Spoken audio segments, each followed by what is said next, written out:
Good evening, ABC News, I'm Danny Tran. Tasmania Police is investigating a car crash involving 4 of the Prime Minister's security officers near Elizabethtown this afternoon. A man and a woman from the Australian Federal Police and 2 men from the Tasmanian Force were taken to hospital after a ute crashed into their vehicle, causing it to roll down a ditch. The 4 officers who were following Scott Morrison on his way to a campaign event in the state's north have escaped serious injury. In a Facebook post, the Prime Minister says he's incredibly grateful to all the police who look after him and his family. Finance Minister Simon Birmingham says the government sends its best wishes to the officers and their families. When accidents can happen, and of course we just have the best wishes of the individuals involved at heart when it comes to ensuring their speedy recovery, and everyone will get, no doubt, back on the campaign trail as is appropriate over and beyond the Easter weekend.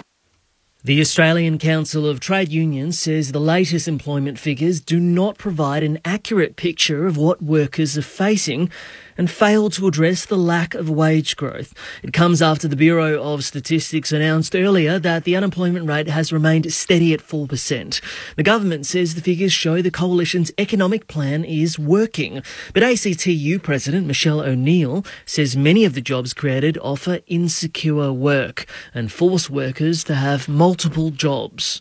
The number of jobs out there and the level of unemployment is important, but looking at the quality of the jobs and the fact that so many people now are in insecure work is a key reason why we also have wages going backwards in real terms. Overseas now, and Ukraine has claimed responsibility for an explosion that badly damaged the flagship of Russia's Black Sea Fleet. Sarah Bassett reports. Russia has admitted the Moskva, also known as Moscow, was seriously damaged and its crew had to be evacuated following an explosion. But the Defence Ministry says a fire on the missile cruiser caused ammunition to blow up, in contrast to Ukraine's claims its forces are responsible.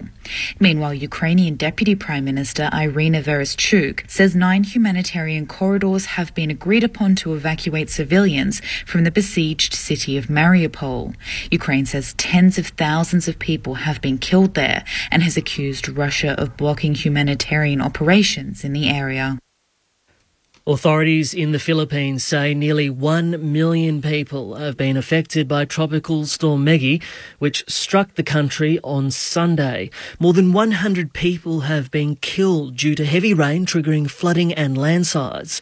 The death toll is rising as rescuers use diggers to retrieve bodies buried under the mud. The Philippines National Disaster Agency says nearly 500 areas remain flooded, with many roads and bridges damaged. Back home, and Victoria will be home to a new multi-million-dollar medicinal cannabis production facility with work expected to start this year. Australian-owned company Canatrek has received funding from the state government to open its first Victorian facility in Shepparton, which is expected to create more than 75 new jobs and span about 180 acres. Its chief executive, Tommy Huppert, says it's the perfect location for the development. We're really fortunate that this project is being built in the regional town of Shepparton, who have really great agronomic history, the food bowl of Australia. It's a wonderful area, and it's really a perfect climate for the medicinal cannabis industry. In the AFL, the GWS Giants will unveil prize number 3 draft pick Finn Callaghan for Saturday night's clash with the Premiers, Melbourne, at the MCG. Callaghan has excelled in the VFL over the last 2 weeks, and the 18-year-old wingman will now get his chance on the big stage against the best team in the competition. Giants co-captain Josh Kelly broke the news to Callaghan and his teammates. We'll be having a debut this week. This guy put his head down, got to work from the moment he got into the club. It's my pleasure to announce that Finner. He's going to debut. To the weather, partly cloudy for the rest of Thursday with a chance of smoke haze. Tomorrow, mild and partly cloudy for the state with isolated showers about the southwest coast during the afternoon. In Melbourne tomorrow, a top of 24 degrees. Saturday, mostly sunny and 26. Sunday, blue skies, 27. ABC News. We are one. I grew up on a farm in Italy. The most important thing for me to make me happy is my family, my grandchildren, my great-grandchildren, and my God. 90 years of your stories. I'm Biase Michele. I'm proud to be 94 years young. La dolce vita, a sweet life. 90 years of the ABC. ABC Sport. We begin this broadcast by acknowledging the traditional custodians of the land on which this match will be played today and pay our respects to their elders past, present and emerging. We extend that respect to Aboriginal and Torres Strait Islander peoples listening. For the red and blue true believers, they've climbed out of purgatory. For Melbourne tonight, there is a brand new flag. After 57 years of pain, it's coming home. The Demons are premiers. Let's go. You don't want to miss this. The 2022 AFL Premiership season. Check this out.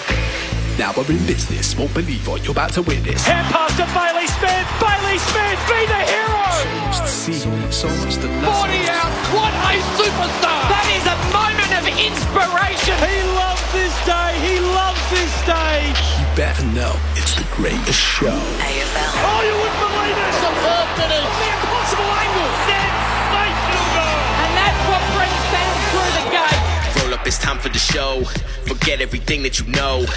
You ain't seen nothing like this. It's impossible to resist. Pulls the trigger on goal and goes bang. To the right forward pocket. Pretty damn good. Oh, yeah. You ain't seen nothing like Here we go. We've got a game now. We are on. You want your very best players having the ball in the moments that matter. With the torque from 55. Hello. That is the cream on the cake. That is brilliant. Grandstand AFL. Grandstand AFL. Straight in front, 50 out, whacks it straight through. The captain delivers in a big moment. You are kidding me. Oh, he's a superstar. Sets his sights on goal. Jay Hamilton leaps into the night sky and drags in the mark. How much do you want it? How much do you need it? How much do you want this? We're gonna be kids. The 2022 AFL Premiership season. Turns and snaps. What a way to finish. Grandstand AFL. Grandstand AFL. On ABC Radio and ABC Sport Digital.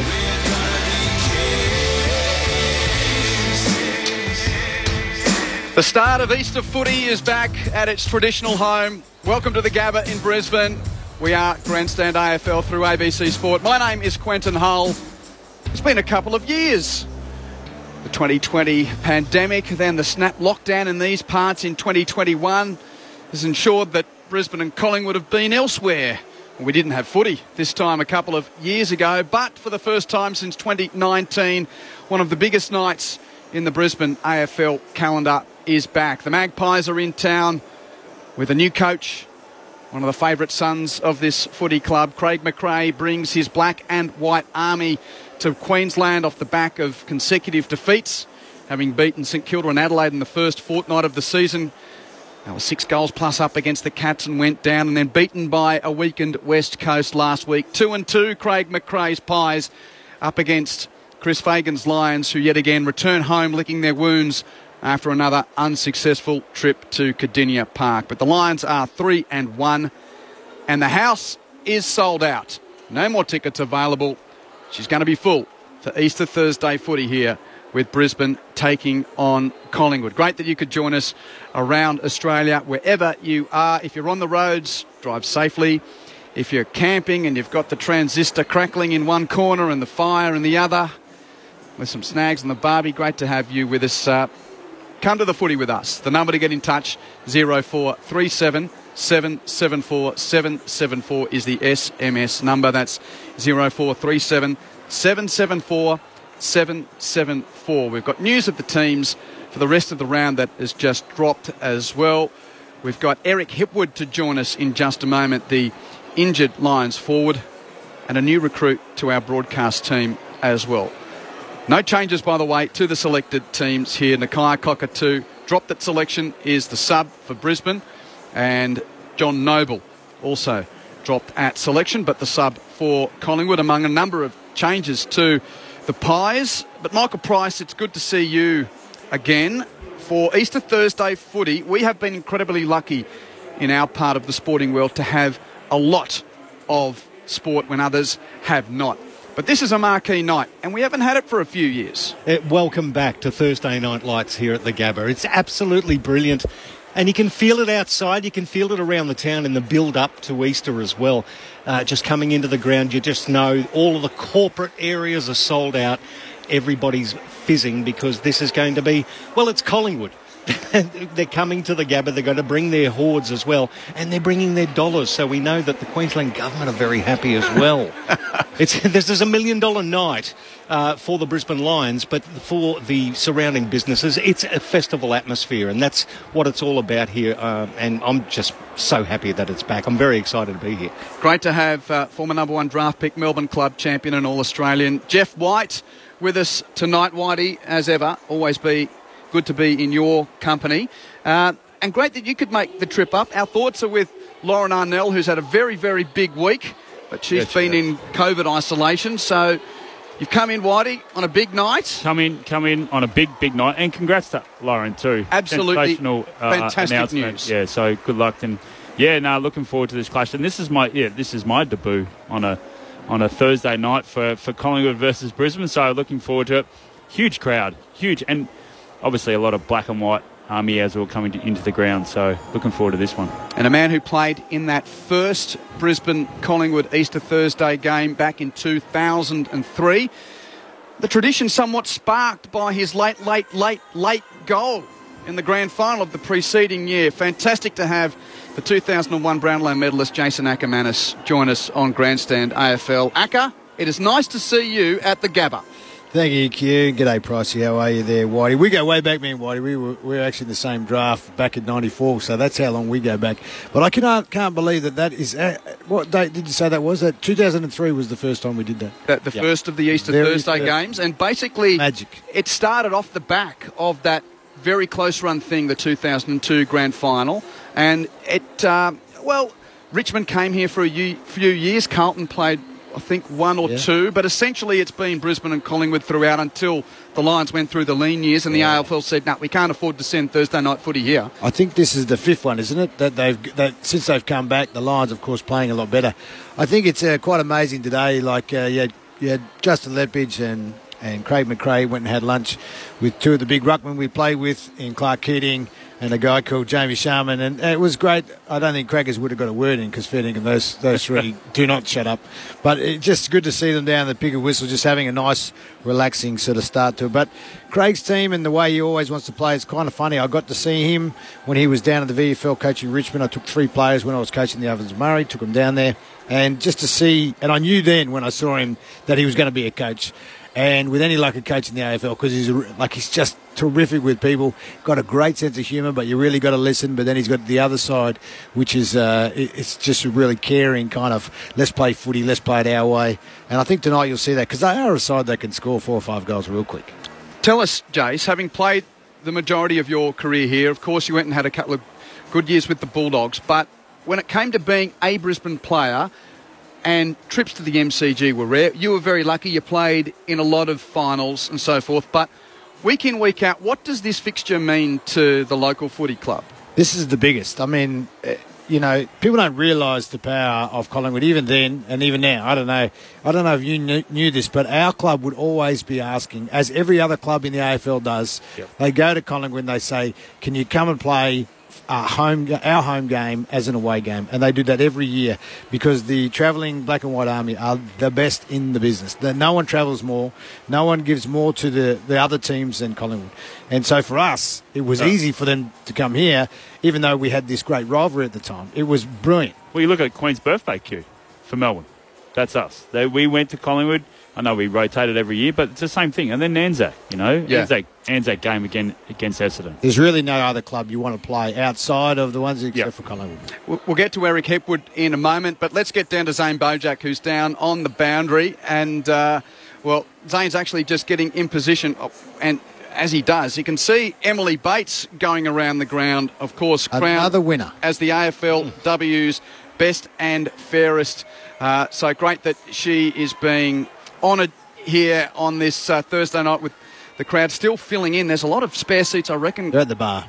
Vulture and Stanley Streets would be absolutely packed at the moment. I'll just quickly give you the team news for tomorrow's games. We will spend a bit of time in the post game going through the rest of the round. But as far as the Good Friday game between North and the Dogs, forward in for the Kangas with Zahar out with concussion and Bonner omitted, with Bonner coming in as the sub last week when Zahar went out. And for the Doggies, Zane Cordy and Garcia coming in, Vandermeer, Butler and Wallace out of the team. Zane, you're in position now. Welcome to you. Em Bates has just gone past your side.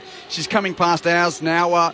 Do you reckon the patrons had better hurry up and find their seats, because there's a lot of spare seats and all of them have been sold? Yeah, that's true, Q. Such a great atmosphere. She's getting a standing ovation as she goes around in the top of a car, and so deserving too. Been outstanding, not just for the Brisbane Lions, but in the competition this year. So the best player of this year's AFLW finally getting some recognition in front of a crowd, which they probably deserve. And it's great, this atmosphere leading into this game, Q. I saw the members lined up an hour early this afternoon when I drove in. I couldn't believe it. There was people packed out on Stanley Street, on Vulture Street. They couldn't wait to get in here. Not just Lions jerseys. There is plenty of black and white here tonight. And, of course, if you're a black and white supporter, you're hoping that the Lions aren't going to win this one, because they've already won the last three. Of course, last year was a little bit of a blowout as well in round 22. So they're coming here with a lot of hope off the back of those first 2 weeks in the competition. And certainly with Jordan De Goey coming back into the side, they're going to be very, very hopeful. The Magpies, I can tell you this, the conditions are perfect. 21 degrees, 59% humidity. Certainly there is going to be no wind to speak of. I can't wait for this one, Q. I know we love the Easter Thursday matches up here, but this one's going to be pretty special, I think. Great to have Zane Bojack down on the boundary. So after North play the Dogs tomorrow, we've got the game between the Eagles and the Swans over in the West, and the headlines of that ever-changing West Coast team. Kelly, Yo, Shuey, Cripps among the inclusions, with, of course, Nick Nat out for a while with a knee injury. Unfortunately, Jeremy McGovern's among the latest to succumb to the COVID protocols, so he's among a group that's not going to be able to play. And Lance Franklin out with that broken finger for Sydney, which allows Logan McDonald to come back into the team. And interestingly enough, Josh Kennedy has been, as in the Sydney Josh Kennedy, has been managed and won't play that game. So commentators will be happy that there's only one Josh Kennedy to talk about. Oh, yeah. One with a beard, one without a beard. Exactly. Let's get to our guest, because it is almost old becoming new again. The wonderful pleasure of being able to welcome the footballers into the broadcast box to have a chat to us. Of course, a man that's been a pillar of the Brisbane Lions forward line for quite some time before going down with a knee injury late last season. He missed the finals, but he is on track for an imminent return. Eric Hipwood, lovely to have you with us on Grandstand AFL. Great to have you with us here in the commentary box. How are you doing? Going very well. It's good to see the face to a name. So, I've normally done these over the phone, which has been a bit frustrating, but no, it's good to have the interaction face to face. Your leg's looking good. You look like you're a footballer who's getting close to playing again. What's the latest? No, I feel like a footballer now, not someone that's just running laps. But no, I'm close. I'm into full training now, so I need about a month or so. So on Wednesday, I ticked over the 9-month mark, which is meant to be a huge milestone in the rehab. So it's going really well. It's probably more mentally draining at the minute, because I feel like I could be out there, but it's good to trust the medical staff that they're doing the right things and they're holding me back. So it's I need about a month of full training. I've just started contact, which, I mean, a footballer, when he hasn't tackled for 9 months, I'll get quite excited when I'm doing a tackling drill out on training. So what's been the toughest part of the journey? Obviously, let's go back to when you're seeing your teammates playing finals last year and you couldn't help. Yeah, no, that was very, very frustrating. I've never actually had an injury that's put me out for multiple weeks, so that's been the hardest part. I did have a partner in crime in Cam Rayner, so I was able to lean on him, and we were able to lean on each other and sort of express our feelings a little bit. But it was, certainly that Doggies final was the most frustrating part, and the way we exited as well in the finals campaign. It's certainly brought a fair bit of hunger for the group during the pre-season, and I could certainly see that from the sidelines watching. Last of the sort of structured questions about the knee, and then we want to learn a little bit more about you. But as far as when we can expect to see you, have you got a round in mind?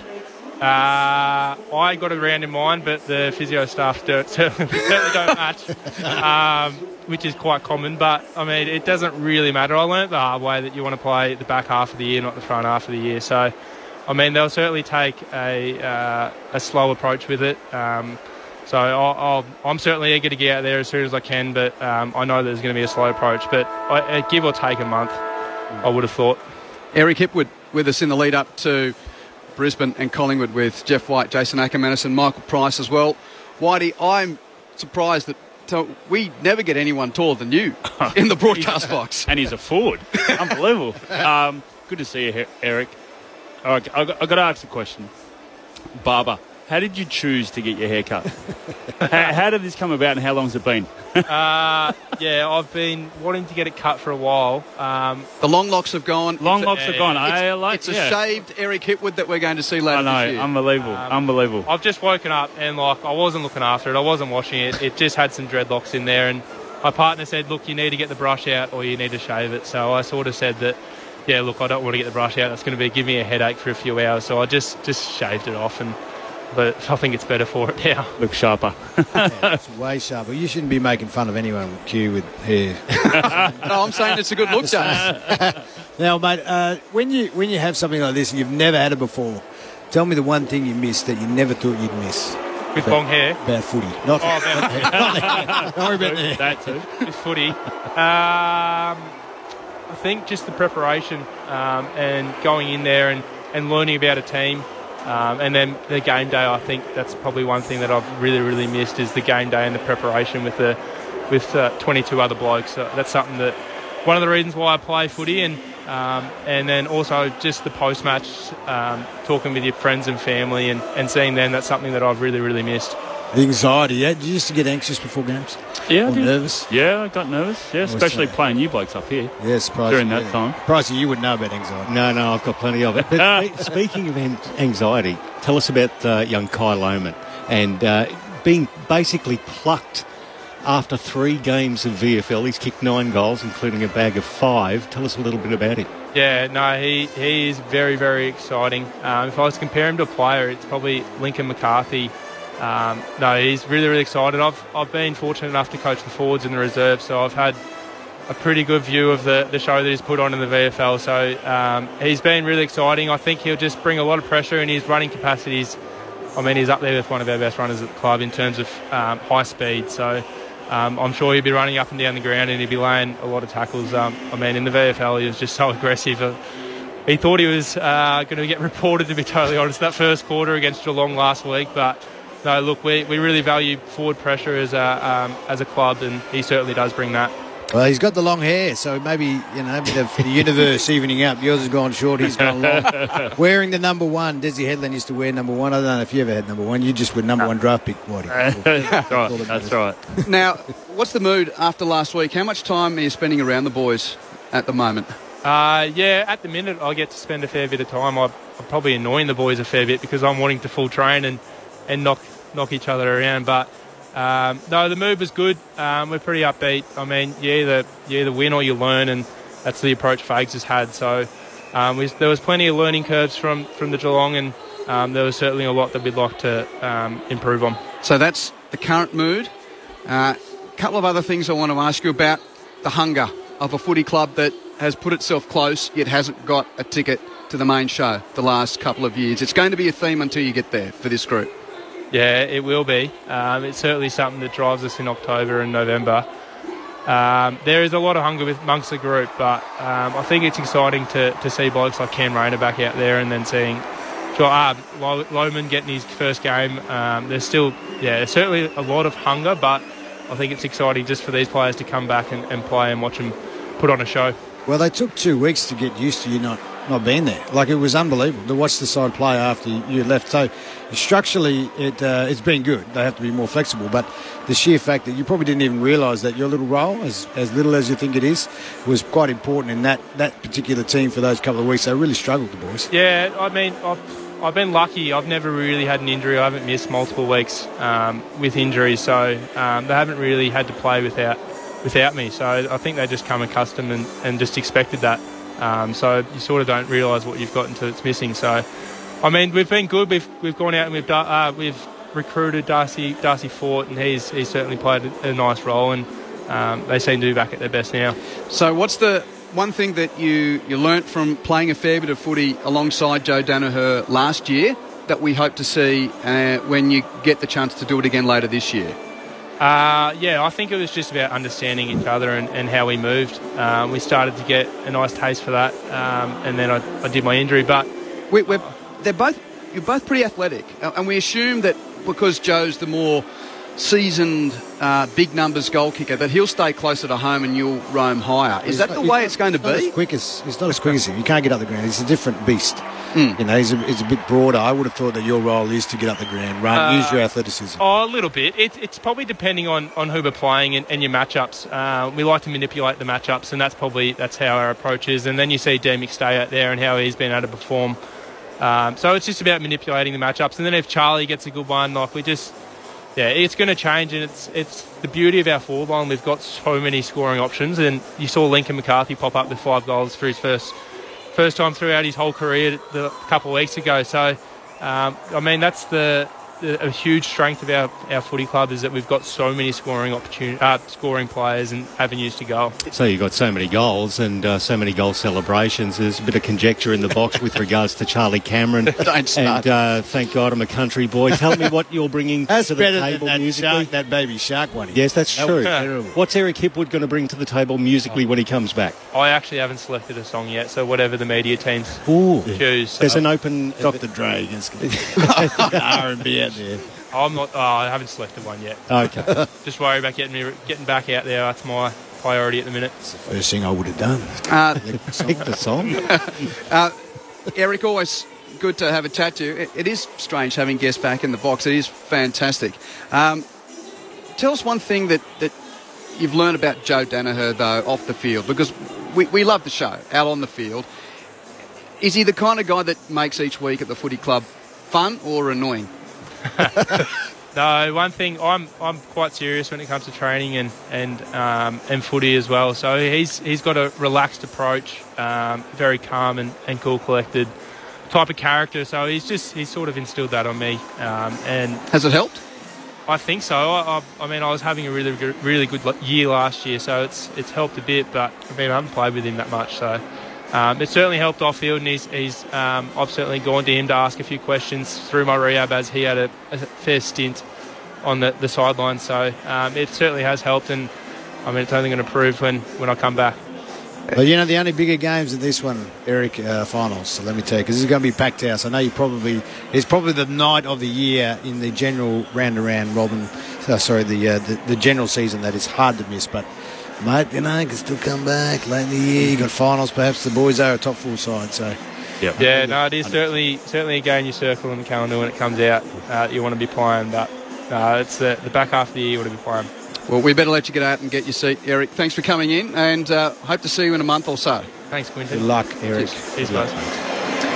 Yeah, Rick Hipwood going to be watching on tonight, and the crowd continues to build here. Great to hear that he'll be back in, well, potentially a month to senior football, but you wouldn't want to rush him, would you, Jeff, the way that the team's tracking? No, the way the team's tracking, and I guess it's depending on how they're tracking for the year, but yeah, they're tracking really well at the moment. You want to keep that up your sleeve. Yeah, very... he looks bigger in person, doesn't he? You don't get paid to sit on the sidelines, Q, that's for sure. Yeah. A player does not... You can't... Doesn't matter how many times you can say, just be patient. You just want to be out there. And I say he will be pestering them until they let him out there. And so he should, because that's what he's here to do. Yeah.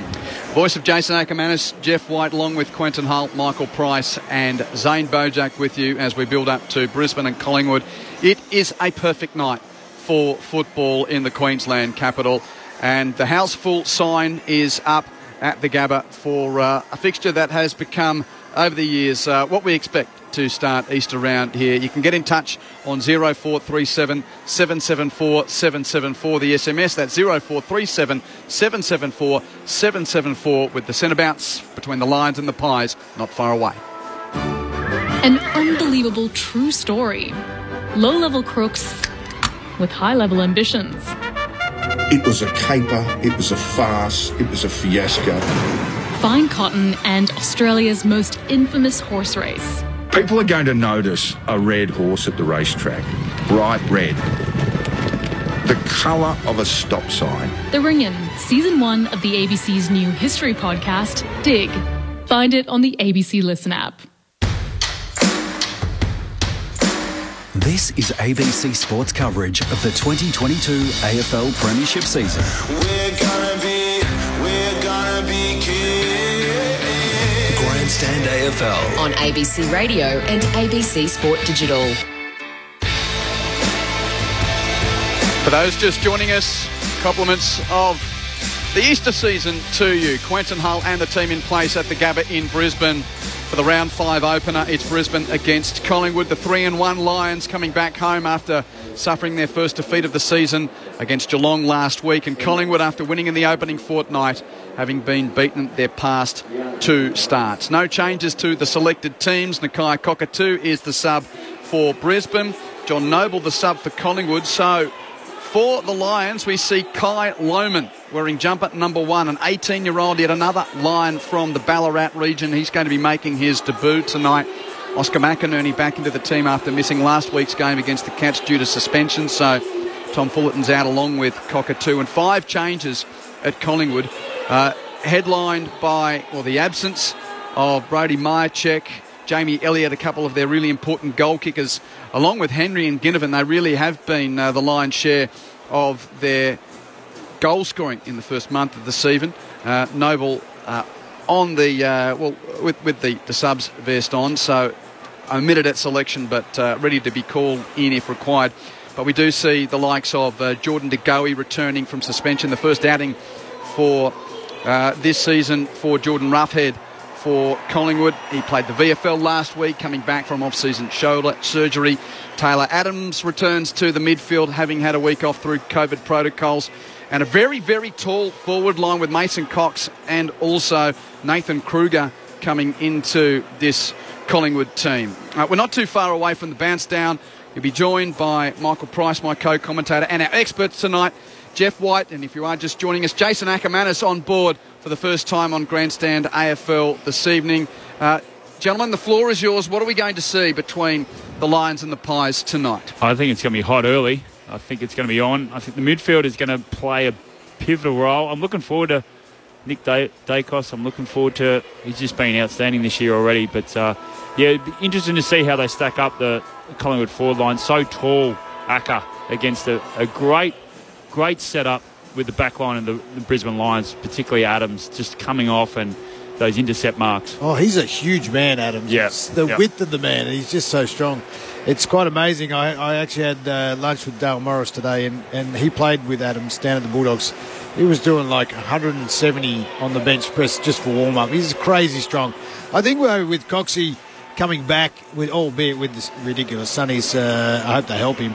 But he's, what is he, 213 centimetres? Yeah, it's a big unit. Which is 7 foot, I think. Well, 6'10". 6'10". Yeah. Did I get... I lost a couple. There might be... Everyone knows it because of your social media handle. Wow, that's it. Mason 6'10" Cox. I think the only midfield in the comp that can go at the best team in the comp at the moment, which is Melbourne, is actually Brisbane. And I've said all along, at the end of last year, what the Lions needed to really be a premiership threat was 2 really good, quick defenders who can just, slice up with their skills. They've taken Zorks back there, with Dane Zorko being back there. Great move. They still need another one, but the pressure's going to be on. Craig McRae will love the pressure. The guy next door in our booth here, Lee Matthews, certainly set the tone when we played and how important tackling pressure is. So it should be hot, as what he said, but it's going to be, can you kick straight? Because Collingwood have not been that good in the last couple of games doing that. Yeah. Well, interesting you speak of some great names, and it is the first time that Craig McRae is here as coach of a senior footy team. He's been around about so many different footy clubs here in an assistance role, but it was strange to look out and see him standing next to Justin Lepich as his team warmed up. Of course, a part of what is an unbelievable footy IQ in the Collingwood grand finals, mate. 7 grand finals as a player and a coach has been involved in the VFL AFL. Can you believe that? Who's going to win? Brisbane. Brisbane by a good 30 points, I'd say. Yeah, I reckon Brisbane, but I think Collingwood's going to give them a run. Well, I hope you can enjoy the entirety of Easter weekend with us. It starts at the Gabba with Brisbane up against Collingwood in perfect conditions. The house is full. Here's Michael Price. Thursday night lights, McInerney versus Grundy. Grundy with the first exchange. Neil tackled off the ball. Chris bursts onto it, kicks inside 50, big contest. At the back, Adams tackled off it, could have been holding the ball. Hoskin Elliott Robes, handball back in board, cut off by Darcy Gardner. Handball now to Rich, looping one towards the boundary line. It's going to cut off the pressure. Starcevic takes it over the line. We'll get a throw in 25 metres out left forward pocket for the Pies. Love that. Straight out of the middle, straight out of the contest, put the defence under pressure. 200 gamers tonight. Lockie Neal for Brisbane, the lion's share of those, no pun intended, for Fremantle. And an even split for Jeremy Howe, 100 for the D's and now 100 for the Pies. From the boundary throw-in, Kruger's wrapped up at the foot of the pack, no prior. And we will do it again with the Magpies running to the left of your radio dial. The school end, tossed in the air. Grundy knuckles it towards the boundary line. Tyler Brown's over it, or Callum Brown should I say. Tyler in the emergencies. His brother there couldn't pick up. Close to the boundary line. And Pendlebury tangling with Archie over for a throw-in. I certainly believe that it's going to be one in the midfield, but definitely if Collingwood had a chance to win tonight, it's their forward line defence. This is what they're doing right now. Definitely. Throw in on the forward 50 arc for Collingwood. Left half forward. Ground level to go. He tracks the ball. He gets it back to Crisp under pressure. Kicks it inside 50. Cutting across. Starcevic in front of the pack. Takes a beautiful defensive mark. Plenty going on in front of him. Just a 20-metre pass finds Hugh McCluggage. Still inside defensive 50. Collingwood set up well in front of him. In fact, not a lot of movement from the Lions at all. He's going to opt to go long down the commentary wing. Just nudging in the back there. McInerney on Grundy. It forced the air out. The ball goes at ground level with Bailey. Laterally by foot to Rich. Now they stretch it out to the outer side. Zorko. On the far side of the centre square, kicks to half forward. Cameron on a long lead, marks too far out to score. 60 from goal at left half forward. Charlie Cameron reels on his right and kicks to the pocket. Almost a mark to McStay, but roving his Lions. And an outside of the boot tumbler from Jared Lyons is the first of the night for Brisbane. That was a bit easy, I reckon, for the Lions. Cutting across there. You saw Rich, you don't want the ball in his hands. You don't want Zorko's on the far side. Great kick down there, of course, to Charlie Cameron. Gets it in long. Who doesn't like it in long? 15 metres out. Good contest and very good crumbing goal there from Lions, Whitey. Just a great switch. Great switch. Great Bailey below his knees. I love that. It's just quality skill. Just to change it up. All the numbers were down that side. Change it up, and that's what Brisbane's been really, really good at this year. Even against Geelong last week, I know they didn't get the 4 points, but their ability to spread across the ground and their foot skills has been really good. There he is again, Zorko. I mean, that's why you put him back there. Super kick, super athlete, super quick. And that's why you want him there. Well, he's almost become the Hodge/Birchall/Zorko. It's a little bit quicker. Yeah. So we're back into the middle of the Gabba. McInerney versus Grundy. Grundy wins this one for Collingwood, but it's in the defensive side of the stoppage. Pendlebury, beautiful handball. Dagoe now. Left foot from Maynard. It's a floater, but it finds Hoskin Elliott just forward to centre wing, commentary box side. He's very watchful, looking to go down the line. 20-metre pass finds side bottom. He's got another lead into Goey, another 15 metres forward. So he's 60 from goal. Left leg only a metre or so from the boundary, and that is a 50-metre penalty. Steele side bottom went one way. Calamarchi was going to follow him the other way. Umpire said you encroached. A 50-metre penalty, and it should gift a goal to Collingwood right here. That is a bad rule. It's always been a bad rule. I mean, that for the crime, I mean, you could punch someone in the head and you get 50, or you could just be immediately on the wrong side. Dagoe just plays on and makes it a formality. The first goal of the game for the Pies. One straight to the Pies, one straight to the Lions. 4 minutes gone, first term. Grandstand AFL, Michael Price, Quentin Hull, Jeff White and Jason Ackermanis. It was smart play by Steele. I think the players these days are they run towards their teammate who's got the ball, then they spread. It's like a fork in the road. Yeah. And that's where That's where they get. That's where. Yeah. And just the tussle on there. Off the ball, Harris Andrews is just getting into Nathan Kruger. So he should. And interesting to see that Darcy Moore has gone to Joe Danaher early on. So a couple of key matchups around the ground to keep us excited.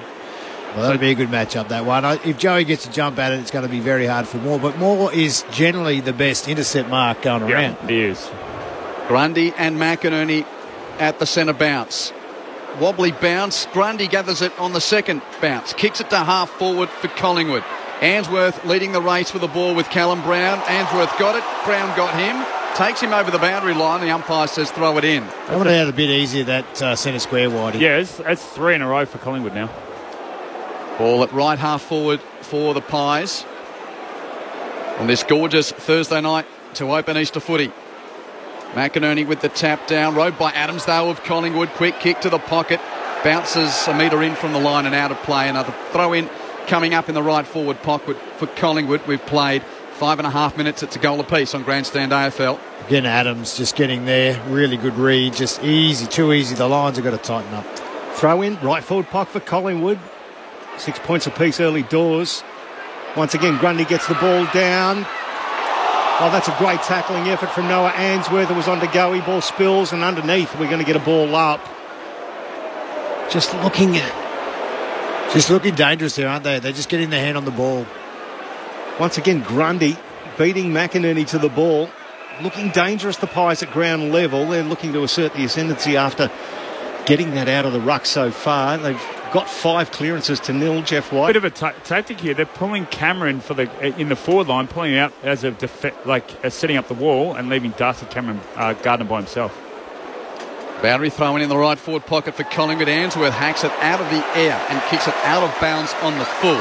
And the free kick will be taken by Josh Dacos, not far away from where he conjured the goal of the year in 2020 against Sydney. Well, not him, his dad. It was like his dad, wasn't it? Here's Josh Dacos kicking to the pack. Fly from McInerney. He couldn't gather. Roved out the back by Kruger. And Kruger kicks the goal for Collingwood.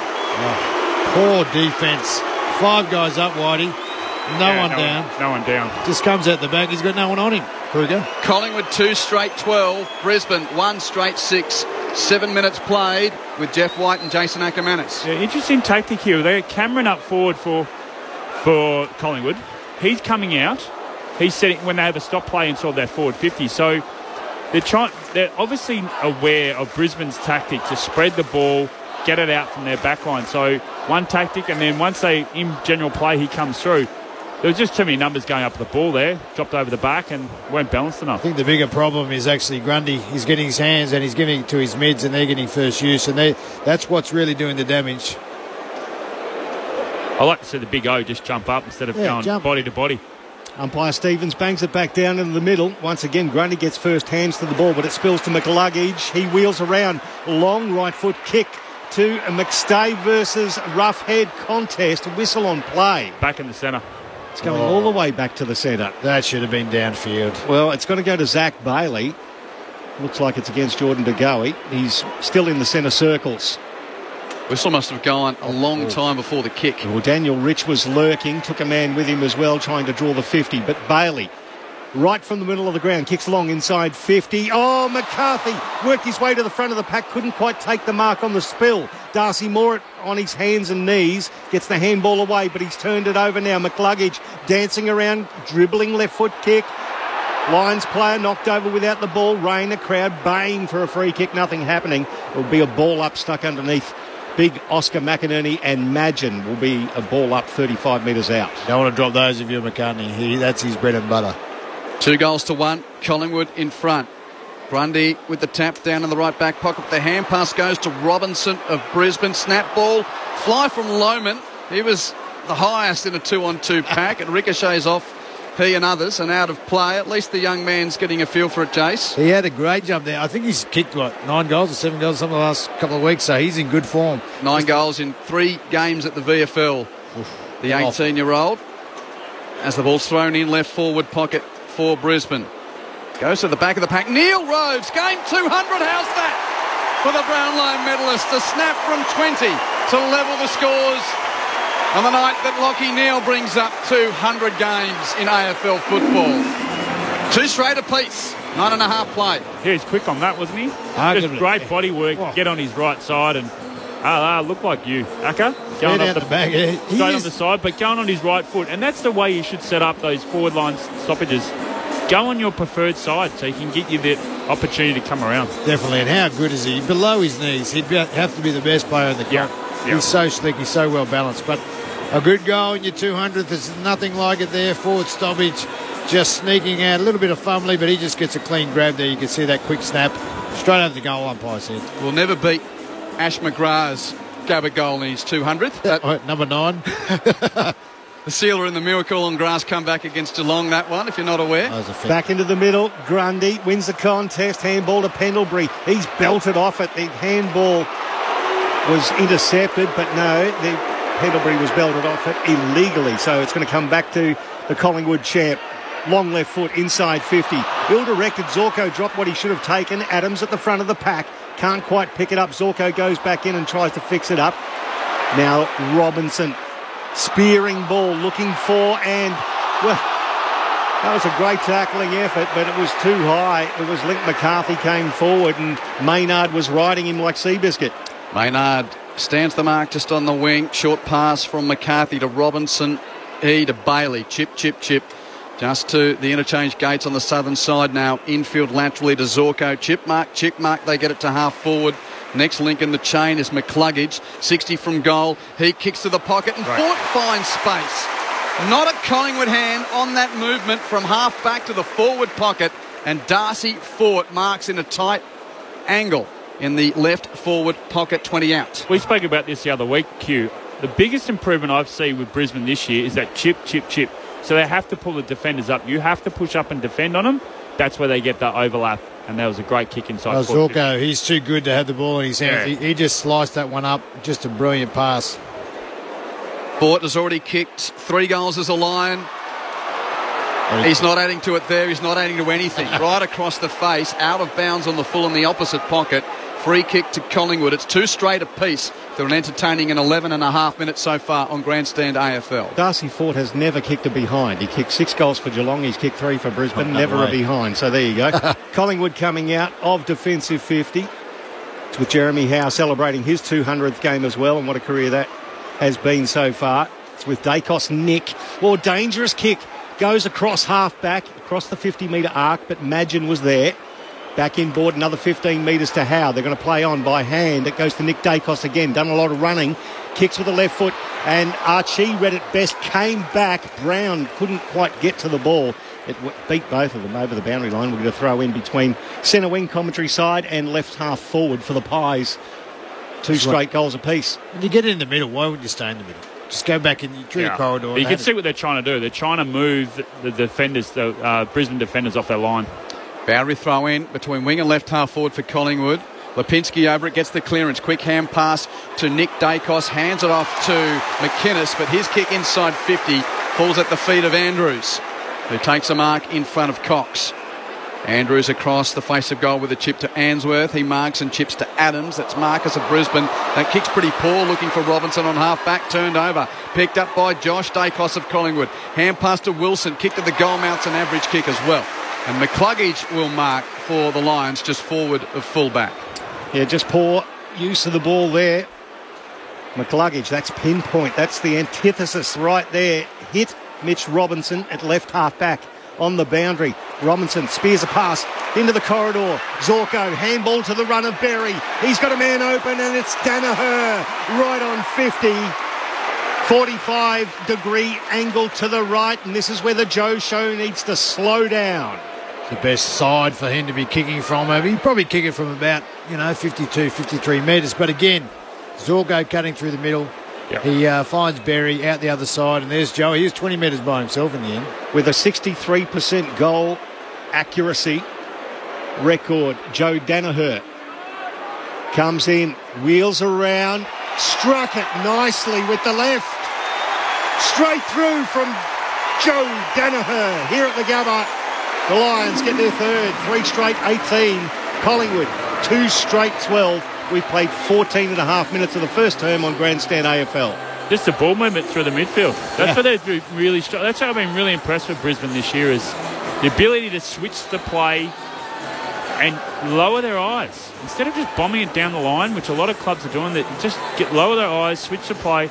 Beautiful kick by Berry, kick to the favourite side. Well, you saw the last play here. Collingwood came in through the centre corridor, but then went out to the right out here, the wing, just near us, near the wing. But then, of course, they've come in. Zorko gets it. They stay in the corridor, but go out the other side. That's what you should be doing if you're Collingwood. I'm not sure what Craig McRae thinks, but you want a little bit more efficiency after the centre square forward half anyway. Jason Ackermanis and Jeff White, your experts on Grandstand AFL. 3 straight to 2 straight. Brisbane leads Collingwood. Fort in ruck against Cameron.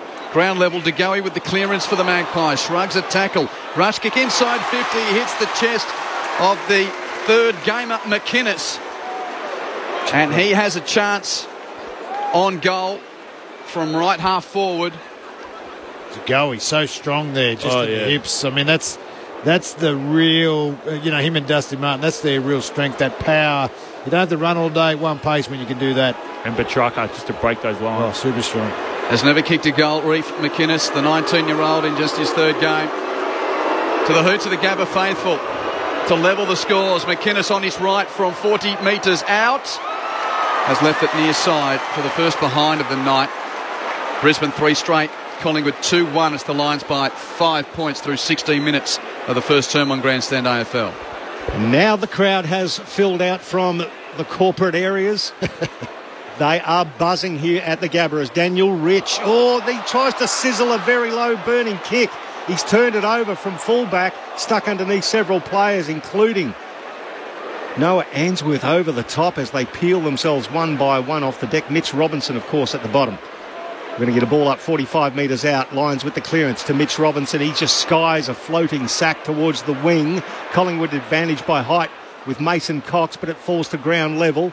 Berry versus Madgen. That's an interesting and hard contest. Comes out to Crisp. He wheels around the corner. It's cut off by Zorko for Brisbane. Kicking forward, finding McStay. Oh, it was a handball. Predictable, telegraphed handball to Archie, and he was tackled, holding the ball. Well read by Quainer. It's be a free kick to the Pies. Quainer on defensive 50. Chips a short pass to the 18-game Lion, Jack Crisp. Long-time Magpie now. He goes to the wing where Lipinski takes the grab. And Collingwood successfully move it to defensive side of the wing. Lipinski looking down the Vulture Street wing. Chips it to a pack at half forward. Huge fly from Kruger. Got a hand, couldn't mark. Rode by Brown. Hand past the side bottom. Beautiful pass inside 50 to the leading McInnes as Kruger is slow to pick himself up. He's in a bit of trouble. Oh, he's winded. He landed on his head. That's a big landing. You want to land on some part of your lower body, not your upper body like that. That was right on nearly the top of the head. Well, he's up and moving. Reef McInnes, and Zane Bojack will keep a close eye on him as Reef McInnes now has the chance from the opposite side to kick his first goal in league footy. Missed from 45 degrees to the right, 45 out, 45 degrees to the left. Has missed that one as well. To the near side. Brisbane by 4 points, 3 straight 18 plays 2-2-14. It looks like Nathan Kruger's good to keep circulating. Terrible hair though, Kruger. Terrible. He would have put McInerney on a poster there. He would have forever. Daniel Rich, predictably long, left foot kick towards halfback, beautifully gathered by Bailey at ground level. Handball to Mitch Robinson, then a sweeping 1-2. Berry to Kai Lohman. He's tackled off the ball by Crisp. Battling at ground level, it goes over the boundary where Zane Bojack is sitting. Yeah, maybe Craig McRae could get the great Jeremy Howe to teach Kruger how to land on the ground without hurting himself. It's not a bad option. He lands like a cat, Jeremy Howe. Doesn't he? It's strange. He's only ever won Mark of the Year once. I can't believe that. Unjust. Should have been about 5, I reckon. It's Crisp. Barrels out of that contest. Wheels out of it. The left foot kick is a beauty. It went to the chest of McInnes but spoiled in the end by Darcy Gardner at ground level. Answorth gathers, kicks long down the line. That's a really good mark taken by Jared Lyons. Hand passes to Robinson on the wing. Hit his kick towards half forward. Goes to deck. Is picked up by Nick Dacos. Is jumped on by Fort. Upstairs. No prior. Good pressure here from the Pies. They're forcing Brisbane to make a few errors here. Up for it. Ball up just forward of the wing for Collingwood. For Brisbane, should I say. Jared Berry tackled by opposite number 7 Josh Dacos. Ref lets them go. Two brothers wearing the number 7. Of course, Tommy Berry's an emergency and not playing, so that helps us out a little bit. Free kick in that scrimmage, and it is going to the red-booted, goateed older brother, Josh Dacos, at right half-back for Collingwood. Kicks down the southern wing. Another fly. This time it's Cox getting aerial. Couldn't take the mark. Ricochets to Andrews of Brisbane. He's tackled as soon as he wins the football. And the umpire says neutral and mine. Score check at the Gabba. 20 minutes played first term. It's Brisbane 3 straight 18. Leading Collingwood 2-2-14 on ABC Sports Grandstand AFL. 11 inside 50s to 6 in favour of Collingwood as from the ruck contest thrown up on the outer side. A free kick's been pulled out and it'll go to Darcy Cameron, the Collingwood ruckman. Former Sydney player, only played 1 or 2 games for the Sydney Swans. It's a long kick down the outer side towards right half back for Brisbane. Harris Andrews fists it forward at ground level, just towed in mid-air by Jared Lyons. It's going to fall towards Darcy Fort. Front and centre there was Zorko. He's taken over the line. In fact, it was Lachie Neale over the line. We'll get a throw in just between wing and left half back for Brisbane. They're leading by 4 points with 20 and a half gone to the first term. Jeff, you and I were here for the last Gabba game. This is a different pace altogether. Pace, yeah. Collingwood's done their homework, certainly. It's gone from street traffic to the F1. As far as the intensity that North offered from what Collingwood's dishing up so far. From the stoppage, rush to half forward for Brisbane. Moore's tackled off it by Neale, picked up by Lohman. Under pressure, hand passed at the feet of Danaher, couldn't pick it up, and then he takes out Crisp without the ball. Up, let them play it, ricochets out, and we'll see another boundary throw in. In relation to pressure, Collingwood's putting so much pressure on at the moment, it's actually forcing Brisbane unforced errors at the moment. So they're getting a bit jittery, making a few fumbles, a few errors on their kicks. Plenty of heat on in the contest early as Darcy Cameron wins the tap for Collingwood. Left half forward for Brisbane. No one can clear, though. Again, the 2-7s. Dacos and Berry last up, and the umpire will ball it up. 21 and a half first term. It's Brisbane by 4 points. Umpire throws it up on the point of the centre square. In fact, that's a rugby maul. There's not a lot of space out there. I don't know what Cox's glasses are doing, because that hit him, feeding him straight in the beak. The big fella. Umpire throws it up again. Cox versus McInerney. It lands at the feet there of Crisp. He does beautifully. Get the handball away. Dacos kicks it long towards right half forward.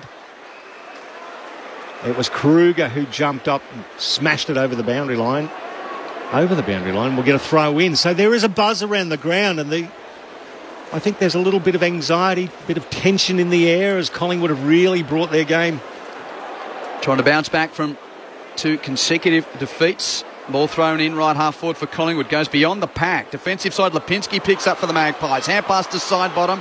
Hand pass to Dacos. Nick gives to McInnes. Tackle by Zorko, dispossessed. Picked up by Robinson of Brisbane. Rush clearance from centre half back. Tumbling ball to the wings, going to be met by Collingwood's Moore. But there's... No, I thought there was a whistle on play. Play on, hand passes to side bottom. And he from the wing kicks infield, marked by Nick Dacos. With young Lohman standing the mark. Nick Dacos kicks it to Pendlebury. He dummies around Neale. Hand passes to Josh Dacos at right half forward. Still a kick and a half from goal. Got in trouble. Shins the ball to attacking 50. Answorth first to meet it for Brisbane. Under pressure from Lipinski. Turns over his handball. Picked up by Crisp on 50. Hands it through Maynard. Then to McInnes. Hand pass turned over. Zorko there for Brisbane. They just didn't know how to get home there, the Magpies, as Rich boots the lines clear. But not for long. Yeah, not too far. Scott Pendlebury standing back. He's 70 from goal, the champ. He wheels back into the left foot, and that is precision. Just waited for the player to present himself and put it to where Will Hoskin-Elliott had to run, and that's 40 metres out directly in front. Well, that's class, but I tell you, the turnovers coming out of the back 50 are clearly caused by Collingwood's pressure. It's been immense. Hey, yeah. You know, to have Zorko, who's a great kick, could have chucked it on the boot, ended up giving it over to Danny Rich, who's a great kick of the ball, but then the turnover at 60 metres out. Can't do it. Will Hoskin-Elliott from 40 out, directly in front, squeezes it through. The Pies hit the front. 3-2-20, play Brisbane 3-0-18, 24 minutes gone of the first term. Grandstand AFL with Michael Price, Quentin Hull, our experts Jason Ackermanis and Jeff White It's tight, Whitey. It is tight, and not giving Collingwood's defence in the forward line's really, really, really critical at the moment. Even when it's in the air, they're not giving Harris Andrews and Adams a chance to actually mark the ball. No intercept marks at the moment. They're putting it to ground. They're setting up the play. Great kick from Pendlebury, but that was set up because they've got lead. They had some leads going to the boundary line to open up the space in the corridor. So really well structured at the moment. They've certainly done their homework, the Pies, and they've come to play. Off the ball there. Just a great shepherding work for both teams there to get Hoskin Elliott out. Centre bounce. Grundy beats McInerney for the tap. Can he find a rover? Well, DeGoey arrives, slid to his ground, pick up. Cameron does for Brisbane. Kicks the lines into attack. Moore decides to commit to the ball. Great work from Darcy Moore. Got to the drop, takes the mark. That's a defender at the top of his game. That's his go, though, isn't it? Yep. In the left back pocket, Moore kicks Collingwood out of immediate danger to the wing and a pack. Fisted to ground level, roved by Wilson. Kick off the side of his boot, bounces fortuitously for side bottom on the wing. Runs 10 metres, kicks to half forward. Chris back with a flight, almost took the mark. Spoiled by Starcevic, tackled by Brown and dispossessed. Free kick go. Free kick is going to Starcevic's way. I think his uncle and Tyler's Callum's dad, part of that 1990 premiership team. Geez, some great Collingwood names out there. Here's Starcevic, of course, playing for Brisbane with this pass to McStay, who marks defensive side of the wing for the Lions. He wheels around, left foot long, kick towards McInerney, who takes a good strong mark, running past Berry, drilling pass in towards Danaher. Just spoiled at the last minute by Howe. Collingwood can go from defensive 50. Now it's with Josh Dacos at right half back. He's being corralled by Link McCarthy. Handball back now to Magin to Brown. Looping hand pass now to Maynard in front of the benches. A long kick towards half forward. 3 Lions in front of Mason Cox. Once it hit the ground, he had no hope, but the handball was turned over. DeGoey with a great tackle. Josh Dacos kept running, and under pressure he chips it inside 50 once again. Starcevic saves the day and chips it inside the middle towards Berry. Plays on, hand passes to Rich. Tackle from behind. Is that in the back? No, it's holding the ball. Well affected tackle by Josh Dacos. There's some Billy Idol about this one, boys. It's hot in the city tonight. And they're off the ball pressure from Collingwood. Run down the 1%ers. Yeah, it's on tonight. Oh, jeez. Dacos with a short pass marked by Crisp, just forward of the wing. He chips it to the fellow tattooed one, Howe, who's going to be taking his time about it, Jeremy Howe. 100 games for Collingwood tonight. His 200th after playing a century for the D's. Kick to attacking 50, and there's a free kick. Collingwood in the pack. Mason Cox had 4 against him and he was impeded. Oh, it's not going to him. No, it's going to Darcy Cameron. Boy, there's some height down there for Collingwood tonight. There is. They're trying to stretch him, but it'd be nice to see the replay on that one because the Lions have that one covered. Oh, yeah, no, there's a good shove in the back there.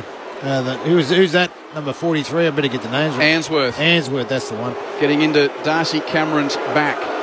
So this to give Collingwood an 8-point lead at the 28-minute mark of the first term. Slight angle to the right, 40 metres out. Not an incredibly difficult task for Darcy Cameron, and he converts accordingly. 2 in a row to the Magpies. 4-2-26 leads 3 straight 18. The Pies in front in the shadows of quarter time. Zane Bojack on the boundary. Yeah, guys, Crisp has actually been saying to the trainers, go and get me some more boots. He's got laces that are busted and he can't do them back up, so he's actually asked for some more. I don't know whether the next lot is going to be orange, but the ones he's got at the moment aren't working so well. They love that, but that was a very poor free kick. The Lions won't be happy with that. A good, a really obvious shove there from Ainsworth. But again, Whitey, the pressure is coming. The turnover up the field with a guy who's a very experienced player in Rich. I mean, they're things you just don't do if the pressure's not there. And I think they're also going to be aware too. Berry got the ball through the midfield and tried to play on really. Yes. Just have a little bit of patience, I reckon. Back into the middle of the Gabba. Oh, Grundy slips as McInerney approached. McInerney won the contest and hooks it out towards centre half forward. Magin at ground level. Can't quite reel it in. Maynard was knocked off it. The ball spills back inside defensive 50. Oh, slick hands from DeGoey. A little bit too slick for Nick Dacos, but he regathers, chips around the corner and hits his brother on the chest 60 metres out of his defensive goal at right half back. How many times do you reckon he did that in the backyard? Oh, yeah. It just looked a little bit like the War Brothers, didn't it?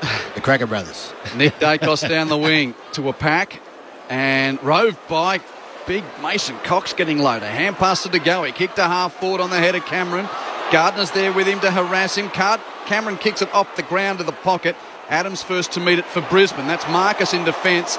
He's under pressure and kicks across the face of goal. It bounces just before the boundary line and out of play for a throw-in 40 from the Pies goal. Zane? Yeah, Jeremy Howe has had a problem with his index finger. He's just been working with the physios, put a bit of ice on it, but he should be right to continue. Throw in 45 from the Collingwood goal. They lead this one by 8 points, the Pies. They've attacked the contest ferociously so far. Grundy slaps it forward. Answorth tackled off the ball. Now it spills for Collingwood. Grundy, handball back to side bottom. He ran off without the ball. He's got a chance to go back and nutmegs himself to gather it brilliantly. Throws it onto the left boot, but it's going to go towards the boundary line. Answorth has taken a mark. Kick only went about 2 metres. There was a push as well. All that eventuates in a throw-in, right on the 50-metre arc where it meets the boundary line. Left half forward for the Pies. Is that not a free kick? Straight in the back. Oh, boy. A minute to the break. Collingwood leading by 8 points and in attack with this throw-in. Tap to the back of the pack, rowed by Neil of Brisbane. Hand pass to Archie and an exiting barrel from Cal Archie to the vacant geography of the southern wing. First to meet it is Collingwood's Josh Dacos. He chips it short to Maynard, who will hold up between wing and right half forward. Another entry coming up for the Pies. Maynard goes wide, marked by McInnes. And the hard-running Josh Dacos gets to the pocket, receives the chip over the man on the mark, got bushed into by Gardner as well. And a couple of the Pies are just coming in to fly the flag on Darcy Gardner here. Wasn't much in it. Josh Dacos just got bumped over by Gardner when he hit the deck, but already you can sense that these two clubs are feeling the intensity of the contest here. And just a few jumpers held at arm's length. Meanwhile, where's the football? It's gone to the goal mouth, and Josh Dacos has kicked the goal to put Collingwood 14 points in front. 2 unnecessary free kicks there, Whitey. Yeah. One obvious one with Ainsworth there, and that one there, that is late every day of the week. He knew that when he jumped. But I suppose at some stage you've got to get him clean if you want to be tough and hard. But yeah, too easy, too soft, 50 metres, you don't need that. 3 goals in a row for Collingwood. The Magpies 5-2-32 to the Lions 3 straight 18. They're just going to have a bit of poise, the Lions. That part where it came out of their back 50, it was a rush kick. There was no hand pass chain. There was no possession of the footy. There's bombing out there. There was all the Collingwood players were out in the wing. They came back, and that's where that resulted in that 50 and that goal. But, geez, Collingwood, their pressure is up. It is there. They've done their homework. They're bringing the ball to ground. They're not letting the Lions win the ball inside their back 50. Josh Dacos with his 10th disposal kicks the goal. It's a free kick to Brisbane. You can hear it from the crowd from that centre bounce. It's going to go back to McCluggage. The run of Daniel Rich, a 70-metre kick inside 50. Howe flies. Big fist front and centre was Rayner. Speculating handball picked up by Bailey, pushed his opponent out of the way, dribbled it forward, kicked it behind. Better though from the Lions, really just that handball received long kick, although it's not going to work all game, but it certainly let's get some flow going. 32 plays 19, 13 points to the Pies, very late first term. And Darcy Moore doesn't look rushed by the occasion, rarely does. Runs to the pocket, kicks to Cox, who flies, couldn't mark, had a big piece of that. Roved by Brisbane's Archie. Quick kick back inside 50's marked by McStay. And here's a moment at the Gabba. A man that's always had a few foibles about set shots is going to have one after the quarter-time siren.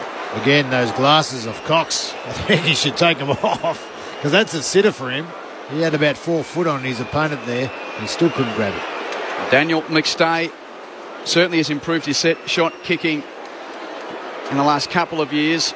5 goals, 3 so far this season. The assignment, 10 metres in from the boundary, 40 out in the left forward pocket. Daniel McStay across the face and a behind to end.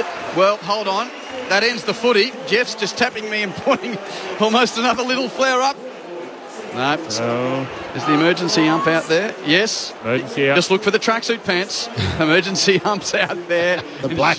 Ensuring the two teams actually go to their huddles without further ado at quarter time. It's Collingwood leading by 12 points at the first change. The Magpies 5-2-32. to the Lions 3-2-20. All single goal kickers for Collingwood. De Goey, Kruger, his first in league footy. Hoskin, Elliott, Cameron and Josh Dacos.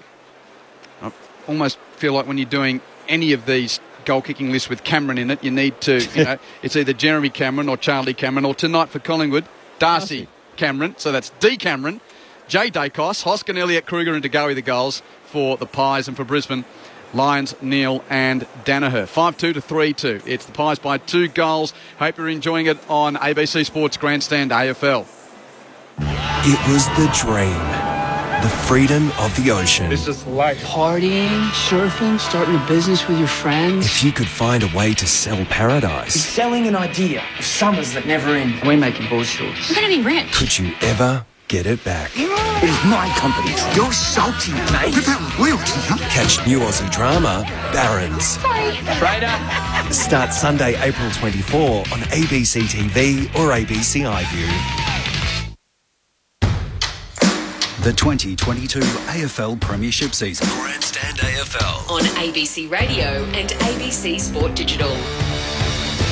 Kicks the half forward. Cameron on a long lead. Marks too far out to score. 60 from goal at left half forward. Charlie Cameron reels on his right and kicks to the pocket. Almost a mark to McStay, but roving is Lyons. And an outside of the boot tumbler from Jared Lyons is the first of the night for Brisbane. Dansworth hacks it out of the air and kicks it out of bounds on the full. And the free kick will be taken by Josh Dacos. Here's Josh Dacos kicking to the pack. Fly from McInerney. He couldn't gather. Roved out the back by Kruger. And Kruger kicks the goal for Collingwood. As the ball's thrown in left forward pocket for Brisbane. Goes to the back of the pack. Neil Roves. Game 200. How's that? For the Brownlow medalist. The snap from 20 to level the scores. Robinson spears a pass into the corridor. Zorko, handball to the run of Berry. He's got a man open and it's Danaher right on 50.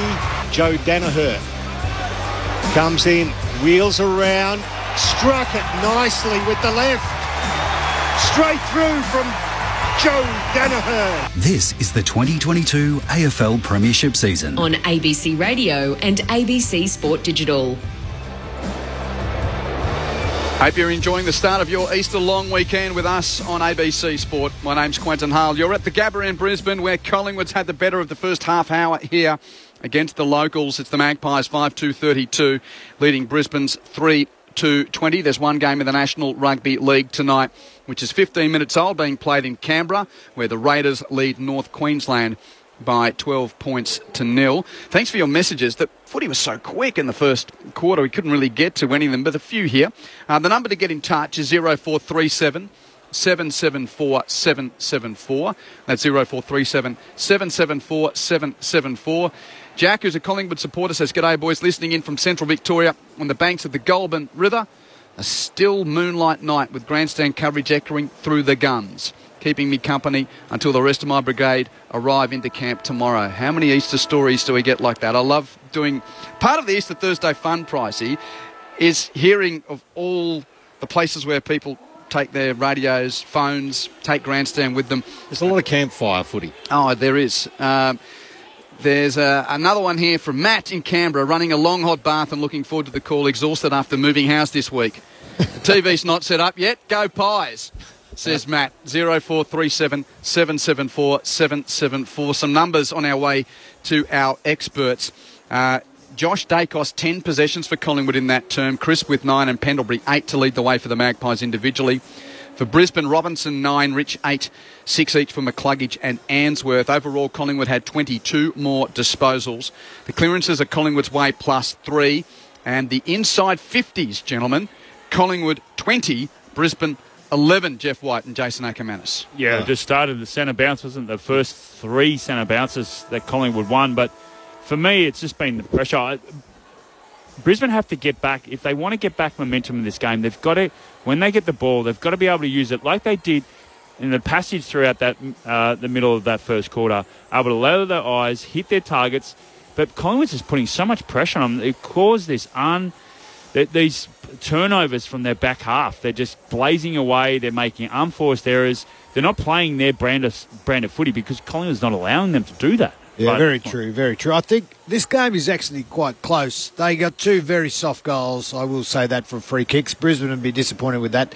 Craig McRae would be really happy with the tackling pressure, no doubt. But if I was the Brisbane coach, I'd be saying, boys, we need to play our game. We need to take the game on. We need to break those tackles. They're going to keep coming, but they won't come all night. And if you can get it through the middle and keep playing our game plan, we will be opening them up at the back. While the pressure is all... That's going to be Craig McRae's team forever. Anytime you see him coach, that is it. Pressure, forward, no spare man. Let's just try and get it on our terms as quick as we can for as long as we can. Pies by 2 goals as we prepare for the second term. Michael Price. Just saw Darcy Cameron go back down the race, so we'll find out off Zane what's going on there. Grundy got the ball down immediately to go. He was coat-hangered, got the free kick. Play on Pies. Crisp, handball to the run of Pendlebury. One way, then the other, handball back to Crisp. From 40, he hooks it with the left foot towards the top of the square. Fisted to ground level. Handball comes out now.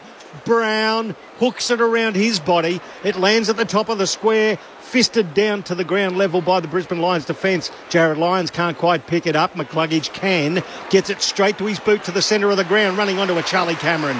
But no one ahead of him.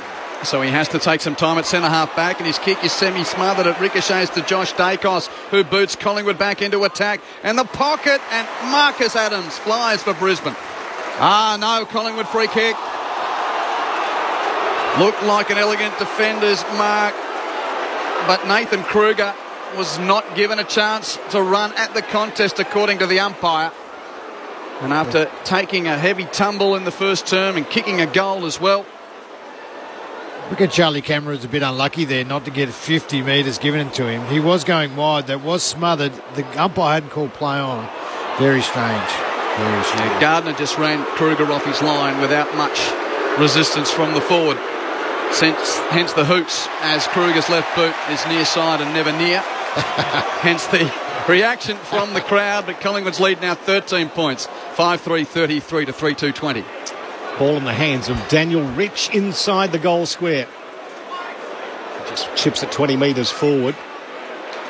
He finds his skipper in Zorko, the 5-time Murray medalist. He kicks forward and finds Starcevic. Just a little bit of a hush over the crowd here. They're watching Collingwood in front by 13 points against the home side. A long kick from Starcevic to the outer wing. Big pack of players. Off hands. Rayner. Handball to Mitch Robinson. Hard against the boundary line. He kicks to right half forward. At the back of the pack, Howe. You almost heard Jeff White going off there too. Ball at ground level. Lohman. Beautiful handball towards Danaher. He fisted along, just trying to keep it in forward.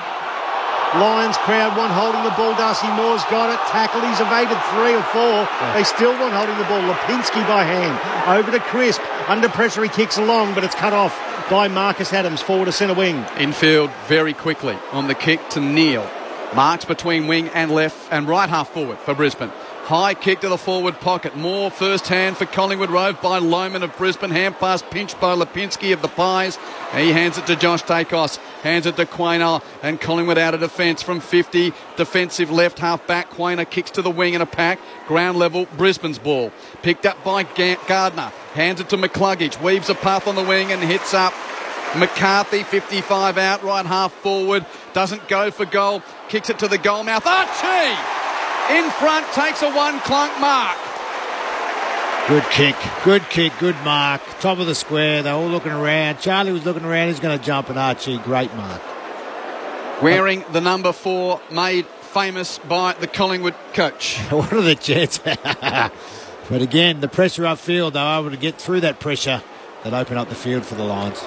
Calamachi from point blank range. Oh, he's made the ump work, but he has kicked it. Belated reaction from the Gabba faithful, watching the goal up almost run into the veranda.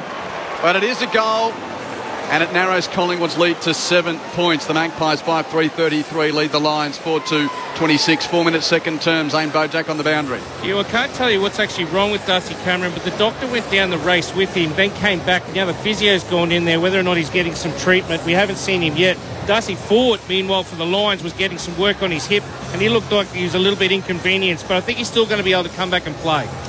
There's a little bit of pressure there from the forwards. of Brisbane to force that kick for Collingwood out, so they're able to rebound footy back in their forward 50. So a little bit, some good signs there from Brisbane to get the game back on their terms. Good turnover. Back into the middle of the Gabba, fizzing on a Thursday night. McInerney over his head, flicks it to Lachie Neale. Around the corner with the right foot, inside 50. McStay went through his hands at the back of the pack. Quainer for Collingwood. Hits it to Josh Dacos, now 11th disposal. Beautiful kick, but it was well spoiled by Jared Lyons in the end. He ends up with the ball taken off him. Charlie Cameron's fisted away from him. McCluggage on the arc. Back to Zorko. Inside 50, and there he is. It's the Joe Show. 25 metres out, directly in front. You hear the Gabba crowd whenever Joe is making a lead towards the ball. They gasp. Zorko again, Whitey. Just got the ball. Just chucked on the left foot, but of course forwards are always in front, aren't they, Whitey? And they'll always get there first. Big Joey's eyes would have been like dinner plates getting that one. So Danaher has the one goal. Been prolific this year, 13 goals for. Leans back and kicks another one for the Brisbane Lions and brings them within a point. 5-3-33, plays 5-2-32, 5.5 gone, second term. What is going on behind the goals? Is there any Brisbane supporters? There must be Collingwood down there, because they are not getting up and getting excited. At the school end, Akka? Have they not? At the school end just down here. Well, they're not having enough alcohol or something there. They usually are going crazy. They have not told us that they're a goal at all. You see that? No reaction. No one moved. Lots of Collingwood supporters down there. I think they're in the bottom area. What do they call that area there? The veranda. The veranda. Well, you know what it's like when Collingwood come to town. It's the only time that really, well, when the Lions are going well... They're outnumbered. The supporters... That there's almost 50-50 in the house. Put it this way, during the Siberia period of the last 10 years or so, there were more away supporters than line supporters here. Yes. So we are used to it a bit in this part of the world. 2 in a row to Brisbane. 1 point the diff, Magpies lead. Centre bounce, Grundy's going to get on the end of that clearance. Tumblers it right foot inside 50. First to meet at Andrews of Brisbane. Hand pass to defensive 50. Taylor Adams picks it up. Hand passes to Brown. Flips it off to Josh Dacos. Hand pass out the back to Quainer. All the way near back to the wing now. Tried to link back with Dacos. Handed it over his head. And a boundary throw in the result. You can sense the pressure from Lions now. It's picked up certainly more than what it was in the first quarter. The first gamer. What a tackler he is. He's just come off and having a sit on the bench, and I reckon he might have been getting a few pats on the back from Coach Chris Fagan as well. From the ruck contest, Crisp inboard to DeGoey. He's got a runner in Reef McInnes. It bounces for him. He gathers, releases a handball whilst being slung, so the ball goes wildly into the pocket. Andrews picks it up, tries to fend off. Could be pinged for holding the ball, probably should have been. Ball at ground level taken by Lions. Cam Rayner front and centre, but Madgen beat him to it. Now the ball with Maynard, top of the square, big contest. Cox brings it to ground. Rich's handball taken by Dizzy Gardner into Berry. Back to Harris Andrews to Lachie Neale, and they are out. Neale runs to defensive 50 and honours the lead of the hard-running McStay. Takes the grab, still a long way from home. At right half back for Brisbane. Slices a kick infield on the 45. Beautiful pass marked by Rayner near the bullseye. Hand pass to Starcevic. Kicks Brisbane to attack, marked by Danaher, 60 out. Taking his time. Danaher doesn't go for goal. Kicks for the pocket straight down Jeremy Howe's throat. And he marks it for Collingwood in the right back pocket. Plays on quickly with a kick to the wing for Kruger, who marks. Slingshot coming back the other way. Infield on the 45. Kick is marked by DeGoey. Hands it to Adams. Hands it on there to Maynard. Kick to Cox. Wrestling with Gardner at the top of the goal square. Neither can mark. Gardner kicks off the ground desperately to defensive 50. Andrews picks up for Brisbane. Hands to Answorth. He boots it deep, but guess who's on the end of it again? Jeremy Howe, forcing backs, and 30 metres down the track, he kicks it to Steele side bottom, just forward to centre wing, commentary box side. That's the Vulture Street wing here at the Gabba, side bottom, 15 metres forward, barely, and Taylor Adams takes a tumbler just millimetres inside the boundary line. He goes to play on, drops it at his feet. Comedy capers here at the Gabba. Adams on the left foot, inside 50. Archie in the front position. Could have got Starcevic, in fact, could have got a free kick, picked up by McInnes. He has a snap, but in fact there has been a free kick paid. It will go back to Starcevic. So it should. It was the umpire that was furthest away there, Acker, wasn't it? Starcevic still laying flat in his back. It was, and we can see it. Look at that. Just the replay. Sorry to have grown all over you there, Acker, but that was the big knee of Mason Cox into the right kidney of Brandon Starcevic, and that would have hurt. Well, we can see it up here. How the umpire, I know he's down ground, but the furthest umpire saw it, thank goodness, and that's a free kick. Well, Starcevic is up, thank goodness, and takes his kick to Lachie Neale. In space on the left half-back flank, Neale in game 200, coming up for disposal 9. Takes the mark and fair bit of class in that contest. Pendlebury standing the mark. Neale kicks to the wing. Danaher in the middle of 2. Couldn't mark, but Roves. Hand pass turned over, though. Stolen by Maynard of Collingwood. Hands it to Adams. He mistimes his bounce. He was running so quickly. It went in front of him, picked up by Gardner, and Adams then bear hugs him to the deck for a neutral. Well, lucky the Lions are out then. Come off his knee when he bounced that. Jason Oakham, Madison, Jeff White with you. Grundy tries to go solo at the ruck tap. Couldn't get a kick away. Brisbane's ball. Bailey extricates. Hands it to Neale. Neale to Archie. Kick forward marked by Fort. Between wing and half forward for the Lions, who trail it by a point. Darcy Ford on his right boot kicks Brisbane into attack. McStay the flyer. Quainer there to spoil it away though. Tapped it to the advantage of Roughhead. Had it, lost it. Still in the pocket. Dangerous here for the Pies. Berry. Hand pass to Rayner. And Rayner, unlike last week, from the top of the goal square, this time kicks a goal. What a goal. There's a bit more pressure on that one. Oh, definitely. What's the score, boys? Unlike the one where he could have kicked it at Cardinia Park last week, that puts Brisbane in front. Rayner's first goal, 6-2-38. Plays Collingwood's 5-3-33. Jeez, I've been impressed with his work rate tonight, Rayner. He was up. He was involved in the play at half-back line, running back, now inside forward 50. So I tell you, the key in that whole chain was actually Fort. He got in front of the man. If you weren't watching the game, he was on the wrong side really from where the kick is. Got in front, took a good mark, and then went long to the contest. We saw with Joey Danaher, he had 3 guys out and kicked it to the only guy that wasn't his teammate.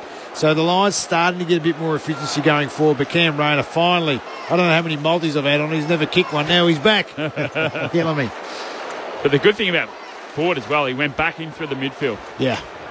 Back into the middle. Grundy pinches it, puts it straight on the toe, kicks it inside 50. There's Zorko waiting. He takes it on his chest, plays on quickly, spears a 40-metre kick out to the wing. Lachie Neale takes it on the chest, wants to play on as well. Guess who he's got on the lead? It's Joe Danaher. 50 metres out. Watch out. We could play on. Anything could happen here, but Joe will have to kick it from about 55, and he's got his right leg about 2 metres from the boundary line. But boys, what about that kick though? But I love the synergy. Zorko. When the ball's in the air, where's Lachie Neale running? He knows that Zorko's going to get it on his right foot. I'm going to run over to the wing. Fantastic. Joe Danaher with a pair already.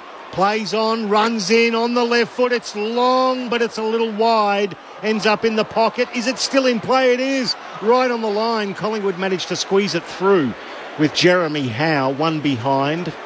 39 plays 33. Back to a 6-point margin. The Lions lead, and short kick-ins marked by Moore. Zane on the boundary. Yeah, Darcy Cameron's back out there, guys, contesting with Harris Andrews out on this Stanley Street wing, going for a mark right now. Well, couldn't get there because Moore's kick is out of bounds on the full. And Mitch Robinson is going to receive the free kick for Brisbane between wing and right half forward on the southern side. He kicks Brisbane back into attack to the pocket, out the back. McCarthy roves, hand passes, looking for Lyons. It doesn't find him. It ricochets though to Neale. Left foot snap, no penetration. Goalkeeper Roughhead marks at the top of the defensive goal square for Collingwood. Jordan Roughhead playing his first game of the year after some shoulder surgery late last year. That's a mongrel of a kick. It floats in straight into the arms of Lachie Neale, who's going to put it straight back inside 50. He reciprocates with another mongrel. It comes off hands. McLuggage, handball to Berry, handball to Darcy Fort. The big ruckman lays the slipper in from 40 and kicks a goal for Brisbane. 7-3, 45. Plays 5-3-33. Within a flash, the Lions are ahead by 2 goals. 13.5 gone, second term. How good's that? The ruckman kicking a goal, Whitey. Yeah, coming through the midfield. But I was really impressed with the way the Lions, once it went inside their forward 50, You know what it's like, Acker? If it's out of your area, turn your head, defend. Yes. And that's what they did straight away. That's where Lachie Neale came across, was able to get the intercept. But there was no exit for Collingwood. No, they not cut like it in off. the first quarter. There was no exit because they'd set up really quick. They cut it off, but also it was a horrible kick from Ruffy, I've got to tell you. Yeah. If you kick it to Lachie Neale, who's 4'3", I mean, fair dinkum. But players are out everywhere, as they should, on the ability for us to get it forward. But then to have the biggest bloke on our side get it and kick a goal. Whose side? You're on the ABC now, Acker. Oh, sorry, on the Lions side, I should say. Very good. Very good. You'll learn. Centre bounce. Here's a chance for De Goey to get clear for Collingwood. Oh, he tapped it too far in front of himself. Ainsworth makes the contest and taps it back Neale's way. 10 disposals in the term for Neale. That's a hand pass to McCarthy in the middle of the ground, tackled by Brown. He was able to slap it, though, to the advantage of McStay. Kick to full forward, a little too high for Bailey. But Bailey was nudged in the back. Free kick to Zach Bailey against Jeremy Howe. That was lucky. I mean, a bit like... I think that was a good contest. I thought that was a good contest too. If you look at the replay, obviously De Goey coming out of the middle and Ainsworth nearly threw it, that one, but how good is Lachie Neale's handball? Not quite the same stakes as Easter last year for this kick from Zach Bailey. This to put the Lions 3 goals in front for 5 goals in this second term unanswered. The locals have got hot. And Zach Bailey kicks his first. And after Collingwood led by 12 points at quarter time, it's now Brisbane by 18. At 8 goals, 3, 51 to 5, 3, 33. Apart from Lachie Neale's 10 disposals, Acker and Whitey, how have the Lions conjured this surge? Well, what they've done, Whitey, I was just going to say that he would have said absorb the pressure. Absorb the pressure of Collingwood. They're going to keep coming, but we need to be far calmer with the ball. And that's exactly what they're doing right now. They're hitting their targets. They're putting the pressure on, but they're not allowing the Pies to come out of their forward 50. They're putting a lot of pressure on. They're forcing those kicks to go high, so they're able to get it. But it's also the switch of play. They're changing their direction. They're forcing those Collingwood defenders to try and change where they've got to go in their direction. Exactly.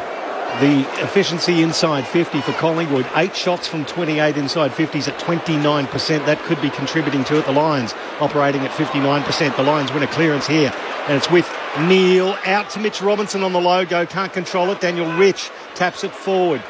Lions picks it up. Handball out to Zorko. He tries to spear a ball out wider. It's beautifully picked up by the big man.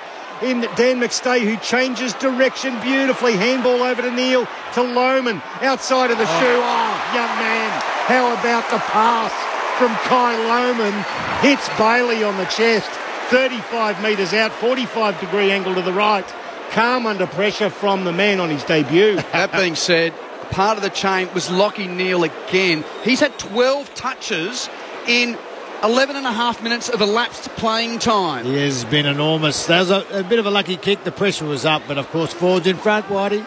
Here we go again. Zach Bailey just kicked his first for the night, comes in from 40. He's a good kick. He's got another one from the Lions, and they are red hot here at the Gabba.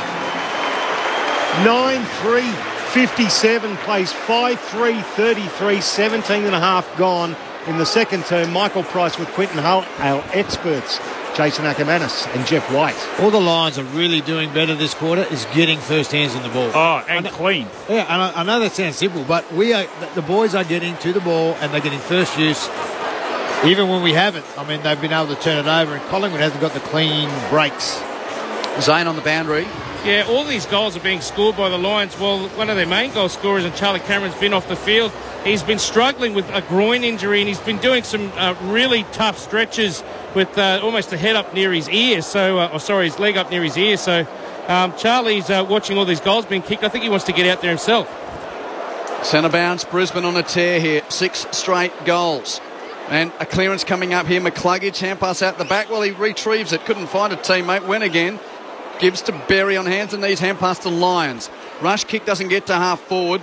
Knuckle to deck. Goes towards the southern wing side of the square. Picked up by Archie. Tackled by Hoskin Elliott. And holding the ball. Great tackle. Super tackle. Clamp from Will Hoskin Elliott as the Magpies just need to find something here. He chips it short to his skipper Pendlebury. Pendlebury marks and goes short to Nick Dacos. Forward of the wing. Not moving. Pretty stagnant in front of him. So Dacos uses his right boot, kicks it on the head of Kruger. The pack arrives. Andrews with the fist. Roved by Crisp of Collingwood, though. Hand pass to Lipinski, hand pass to Darcy Cameron, hand pass stolen by Berry. And that offender saying no arguments here. Hands it off to Lyons, hand pass turned over. Nick Dacos in the middle of the ground for Collingwood. Hands it to Wilson. Off a step, kicks to full forward, back with the flight. Kruger, high contact. No free kick. It's roved anyway by the Magpies. Reef McInnes, and he kicks his first goal in league footy. And didn't the Magpies need that? At the 19.5-minute mark of the second term, it's Brisbane by 3 goals at 9-3 to 6 goals, 3. That shouldn't have been a goal. The Lions had 4 back there. They just got a little bit confused in the air. I mean, Harris Andrews usually gets them. He decided to leave it to his teammate, and then no one ended up going for it. The Pies get their hands on it, comes to ground. Still, the Lions should have just walked out of there, but no, that is a fortuitous goal. That's one they probably didn't expect going forward. But it was the position of where the ball went inside forward 50. Sometimes when you're under the pump, everything's happening, you tend to go wide because you feel that that's the best option, and the opposition allow you to lead to the boundary, but to get the kick inside the V, give your forwards an opportunity to get a goal, so it was a good finish. They needed that, the Pies. Didn't they? Back into the middle of the Gabba, Thursday night lights, 3 goals the difference. The Lions are leading. They get this clearance out, but it's cut off there by Nick Dacos. Now he gets it to Josh out on the outer wing. Pendlebury tackled, holding the ball. Just looking back inboard to see what he can do with it. And he was tackled there by Jared Lyons. Won himself a free kick, did Lyons. Just short of centre wing, he goes out wider. Cameron's back on the field, as in Charlie. He kicks it forward 20 metres, just forward to centre wing to find Hugh McLuggage. Happy to just hold on to the ball and see what presents itself. Collingwood have got basically every player on the park in front of him. He goes long in the pack of players, headed up by Danaher. Front and centre was Starcevic. He got tackled off the ball. Pendlebury involving himself now. Got a handball out, cut off by McLuggage. Tackled into the ground at right half forward. We'll get a ball up. Not a lot of free kicks considering how many collisions there are tonight. Oh, a good one-on-one contest tonight. Brutal. There's been 6 in the game, 3 each, Acker. Amazing. Tap down, roved by Crisp of Collingwood from left half back, kicks to the wing, met by Andrews of Brisbane, controls it, hands it to Cameron, hands it off to Zorko, sizzling pass straight to the big American. And Cox takes the mark, falling to deck. And he gets a few cheers. Sunnies are working. Are they the Bronx cheers or the University of Oklahoma cheers? Yeah, well, it's some kind of American cheer, but Bronx is out of his postcode, isn't it? Kicks to the wing, was looking for Darcy Cameron. Andrews got in the way, but there's a free kick before the ball arrives. Jordan De Goey's going to take it. On return to the team tonight, De Goey out on the southern wing will kick Collingwood long into attack in at the back. Marcus Adams with the fist of a pack. Rode by Charlie Cameron at right half back for Brisbane. Hand pass around the boundary line, too hot for Jared Berry, and Taylor Adams is there with him. So we've got Darcy Cameron and Charlie Cameron, Marcus Adams and Taylor Adams, Jared Berry, and, well, Tom's on the emergencies list. A couple of Dacos. Yep. A couple of Browns, one in the emergency list. Good luck, Hugh and Price. Yep. McInerney puts his big size 16 slipper into it and gets over the wing. For Brisbane, there's been a dramatic push out there. Well, I thought it was going to be a free kick to Jeremy Howe, but it's going to go to actually Joe Danaher. Howe was splayed across the ground. Danaher laterally to Rich. Edge of the centre square. Daniel Rich gets the distance. That floats it wide. One behind. 9-4, plays 6-3. It is now a 19-point lead in favour of the Brisbane Lions. Charlie must be all right. He's up and around, but he's in the midfield. He's hobbling a bit. Nick Dacos receiving the back pocket. Dangerous kick back centrally to the corridor, marked by Moore. He kicks to Quainer, so it'll come off that dangerous kick to the corridor because Quainer's got room to run through the middle of the Gabba. Quick entry to a 2-on-1 against Kruger. Does well to spoil. Brings it to ground level and got a push in the back. Great work from... No, they call Adam the mark. So should. That was a mark. Oh, gee. I thought Kruger did enough there to spoil that. Anyway, Marcus Adams has paid... on the mark, just. He averages between 5 and 6 intercept marks a game. That was one of them. Long kick down the outer wing, broadcast wing, and Cam Rayner's going to get a free kick from the whistle on play. Downfield. So just short of the centre wing. Cam Rayner wants to move on. Not a lot of movement. He just heads in the Joe Danaher direction towards half forward. He and Roughhead get entangled. He hits the deck, does Joe. Ball goes over the boundary line. We'll get a throw in at left half forward for the Lions, and Zane Bojak's on the boundary. Definition of a cat on a hot tin roof. Lockie Neal desperate to get back on. He's just gone back to the bench to tell Chris Fagan, please get me back on my 200. Well, a dozen possessions at the start of the quarter to give Brisbane the bedrock of a 6-goal run. The Brownlow medalist. Boundary throw in. Right half back for Collingwood. Crisp went through, had it, lost it. Picked up by Charlie Cameron of Brisbane. Hands it to Berry. Kick to the pocket. On the head of Danaher. Great work by Moore. Oh, the names. Danaher and Moore tangling. Yeah, good strength by Moore then. Yeah, that was a bad kick. Poor kick. Yeah. We have got some great names going around in football history tonight as this new generation do their bit in modern footy as Moore switches to Howe, marks in the left back pocket, kicks Collingwood to the wing, looking for Crisp, hassled off it by McCluggage, wins the ball for Brisbane, hands to Archie, a bit of a dump, he's tackled as soon as he got it, hand pass turned over. Will Nick and Josh try to share it now? They do. Nick Dacos picks up for Collingwood, hand pass not great, McCluggage is nudged in the back by Crisp, out of, and we'll get a free kick for it. A push in the back, Hugh McCluggage. Right in front of the Brisbane Lions benches there. Great second effort though, McCluggage on that far side. He just didn't give up. Got that ball, got it back for the Lions. So he wants to play on. Hugh McCluggage does so with a long kick down the outer side. Fort was the target, spoiled by Roughhead, front and centre Adams. Handball back to Roughhead for the Pies. It's a wobbler, goes to the wing. Neal gathers it, handball to Rich, standing start, kicks it to half forward, and it's Brown for Collingwood. Sorry, Maynard for Collingwood, diving forward, taking the switch the ball there, Collingwood. You're right, Whitey. They're a little bit stagnant. They've got numbers on the commentary box side, but they're mucking around with handball over there. It comes back inboard. Crisp now, Madgen. It's with Dacos. Nick lowers the eyes, looking for Kruger, but it's cut off again, and Answorth for Brisbane are going to cut it off. Well, he kicked it backwards, and Wilson picks up for Collingwood, 50 out. Hand pass to Adams, kick to the pocket, looking for De Goey, manfully spoiled by the strength of Marcus Adams. Picked up by Cameron at half-back. Overshoots his target in the middle of the ground. Gathered on the half volley by Pendlebury of Collingwood. Kicks it to the wing for Quainer, just forward of the wing. His kick's a bit too hot for Wilson. Couldn't mark. Reefed off it by the pressure of Cameron. Picked up by Adams of Brisbane. Hand passes to Rich. That is a hoping mongrel from Dan Rich to clear defence, and it's out of bounds on the full. That was the pressure that Collingwood had in the first quarter. So that's the first time they've been able to put Brisbane under pressure in the back half. Free kick to Collingwood. Forward of the wing to be taken by Quainer. Brisbane leading by 19 points. Quainer kicks the Pies back into attack, looking for Cox. First hand couldn't mark, but Wilson roves. Left foot snaps a beauty. And the Pies get two in a row to get a little closer. In a turn where they were dominated early. The margin now back to just 13 points with Tom Wilson kicking his second goal of the season. It's Brisbane 9-4-58. Leading Collingwood 7-3-45, 27 and a half second term on Grandstand AFL. This is the first time I've seen Collingwood get a real good sequence, although they did have a couple of very risky kicks through the middle here. Yep. But they just started to get enough ball back where they've got some continuity going forward where they can actually have shots on goal.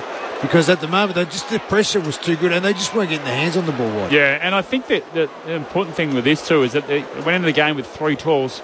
They haven't been outmarked. They've been bringing the ball to ground. They've been really competitive in the air, and that's what they wanted. That's all they want. The Cox up there, they want him to mark it, but mate, don't get outmarked. The interesting thing about Cox, I'll get to that in a moment.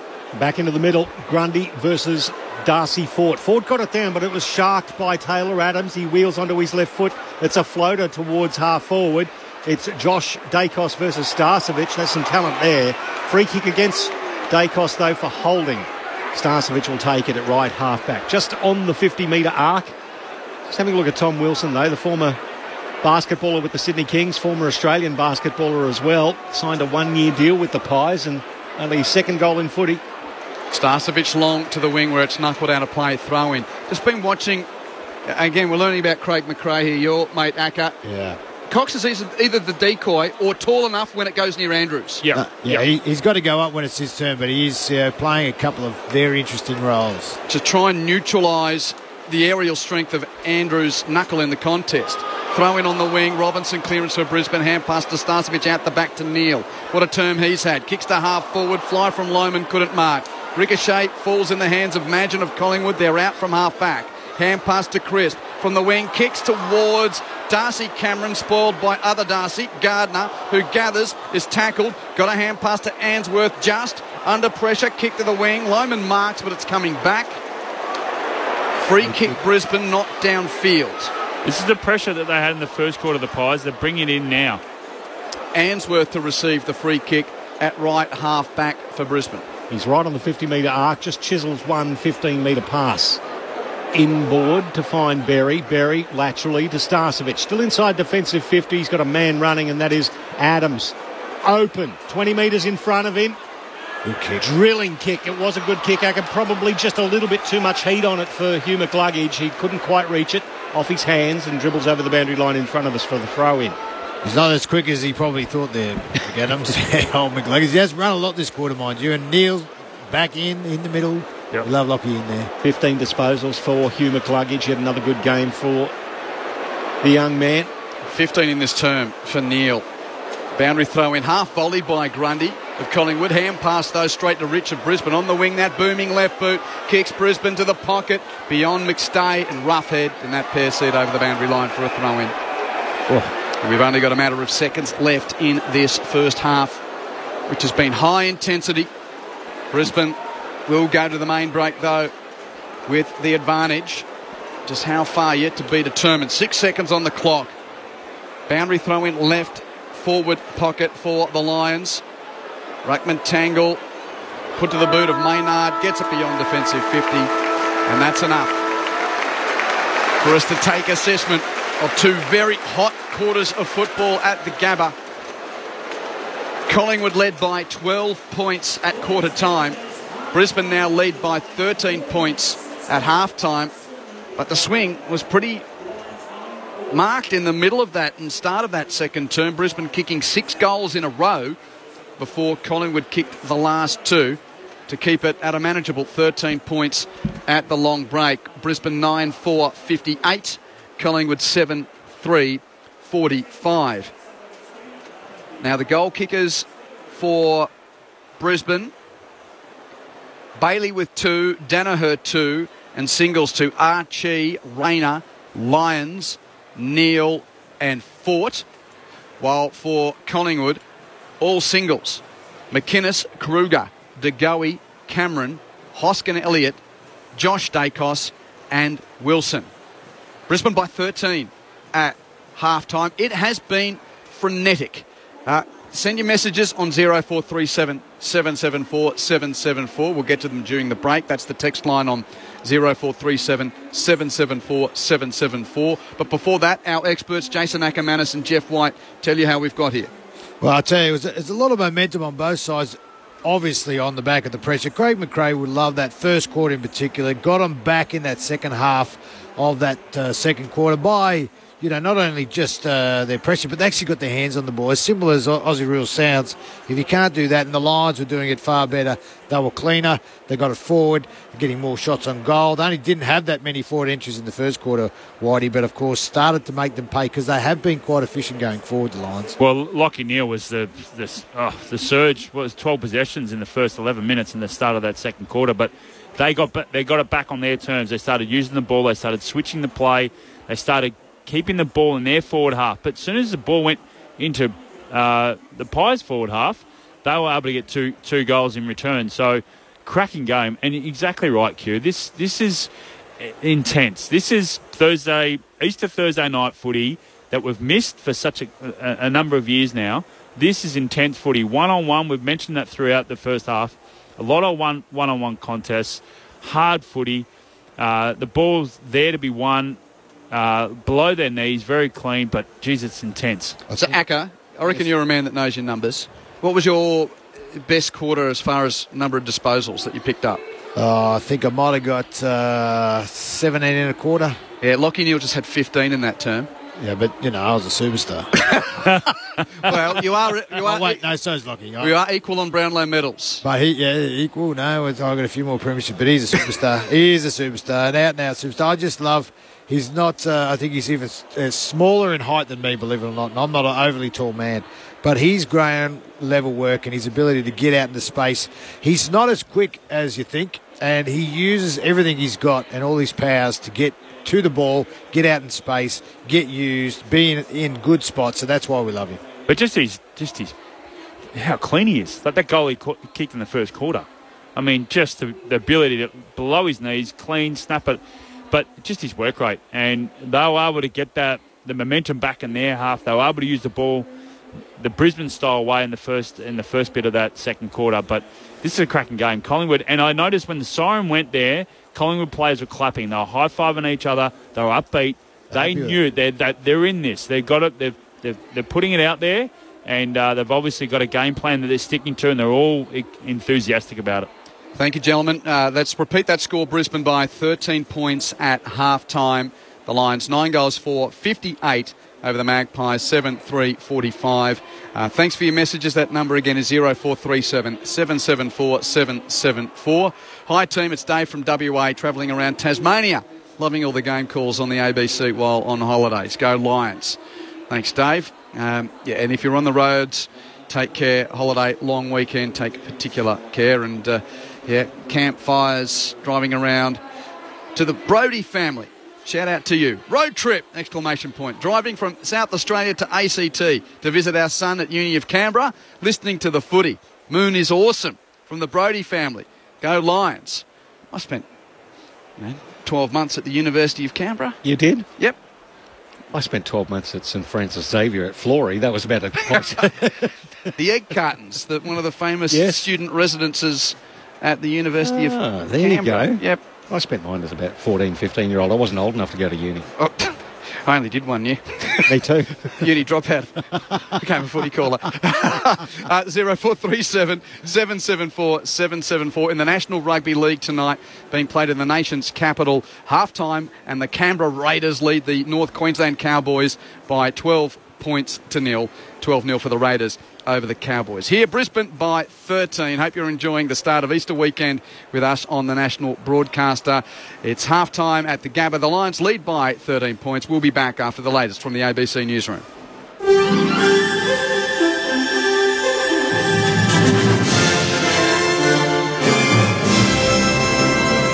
ABC News with Satyam Weinstein. The Finance Minister Simon Birmingham says no one has been seriously injured in a car crash involving the Prime Minister's security detail in Tasmania today. A man and a woman from the Australian Federal Police and 2 men from Tasmanian Police were rushed to hospital after their car rolled off the road just outside Elizabethtown. The officers were following the Prime Minister on his way to a campaign event when a ute collided with the back of the police car while attempting to merge. The driver of the second vehicle was uninjured. Mr Birmingham says Mr Morrison was not involved in the crash, but he has cancelled his campaign events out of concern for his security.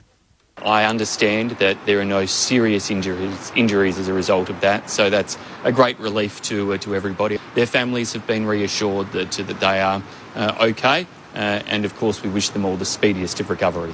A controversial candidate for the Liberal Party in New South Wales has been forced to apologise for a second time this week over comments on transgender people. A YouTube video from last year has emerged of Catherine Deeves, who's running against independent MP Zali Steggall in Warringah, Tony Abbott's former seat. In the video, she likens her activism to stop transgender athletes competing in women's sport to standing up against the Holocaust. In a statement to the ABC, Ms Deeves says her language has on occasion been unacceptable and it has hurt people and detracted from her arguments. The Prime Minister is refusing to budge on the issue of a national anti-corruption commission fending off attacks he's broken an election promise by failing to establish the watchdog. Scott Morrison took the pledge to the last election but has never introduced legislation to Parliament to establish the Commonwealth Integrity Commission. He says it will introduce the bill if Labor gives the policy its express support beforehand, something Labor won't do as it's concerned the model is too weak and secretive. Mr Morrison is dismissing calls for amendments. We're not going to agree to changes which we think aren't in the national interest. We've put forward our proposal. Everyone knows what our proposal is. It's in detailed legislation. Federal opposition leader Anthony Albanese is flagging Labor will announce plans to support training for general practitioners. Labor's yesterday pledged to establish 50 urgent care clinics to deal with minor emergencies and take pressure off hospital emergency departments.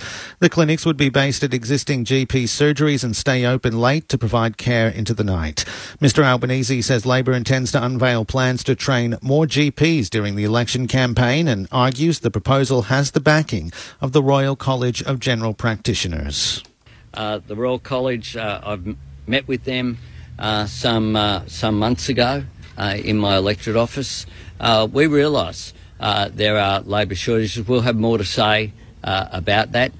Australia's unemployment rate has remained steady today at 4%. Official figures show 18,000 jobs were added to the economy in March, but the result missed expectations, with the market expecting Australia's unemployment rate to fall to 3.9%.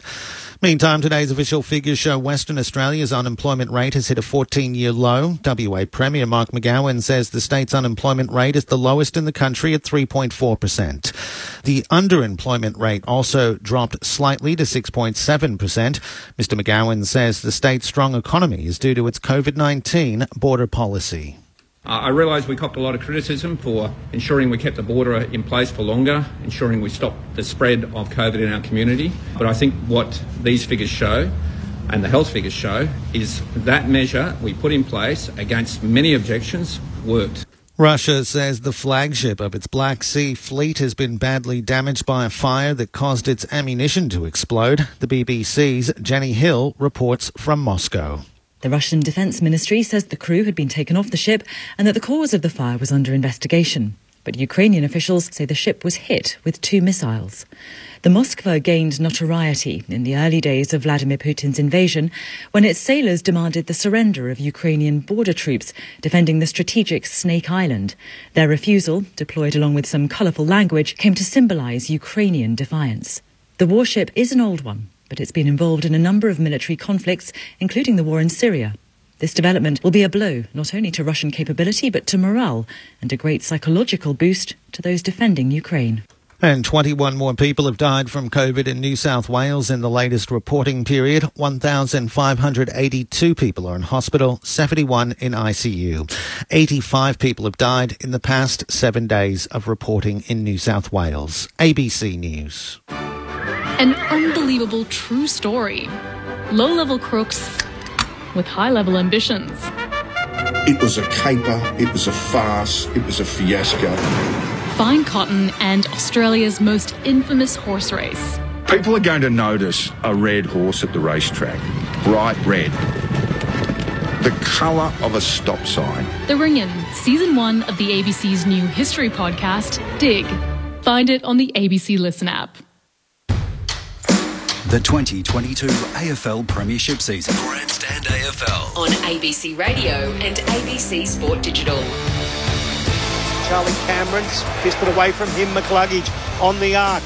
Back to Zorko. Inside 50 and there he is. It's the Joe Show. 25 metres out directly in front. Leans back and kicks another one for the Brisbane Lions. Roughhead had it, lost it. Still in the pocket. Dangerous here for the Pies. Berry. Hand pass to Rayner. And Rayner, unlike last week, from the top of the goal square, this time kicks a goal. Lockie Neal, who's going to put it straight back inside 50. He reciprocates with another mongrel. It comes off hands. McCluggage, handball to Berry, handball to Darcy. Fought the big ruckman, lays the slipper in from 40 and kicks a goal for Brisbane. Nick Dacos in the middle of the ground for Collingwood. Hands it to Wilson. Off a step, kicks to full forward. Back with the flight. Kruger, high contact. No free kick. It's raised anyway by the Magpies. Reef McInnes, and he kicks his first goal in league footy. Quainer kicks the Pies back into attack, looking for Cox. First hand couldn't mark, but Wilson roves. Left foot snaps a beauty. And the Pies get 2 in a row to get a little closer. This is the 2022 AFL Premiership season. On ABC Radio and ABC Sport Digital. The national broadcaster starting your Easter weekend of footy at the Gabba in Brisbane. It's a hot contest here. Nice to have you with us. My name's Quentin Hull. Brisbane lead Collingwood by 13 points at half-time. It's the Lions 9 goals for 58 to Collingwood's 7 goals 3 45. That was after the Magpies led by 2 goals at quarter time. Brisbane kicked 6 unanswered goals during a run in the first 17 minutes of that second term, but the Magpies got 2 back before the break to ensure that we are at that 13-point margin here at the long break. Thank you for your messages. They keep coming in. The number, if you want to get in touch, is 0437 774 774. G'day to the Mag Greek. Love listening to Acker telling us how good he used to be. Go Lions. Thank you. G'day, gang. It's Eric from Tudye. Southbound through Meekatharra in Western Australia in the road train. Be home Friday next week, but not a problem, as I got the ABC and my beloved Lions. Good on you, Eric. Thanks for that. Kim from Perth. Good call, boys. Lions have lifted. Lockie Neal is a gun. Lions crowd support not good enough, though, says Kim from Perth. And here's an interesting one from Bennett Traralgon. I'm not a Pies supporter, but Brisbane get many frees up there. It's to the value of 3 to 4 goals every time they play at the Gabba, according to Ben from Traralgon. 0437 774. The noise of affirmation worth 3 goals. 4. It's 12 free kicks apiece. I think they're scientifically proven, isn't it? The hometown team does get a couple more free kicks. A couple, but it wouldn't equate to 3 to 4 goals. It's not that many. Well, you saw the free kicks in the first quarter weren't going the Lions' way. But anyway, we always think that there's always human biases. We all have them. But the umpires, they're generally Victorian, Whitey. So, you know, I don't know how that works. Got the big V on, have they? Yeah. We've seen that happen before. I think the Lions were a little stiff in that 1-point loss in the, the elimination final last year, whatever it was. They were very stiff. Very stiff. How are you going, working with the national broadcaster now, and, we becomes Brisbane and us becomes the Lions? Sorry about that. I mean, those 12 years I did play here. Well, what about, you've got plenty of Bulldogs fans. Yeah, still, they were great 4 years. I just had to duck out. Did the half-time there just for the Lions, just talking about the game. Ironically, exactly what we were talking about. Their pressure's fantastic. But, yeah, it is different. There's always rules I've got to get used to. Oh, that's good. But we'll get there. By the way, I read out, you were just on your way back when I read this text. It was a good one. It's worth revisiting. From the Mad Greek. Love listening to Acker telling us how good he used to be. I know who that is. That's Jimmy. G'day, Jimmy. Jimmy is a big Carlton man and a mad keen golfer. In fact, when we play down the coast, Whitey, Jimmy will come and you will love him. He is, his family used to be tip-top and he used to get up at 3 o'clock in the morning and bake all our breads. And, yeah, he's a wonderful fella. And he runs the best golf trips, I tell you. Full house at the Gabba. Auskick kids running off. It's starting to feel a bit more normal after the last couple of years. So let's get into some of these numbers. 13 points the lead to Brisbane. Neal up to 18 disposals. Just want to give you that second quarter breakdown for him if the computer's going to play ball for me here. Yep, here it is. So 14 disposals, 4 marks, 235 metres gained just in that term for Locke Neal in his 200th game. He's up to 18 overall, 15 for McCluggage, 14 for Rich, 13 for Robinson. For Collingwood, Crisp leading the way with 18. The Dacos brothers have got 30 between them, split down the middle. 15 for Josh, 15 for Nick, 13 for Pendlebury and 11 for Moore. Just 1 more disposal to Brisbane. The marks, 8 more to Brisbane. The clearances, even at 20 apiece. Centre bounce, 9 apiece. Hit-outs to advantage, 4 apiece. Tackles, Collingwood plus 7 there at 37 to 30. Inside 50s, Collingwood with 7 more at 34 to 27. Not much in it. No, not much. Obviously, the scoreboard shows that at the moment, but it's just going to be the side that actually is consistent with their pressure. We noticed that Collingwood were really on top of them, the Lions in the first quarter. Start of the second quarter, Brisbane on top. A little bit of the last part of that second quarter, Collingwood got back the momentum. So whoever can sustain that pressure for the longest is going to win this game. And that's what it's coming down to. And I do think that Collingwood, as good as their pressure is, cannot sustain it, and that's going to be the issue. They have fallen away late in games. Obviously, the game they should have iced against Geelong a couple of weeks ago, though he should have had it done at three-quarter time. inaccurate kicking, but their pressure was wonderful. Yeah. But once you drop away, which they will again in the fourth, halfway, if not early in the fourth, it's going to be can Brisbane capitalise, and they will because they're a good side, and that's going to be the one thing that if they're going to have it as their backbone, Collingwood, well, it's going to need to be just a little bit more than that, Pricey. How did Collingwood clean up their act inside 50? They've had 34 inside 50, 7 more than Brisbane. They've only had the 10 shots, so operating at 29%, which is just not good enough. Brisbane 15 from 27 at 56%. So how do they clean up that? I'll tell you how you clean it up. You don't have so many big guys in there. Unless they're going to clunk them, you need fast, quick, agile guys. That's where Elliott would have been, and that's what they're missing. It would have been perfect. But what they also got to do, the Dacos brothers, they've got to push in. Pendlebury, they've got to push into that drop of the ball. They've got to support. Those midfielders have got to push through the midfield. Or have your midfielders kick goals. And that's the next Well, that's how they're going to do it, because the bigs are not getting outmarked. We know that right now. Adams and Andrews have got their hands full. Darcy Gardner as well. Yes. So they bring you to the ground. That's why it's getting Wooshka right out of their forward line. Interesting thing with Collingwood here, guys. So if they try and fight fire with fire, you reckon Brisbane will beat them. So can Craig McQuay change the pace? What can Fly do here structurally? I mean, he's only 4.5 games in as senior coach to this footy team. So can he do anything to try and manipulate this? Did you see late in that quarter, you might have noticed, but on that far wing from us, which is, of course, the other side of the ground, Collingwood's winger was right on the square so he could peel straight back to the defensive 50. Yeah. And so that's what he's doing. He's going to get a number behind when he thinks late in quarters he needs to stop goals. And that's what he used in the first quarter with Cameron coming out of the forward line when they had to stop play in forward 50. So they want to try and keep it in their forward half, and that's the way they do it, get a number behind the ball. But they're going to need mids kicking goals, boys, and they're going to need a smaller forward kicking goals. If they don't get that, their big fellas aren't going to do the trick. No. Interestingly, Mason Cox at the bottom of the disposals chart for Collingwood, but doing a really good role on Harris Andrews. You can tell that he's just get it the highest point, bring it to ground. If you can mark it, great. If you can't, bring it to ground. Don't get outmarked. Third term about to begin on Grandstand AFL. Brisbane leading Collingwood by 13 points. It's McInerney to do the ruck with Grundy. And Grundy got the first hand to it. Crisp underneath there for Collingwood. Wrapped up as soon as he picks up the footy, no prior. And we'll do it all again. What a gorgeous night for footy. Sold out house at the Gabba as McInerney tries to win clean possession. Fumbles picked up by Crisp of Collingwood.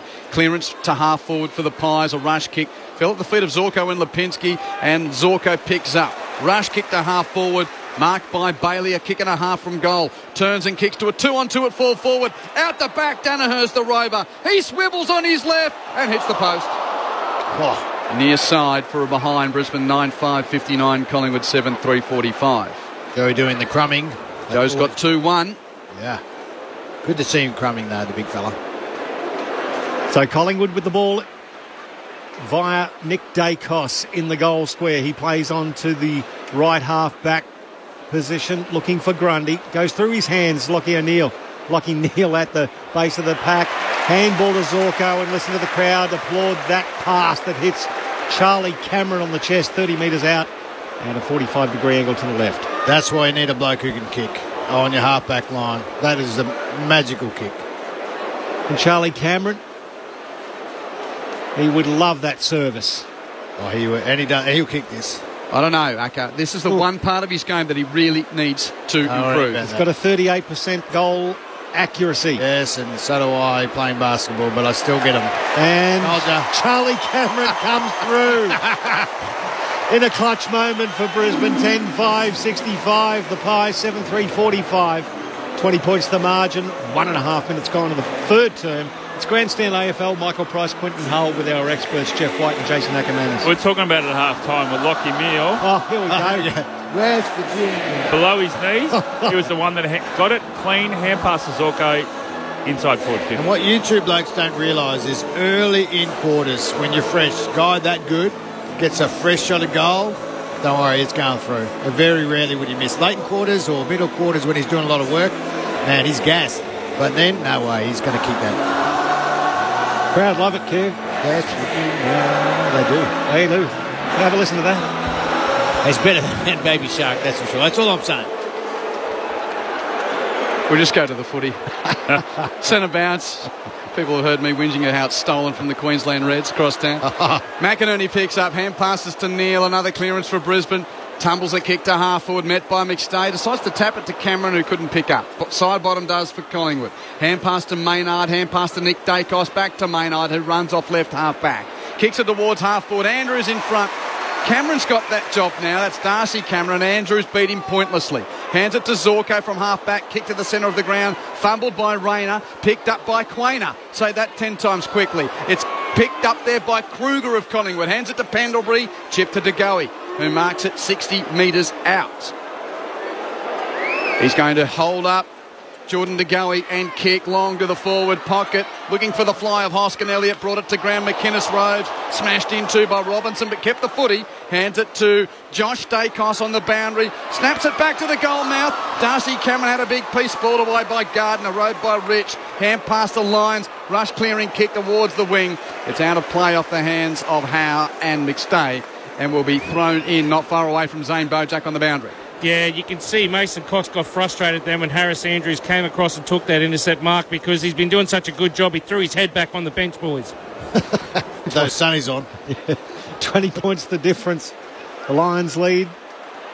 It's kicked out towards the boundary line. In fact, Daniel Rich will have scored it over the boundary line off hands, and we'll get another throw in. It's nearly time wasting in it if you do that. Yeah, so this is where they bring the forward up. Collingwood bring their forward up, and then they have Grundy sit behind the play. The throw in right across the 50-metre arc at half forward for Collingwood. Front position was McInerney. He got a free kick because he was being held onto by Darcy Cameron. McInerney will receive that free kick just on the arc of 50, goes back inside defensive 50 to find Harris Andrews. They want to bring it out to the commentary wing, so it's coming out to Marcus Adams in the pocket. Berry leads, and Adams finds him with the transitional kick. Now it's at right half back. Lines have set up, but Collingwood have come straight across the field with him. I reckon you'll find by the time this quarter's done, Craig McRae will be going one-on-one inside the forward line. Jared Berry long down the line.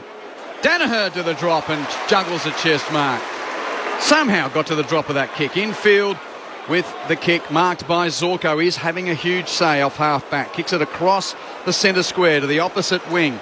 Marked by Robinson on halfway. Mitch with a long right boot towards attacking 50 for Brisbane. Battle there between Howe and McStay. McStay roves. Indiscriminate hand pass, though, stolen by Pendlebury. Hands to Josh Dacos. Hands to De Goey from defensive 50. Kick to the wing is marked by Collingwood's Cameron. Near the interchange gates on the outer side.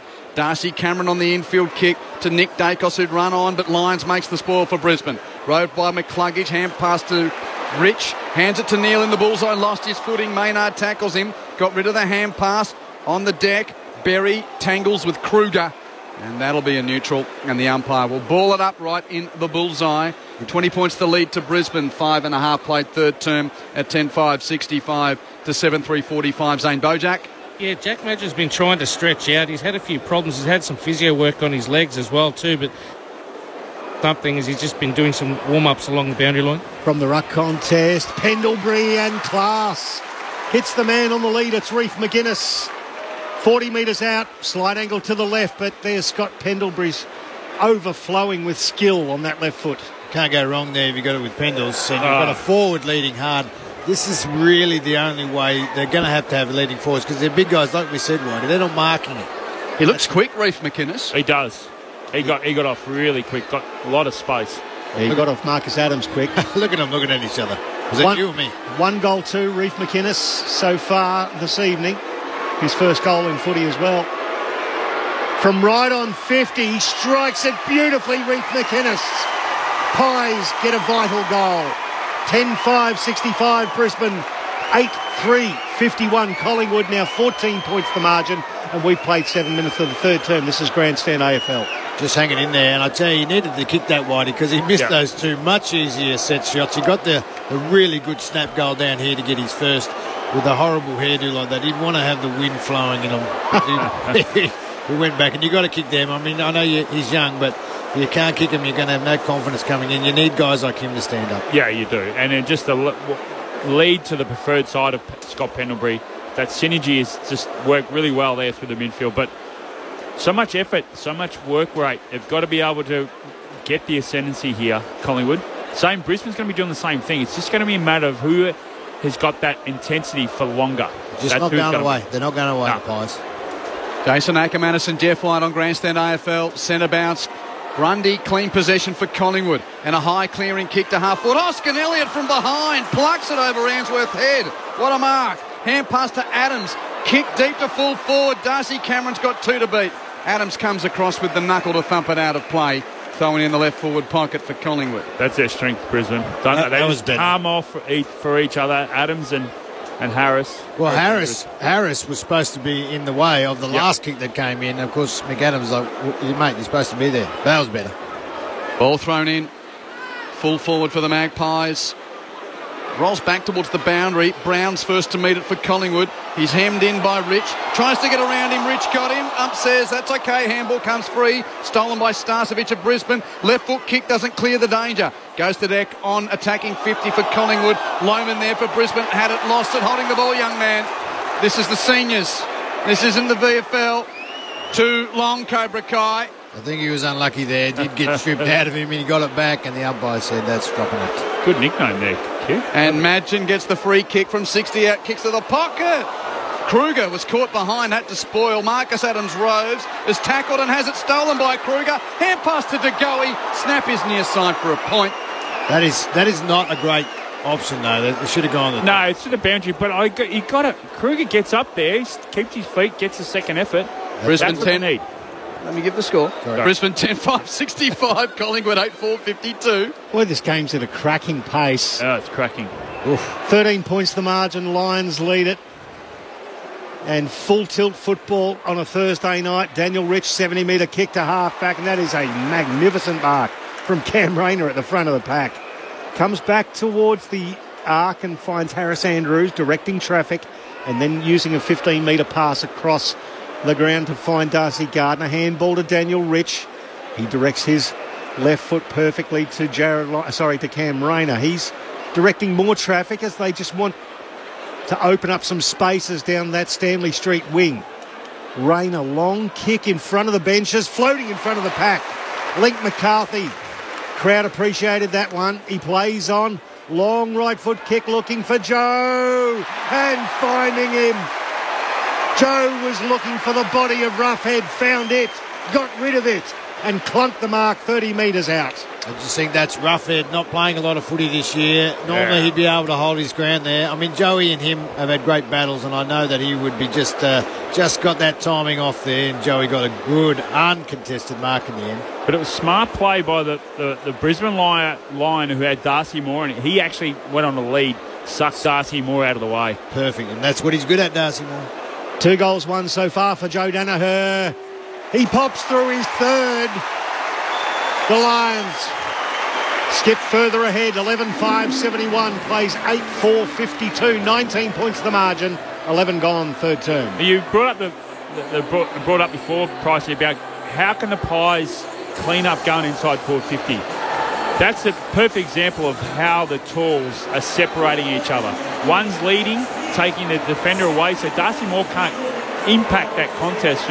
So it makes it a one-on-one for Joe Danaher. Yes. Whereas down the forward line there, you've got Cox and all the big tools are running into each other. They're not getting any separation. They're not making any leads to look like they're dangerous. Well, you look at that score from Joey where he's taking it 15 metres out. You got the Goey trying to kick a miracle one down on the point post. I mean, that's the difference in where your type of scoring shots you need. 19 points the lead to Brisbane. Centre bounce, forward over the top of Grundy with the tap, but Grundy roves, hands it to Adams, clearance Brisbane, out the back, Adams with the kick to half forward, Zorko gives away a free kick, on Brown, no. Thought he held him without the ball, ump says play on, Robinson dives forward, no free kick, Berry reefs his body clear for Brisbane, hand pass to McCluggage, the Lions are out, hand pass to Zorko in the bullseye, hands it to Lions, hands it to McCluggage, they've rumbled it to half forward, hand pass wide to Zorko on 60, chip to Danaher, in the way is Howe. Thumping it out of play for a throw-in on attacking 50 for the Lions at left half forward. It's a bit Joey Danaher-centric there. I mean, Zorko's got a big left foot. He could have really pumped that long and put the defence of the Pies under pressure. Hasn't scored a goal this year for Brisbane, Dane Zorko. Doesn't need to. Setting them up. Setting them up. Score assist good enough, according to Jason Ackermanis here on Grandstand AFL. Throw in, lands in the hands of Crisp. Handball off to Maynard. kicks into the middle of the ground. It's a speculator between Kruger and Darcy Gardner. In fact, it's a free kick to Kruger. Gardner was holding on right in the bullseyes. Kruger plays on. It's a wobbling sack of the left foot kick. It lands in the hands of Adams, who's ordered the play on. He kicks it just short of centre wing. Magin with a 25-metre spoil towards the boundary line. It just stays in enough for Calamar Chi to take it over where the 50 intersects at left half forward for the Pies. That was good man in the mark, Whitey. Man in the mark, correct. You actually, you went when you were allowed to go, which is very rare. 13 minutes, third term. Brisbane by 19 points. Boundary throw in on attacking 50 for Collingwood. Drove by Line, shrugged off his kick for Brisbane. Picked up by Crisp of Collingwood. Hands it out the back to Hoskin Elliott. Gave it to Magin under pressure. Rode the tackle, got a hand pass away. Couldn't link back up with Hoskin Elliott. It rolls out of play. And I reckon we're at that crucial little period, Acker and Jeff, where Brisbane really probably should be further in front. The Pies have done enough to stay close enough. If they can capitalise in the next 15 minutes, they've earned to be close enough. It's actually different. They're getting out in space, Collingwood. They've got a little bit more energy at the moment. Boundary throw in. Berry threw that to Adams. Ump said play on. Brisbane clearance. Lines with a hand pass to Archie. Kick to the sliding McStay. Takes a mark, still defensive side of the wing for Brisbane, who lead it by 19 points. 14 minutes played third term. Dan McStay held off contract negotiations till the end of the year. He's a hot property south of the border here in Queensland. He goes backwards inside defensive 50 to Darcy Gardner. He chips it forward to Zorko. Zorko organising traffic and then kicking it out wide to Harris Andrews, just forward of left half back. He brings it back inboard to Darcy Gardner again, just setting up and looking for the spaces to explode through the corridor. Gardner, little sizzle of a pass. That's a nice one. Finds Brandon Starcevich just forward, short of centre wing. Back to Zorko laterally. So just holding onto the ball, looking to control the situation, the Brisbane Lions, and then Zorko pulls the trigger. Big kick towards half forward. Big pack of players flies front and centre. McCarthy handball off the Lions. He kicks it, accidentally taken by Cameron, but he made it look brilliant. Handball out wide to Marcus Adams from 50. The defender kicks it to the goal square. Nicely cut off there by Jordan Roughead on the goal line. Yeah, bloke short and wide too. Missed him, McAdam. Roughead from fullback kicks Collingwood to half-back. Gardner makes the spoil on Kruger. Roved by Robinson of Brisbane. Kicks back to the pocket. And a couple to beat there for McCarthy. Fisted out of play by Howe and Roughead. Boundary throw in. Right back pocket for Collingwood. Left forward pocket for Brisbane, who are attacking the western end in this third quarter, of which 15 minutes has elapsed. And the Lions have kicked 2-1 in this term to lead by 19. Boundary throw in. Clean possession, Grundy of Collingwood. Hand pass to side bottom, immediately tackled by Robinson. We've got a hand pass free to Pendlebury. In tight to Adams. Kick clear. Marked on the wing by Kruger. Between right half forward and the wing. Kruger plays on. Runs around Gardner. Has a bounce which doesn't come back to him. Gardner tackles him. Indiscriminate hand pass and turned over. Brisbane on the slingshot. Berry with a hand pass to McCluggage. His kick turned over. Maynard there. Now Collingwood's ball. Hand pass to Crisp. Bounces through the middle. Once. Runs to 70. Kicks to the pocket. Mason's on the lead. It was nowhere near him. It's out of play on the bounce for a boundary throw in. There's some spot fires near Zane Bojar. Yeah, Kruger and Gardner, they went at it, Q. You might see a replay on the screen now. I reckon Gardner's in trouble here. He's already on report. I reckon he's thrown one here. You're not far wrong there, Zane. I just saw a little right hand. Down, yeah. That was netball-esque. That was an entanglement. Throw in, right forward pocket for the Pies. It's sharked by Starcevich, smothered off his boot there by Lipinski. It lands in the hands of McCluggage. Standing start, floating kick. Nice mark taken by Maynard on the point of the centre square. Wheels onto the left foot. Long kick to the goal square. Vacant, it bounces. And Harris Andrews gets back to rescue the situation for Brisbane. Handball forward to Darcy Fort. Handball forward to Noah Answorth. And they are out. The debutant Kai Lohman with the ball. Just forward of right half back. Called to play on. Now the numbers stream along the wing. Miss-hit kick from Lohman along the ground. Picked up by Answorth. Gives it back to Lohman by hand. Hands it to Bailey. Hand over the top to McCarthy on the boundary near the wing. Kicks to half forward. McStay caught behind. And Roughead happy to punch it out of play. Throwing it right half forward for Brisbane. Zane? Well, Kruger had some blood in his mouth, so I don't know how he got that, unless maybe a shot got landed. The doctors were definitely looking at him and trying to clean it up. There's a fair few jumper punches in there. Hard to get you on the jumper punch. Throw in 70 metres from the Lions' goal at right half forward. Fought over the top of Grundy. It towed off the ground by Jared Lyons. Dangerous situation, ball loose. Picked up by Link McCarthy onto the left foot. Lohman comes out. No, it was actually defended by Moore away from him. Front and centre, Quainer. Handball now to Wilson. Under enormous pressure, they let loose the ball. Charlie Cameron to Danaher. Sizzling ball. Cut off by Jeremy Howe. And the corridor's open. Quick kick to Adams. But no one else is there, so he takes the mark and slows it down at centre half back. This continues to be a hot game of footy. Brisbane by 19 points. Adams with a kick, asking a lot of Brown against two. Spoils it down. Hoskin Elliott arrived to hack it out of the air. Follows up edge of the square, but McCluggage steals it for Brisbane. Hands it to Berry. Hand pass to Wansworth in space at half forward. Runs to 60. Kicks it to the top of the goal square. No one's there for Brisbane except for Quainer. He's there for Collingwood. Hands it to Madgen at full back. Hands it to Howe. Back to Madgen. Numbers with the Pies as they run it through the back pocket. Back to the corridor with the kick. What a ripper. Marked by Chris. Hand passes to Adams. Runs to the bullseye. Kicks deep. Pendlebury's the only one there. He's got two to beat. Pendles goes down under the challenge of Andrews. Andrews wins the ball for Brisbane. Hands it to Zorko. He's hemmed in by Mason Cox. And calmly he chips across the face of goal. Andrews marks and plays on. He plays on, but the ball hasn't hit the target. It bounces in front of Jared Lyons. Cleans up. Handball to Starcevic. And then a 20-metre pass to find Charlie Cameron. Just outside of defensive 50. Left half back. What a game. It's at 100 miles per hour. And now the Lions decide we need a breather. Cameron Rayner says, let's just slow it down a tad. This game had a triple shot at three-quarter time. Express footy. Absolutely. We haven't got the three-quarter time yet. Extra hot, long kick inside, just in front of the benches. Lockie Neal, the 1-2 handball. Kick inside 50 and cut off by Howe. The debutant Kai Lohman waiting there with eyes like dinner plates. Couldn't quite get to the ball. So Howe chips it to Hoskinelli in the back pocket. Dangerous kick to Goey with two to beat. Free kick, chop of the hands from Jared Berry. Lucky. We've got a spread here, Collingwood. We've got to get on the move. 20 minutes, third term. Brisbane by 19 points to Goey. Down the line, looking for Darcy Cameron. No free kick for hands in the back. Rove there by Lipinski. Hand pass to McInnes, tackled off it by Andrews. Picked up by Neal of Brisbane. Hand pass stolen by McInnes. Then holding the man against Adams. Dropping the ball and 50. Oh, really? Dropping the ball. That is hot. No, he's called him. Hold on. Yeah, it's 50. Yeah. That was strange because McAdams did get him and dump him. That should have been a free kick, but somehow...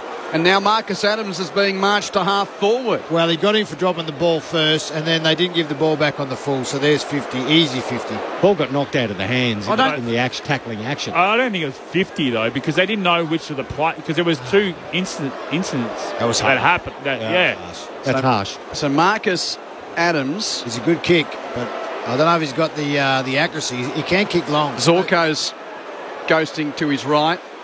He's going to have a shot, the big fella. Man on the mark is 45 out.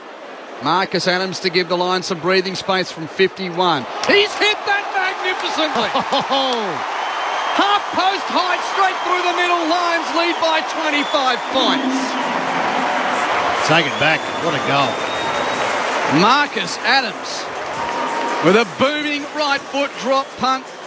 Makes it 12-5, 77 to 8, 4:52, 21 minutes, third term. That's a momentum stopper, isn't it? Collingwood were coming. They were hitting them hard. They were getting their flow. They were switching the play. They were linking up. And all of a sudden, bang.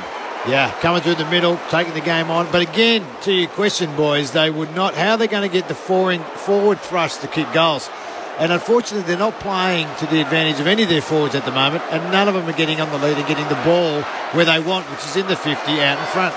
Going to say it again, guys. 42 inside 50s for Collingwood, only 12 shots at 29%. It's just not good enough. They're not lowering the eyes, not using the ball inside 50. And even that one, they went inside forward 50 there. Just had to kick it out to Pendlebury's favourite side. Back into the middle. McInerney forward for Brisbane. There's a free kick. Whistle on play. It's going to go to the Collingwood side. It's Jordan De Goey. Plays on immediately. Handball to Quainer onto the bullseyes. He goes out to right half forward. Oh, that's a push in the back, surely, from Gardner. Yes, it is. But look how wide they're going, boys. Yeah. They're forcing them wide. So that's Kruger. Darcy Gardner had 1 on the 1 and 1 on the 5 as far as his hands go. Kruger now plays on. Left foot kick. There's another whistle on play. There's been a hold. What's going on here? There's more hands going each way than I think it's a turnover here. It's a downfield for reversal because someone has held the Lions player in the back 50. Okay, so that free kick and the good work from Kruger is going to go unrewarded, and it's going to go back to Darcy Gardner, who laid a perfect push in the back a second ago. So Gardner on defensive 50, left half back for Brisbane. Long kick to a pack on the southern wing, off hands. Going to be roved by Crisp of Collingwood. Ham passes to Lipinski. Entry coming up. He kicks it over Cox's head, but behind is Kruger, who takes the mark straight in front on his chest, 30 metres out. The good movement of the forwards, though, Waddy. Kruger was on the mark. When Darcy kicked the ball, he got on that turnover, and he bolted away. So great transitional running there. Well, I mean, the kick wasn't quite... It was going to Cox, but, of course, went over the top. But because he's on the move, I mean, that's luck's a fortune if you are. Yeah. But you should have movement up ahead. It's not that hard. This is a lucky shot on goal, boys. Really important kick, though. 25 points the lead to Brisbane. Kruger straight in front, hits it on his left, hooks it badly. And it's only a minor score. And that makes the margin 24 points. At 12-5 to 8-5, 24 minutes third term. Just short of 4 minutes left to go in this quarter. Daniel Rich, a long kick to just short of centre wing on the outer side. It was a good contest there from Darcy Cameron. In fact, he got a chop of the arms. We'll get a free kick. So the Pies with a chance to go back inside 50. He's got players laterally, but he decides to chip it even wider and go to Jordan De Goey. 70 from goal on the boundary. He plays on reasonably quickly. Kick to the pocket. Kruger! Oh, boy, what a fly. Front and centre was Zorko for Brisbane. He unleashes a mongrel torp that hits McStay on the point of the centre square. Boy, Nathan Kruger getting involved. He's a good jump. It's been a flyer tonight, that's for sure. Landed on his head in the first quarter. McStay at left half back, kicks to the wing, but marked by Moore of Collingwood. This is what he's good at, and that's what Brisbane's got to do. They've got to actually lead to make him countable. Just getting in the right spots, Darcy Moore. It's right on the edge this game. 4 goals the lead to Brisbane. Moore wide. Mason Cox. Oh, he got high and juggled it to deck the big fella. That's done his work then. Hand passes immediately to Maynard. Left foot kick to full forward. Hoskin Elliott caught too far back, and the kick dropped to Archie of Brisbane, who takes the defender's mark. Hand pass to Gardner on defensive 50. He chips it to Bailey, who marks at left half back. Bailey for Brisbane, chips wide to Robinson, who tumbles to deck but controls the Sherrin. Right on the boundary at left half back. Score check at the Gabba. Brisbane 12-5-77. Lead Collingwood 8-5-53. Mitch Robinson at left half back for Brisbane. That's a long penetrating kick down the Stanley Street wing. Back of the pack was Fort. Didn't quite hold the mark. Roved by McCluggage. Handball forward to Jared Lyons. Tackled off the ball. De Goey's there for Collingwood. Handball inboard now to Nick Dacos. Chips it to the Collingwood champion Pendlebury. Time to fumble, pick it up and deliver an absolutely beautiful kick. Right. The steel side bottom.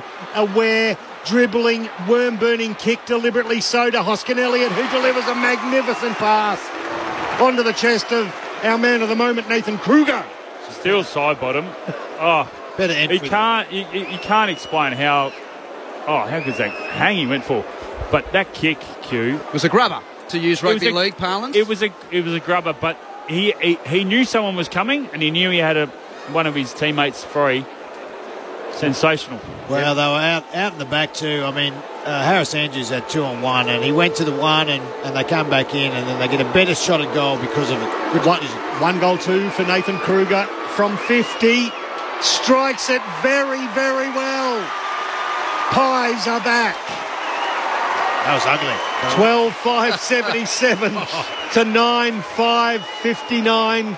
27 minutes gone of this third term on Grandstand AFL. It's Michael Price with Quentin Hull, our experts, Jeff White and Jason Ackermanis. Well, you're right, Acker. That drop, the footy could have gone anywhere. That was horrible. And I think that's what happened in that last shot where it really did go left. He was trying to catch it. Somehow it kind of fell on its side just enough for him to get contact. She kind of half corkscrewed it through, but still you take the goals. And that's what I was going to say before. They need to kick those half chances. That is a good goal, but albeit you'd like them closer in, a little bit more game plan wise. They're a mile out, and they're just hoping to stay in this game with long goals. Well, Collingwood winning the inside 50s 46-38, but trailing by 3 goals. Very important 54 seconds remaining in this third term. Centre bounce, clean possession, McInerney, but had it reefed clear of his grasp by Taylor Adams. Kicked a half forward for Collingwood, stolen by Zorko of Brisbane, kicked back to the middle of the ground, back to Collingwood. Marked by Darcy Cameron. Right in the bullseye. Shapes to hand, pass left and right, decides not to. And Cameron's going to lope onto that right boot and kick a floater inside 50. Fisted away by Bailey of Brisbane. Drove by McCluggage. He's upended though by Brown. Lions keep a hand on it. Neil Ham passes to the boundary for Gardner. Cute kick, too cute. Archie got into the back of Josh Day. Oh, hold on. Free kick Brisbane. Gardner got unloaded after he got rid of it. Did he, Acker? He did, and that was lucky because that was a turnover. And I tell you, he should have got a free kick there, Dacos, and very fortuitous for the Lions fans that would be, and the players. And Kalachi runs down time, and we reach the final change at the Gabba, where it's been a high-intensity contest between Fagan's boys and Fly's pies. It's Collingwood by 12 points at quarter time, Brisbane by 13 at half time, and then Brisbane by now 18 points at three-quarter time. The Lions are 12 goals 5, 77, leading the Magpies 9 goals 5, 59. Joe Danaher's kicked the Lions' share, no pun intended, for Brisbane. He's kicked 3. Bailey has 2, and the single goal kickers, Archie, Neil, Rayner, Lyons, Cameron, Adams and Fort. While for Collingwood, 2 to Kruger, 2 to McInnes. And the singles, DeGoey, Josh Dacos, Wilson, Darcy Cameron and Hoskin Elliott. Lions by 3 goals at three-quarter time in the National Rugby League down in the nation's capital. The Cowboys have come from behind. They lead with 5 minutes to go over the Raiders. North Queensland 18, leading Canberra 12. It's North Queensland 18 over Canberra 12, about 5 minutes left in that first game of the round in the National Rugby League. Thanks for your messages. Keep them coming through on 0437 774 774. That's 0437 774 774. Please let us know where you are texting from at the start of this Easter weekend right around the country. Jeff White and Jason Ackermanis in a moment. Three-quarter time. Lions by 3 goals at three-quarter time. Hope you're enjoying it all on ABC Sports Grandstand AFL. The aged care sector. Cost of living. Tactics from the government. Young people really care about climate change. Keep across all the election news that matters to you. With a lineup of some of the ABC's best podcasts on the ABC Listen app. Get in-depth reporting from podcasts like Hack, The Party Room, and daily coverage from Australia Votes, hosted by Melissa Clark, James Glenday and me, David Spears, as we run through the issues that matter to voters. All the latest election news that matters to you. With the ABC Listen app. The 2022 AFL Premiership season. Grandstand AFL. On ABC Radio and ABC Sport Digital. Locking Neil at the base of the pack. Handball to Zorko, and listen to the crowd applaud that pass that hits Charlie Cameron on the chest, 30 metres out. And a 45-degree angle to the left. And Charlie Cameron comes through. From the ruck contest, Pendlebury and Class. Hits the man on the lead, it's Reef McInnes. From right on 50, he strikes it beautifully, Reef McInnes. Pies get a vital goal. Rayner, long kick in front of the benches, floating in front of the pack. Link McCarthy. Crowd appreciated that one. He plays on. Long right foot kick looking for Joe. And finding him. 2 goals won so far for Joe Danaher. He pops through his third. Pendlebury. Time to fumble, pick it up and deliver an absolutely beautiful kick. Right. To steal side bottom. Aware, dribbling, worm-burning kick deliberately so to Hoskin Elliott, who delivers a magnificent pass onto the chest of our man of the moment, Nathan Kruger. Nathan Kruger from 50 strikes it very, very well. Pies are back. This is the 2022 AFL Premiership season. On ABC Radio and ABC Sport Digital. It's been a high-intensity battle, and we turn into the final half hour with Brisbane holding a 3-goal advantage. Nice to have you with us at the start of Easter weekend on Grandstand AFL. My name's Quentin Hull. You are at the Gabba in Brisbane. Full house, warm night, hot footy, and the Lions by 18 points at three-quarter time, 12-5, 77 to the Magpies. 9 goals, 5, 59. Oh, the huddles are taking shape. Final instructions from the two coaches on the SMS. Bill says, Lions just burned the ball far too much. Good on you, Bill. 0437 774 774. Lachie Neale's had 26 disposals. McCluggage 23, Zorko 22, Rich 21. Leading the way for Collingwood, Chris with 25, Pendlebury 19, Nick Dacos 18, and his older brother Josh has had 17 disposals. Brisbane's had the ball 30 more times at 294 to 264. Contested possessions, Brisbane plus 11. The marks, Brisbane plus 17. Clearances, Collingwood plus 3. The tackles, Collingwood plus 11. And the inside 50s, Collingwood still lead that stat by 8 at 47 to 39.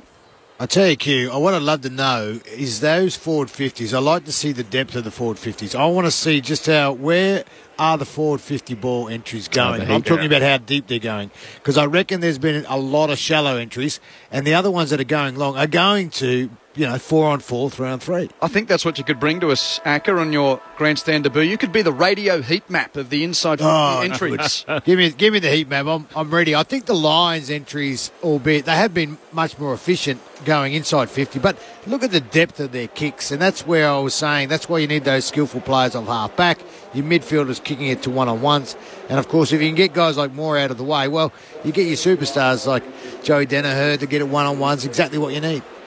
Got to give this message to one of my young lads, formerly of the Moggle Mustangs, now playing with Wests, the Bulldogs. Hi guys, it's Daniel from Brisbane here. I'm watching the TV while listening to you and loving it at the same time. Shout out to Anna Theo, please. Now, she's one of my footy/cricket mums as well. Got to do that. Good on your team. Now you're single, big fella. Thanks for tuning in. All we need now is someone from Wagga. The Riverina area. Yeah. Anyone there, just text in, because Q he'll bring it up. Now, I don't know whether it comes up at highlights. I don't know whether I'm betraying man etiquette, but in the bathroom talking to Lee Matthews. Watch out. And basically said, just stop kicking it on Mason Cox's head. It's ridiculous. Yeah, it is. So bounce in the middle. Oscar McInerney beats it out. Beats Grundy to the ball. Hooks it out towards Danaher. He's tackled off it there by Crisp. Ball stuck underneath him. Umpire's circling. Just hugs himself and says, we'll ball it up just forward to the centre circles. Look at the two forward lines, boys. One's empty, one's one-on-one, separated. Whistle on play. There's been a hold in that ruck contest. It's McInerney's free kick. So Brisbane will do so. McInerney handball now to Zorko. Drops it inside 50. Punched away from Bailey by Maynard. Rove by Quainer for the Pies. He goes to left half back. Callum Brown takes the mark. And just going to hold up for a moment. Chips in field to Lipinski. Is he rushing? Bulldog. What's he done tonight? Not a huge night, coming up for touch 12. Pat Lipinski off left half back with a long kick to half forward. Whistle in the pack. Free kick, Brisbane. It's going against Kruger to Darcy Gardner. That's been quite the contest. And as Aim Bojack mentioned before, Kruger came from the field with blood in his mouth after a tangle with Gardner. So we just put an asterisk next to that for further discussion as Gardner kicks down the wing over the head of McInerney. Rove by Grundy of Collingwood. Hand pass through Josh Dacos to Madgen to Crisp. All by hand. Got it there to Lipinski. Was tackled by Zorko. And that forces a stoppage as Rich is there to lock it up underneath DeGoey. That's a handball you don't need, boys. Get on the boot. Under pressure. Ball thrown up on the outer wing. Onto the logo. Crisp.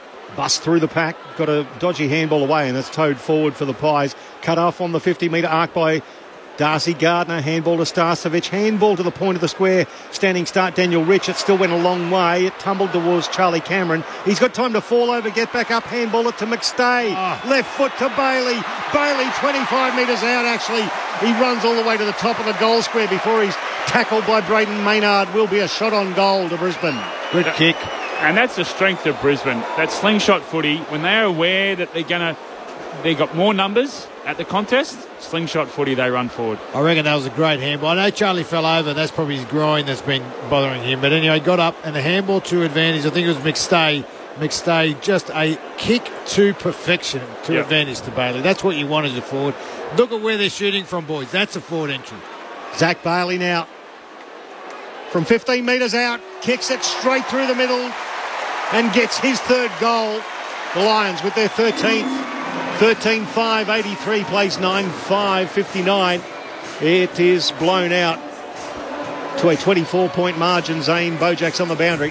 What Charlie Cameron just did then was absolutely special, because we see in the Irish game that they do the kicking to themselves. Well, on that occasion, he basically handballed to himself, went to ground, picked it up again, flipped it back. Unbelievable from a guy who, as Akka said, he's struggling with a groin injury. That's incredible skill. Right. It's just getting extra stats, boys. Let's be honest. I mean, that's what you want to do. Handball to yourself. Get yourself another handball. From a man who should know, Jason Ackermanis. I didn't need to. I said such a good kick. I'd kick it 50 metres from myself. That was really smart idea. On both sides. Is there any way back for Collingwood here? No, they're just not playing well enough for essential. That's for essential, I should say. 4-goal lead to Brisbane, and the bounce will be recalled. Their entries are the problem, boys. They've got lots of them, and they're not real good. Well, Darcy Moore's gone up forward now, so... Yeah, that's getting desperate. Ball tossed in the air. Pendlebury whacks it away. Now there's a whistle on play. Brisbane free kick. And it's going to Jared Lyons, who was held away from that contest. De Goey standing the mark. Defensive side of the centre square for Brisbane. Lyons flares wide to Robinson. Robinson takes the mark. Looks infield, doesn't like it. Runs off his mark and booms a long right foot drop punt down the line. Flying across the front of the pack. Howe almost marked for Collingwood. Roved by Pendlebury though. Hand pass to Lipinski. Hand pass to Dacos. That's Josh, who runs infield from left half back. Kicks to the bullseye. Marked by Moore.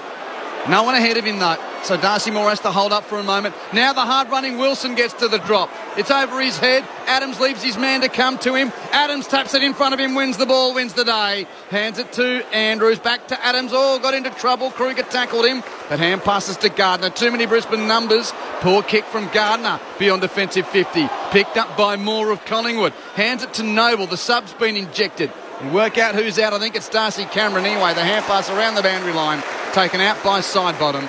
Throwing it right half forward for Collingwood. They butchered that, boys. Absolutely butchered it. They were out one-on-one. All they had to do was mark the ball. You're having a shot on goal. Yeah, Darcy Cameron been ruled out of the game. John Noble, the medical sub for the Collingwood football side, has been activated. The throw in, Grundy, Denner Crisp, who's had a monumental game, 27 disposals for him, gets it over to Noble. With his first touch, he gets absolutely belted into the ground. I noticed Darcy Cameron at the end of that third quarter was hobbling. I think it was from the centre bounce, so it might be an ankle or... Ball thrown up at half forward for Collingwood. Grundy got it down to Lipinski, tackled as he got a handball away. It's coming back now to Sidebottom, now to Pendlebury. He's confronted. They're going backwards now, the Pies. Pendlebury onto the left foot, long kick inside 50. Adams, full chest, and it's going to be a whistle on play. It'll be a hold. It's Collingwood free kick. Darcy Moore. They've thrown the man who just signed a 6-year deal down forward to see if he can get something going. Darcy Moore will have a shot at goal, 25 metres out directly in front. That's a better kick inside forward 50 there, Akka. It is. Had to come from Pendlebury. Well, look, yeah, exactly. The experience. I mean, 2-on-2, McAdams had the run, probably should have gobbled it up. Although, if you look at the replay there, Harris Andrews did give him the old flickeroonie from the top of the shoulders. Darcy Moore hasn't scored so far this year, and he's got a 50-metre penalty. Now, did somebody move there? Did somebody say something? I've got no idea. Umpire abuse, probably. Harris Andrews with a wry grin on his face. Regardless, I don't think Chris Fagan will be grinning as Darcy Moore pops it through. Collingwood now back within 3 goals, 13-5, 83. Magpies, 10-5, 65. 6.5 minutes gone of this final term on Grandstand AFL. Michael Price, Quentin Hull with the experts, Jeff White and Jason Ackermanis. Just down to Zane Bojack on the boundary first. Yeah, Darcy Cameron, I think it's been listed in a number of Twitter sites that he's got a problem with his leg, but he's just getting ice strapped to the side of his body around his rib area. So that's probably why he's out of this contest. He's really struggling there too. Oh, a cracked rib, boys. If you've ever had one of them, you'll never forget it. You cannot breathe and sleep well for weeks. What do you make of a bit of old-fashioned coaching? We'll leave the half-back where he plays best until we're desperate and we chase the game. Chuck him forward. He might be up. I think he's injured, but it's okay. No, more. As in, Darcy Moore, yeah. Darcy, yeah. Chuck him forward at the end of the game. You want to try and win a game, you've got to do things that the opposition aren't expecting. Centre bounce. McCluggage with the clearance for Brisbane. Hand pass to Neil. Not a great kick around his body. Intercepted by Sidebottom. Still in the middle of the ground. He kicks Collingwood forward. 2-on-2 pack. Ball to ground level. Hand passed out the back there by Kruger. It received by Adams. One step, bang from Taylor Adams across the face and a point.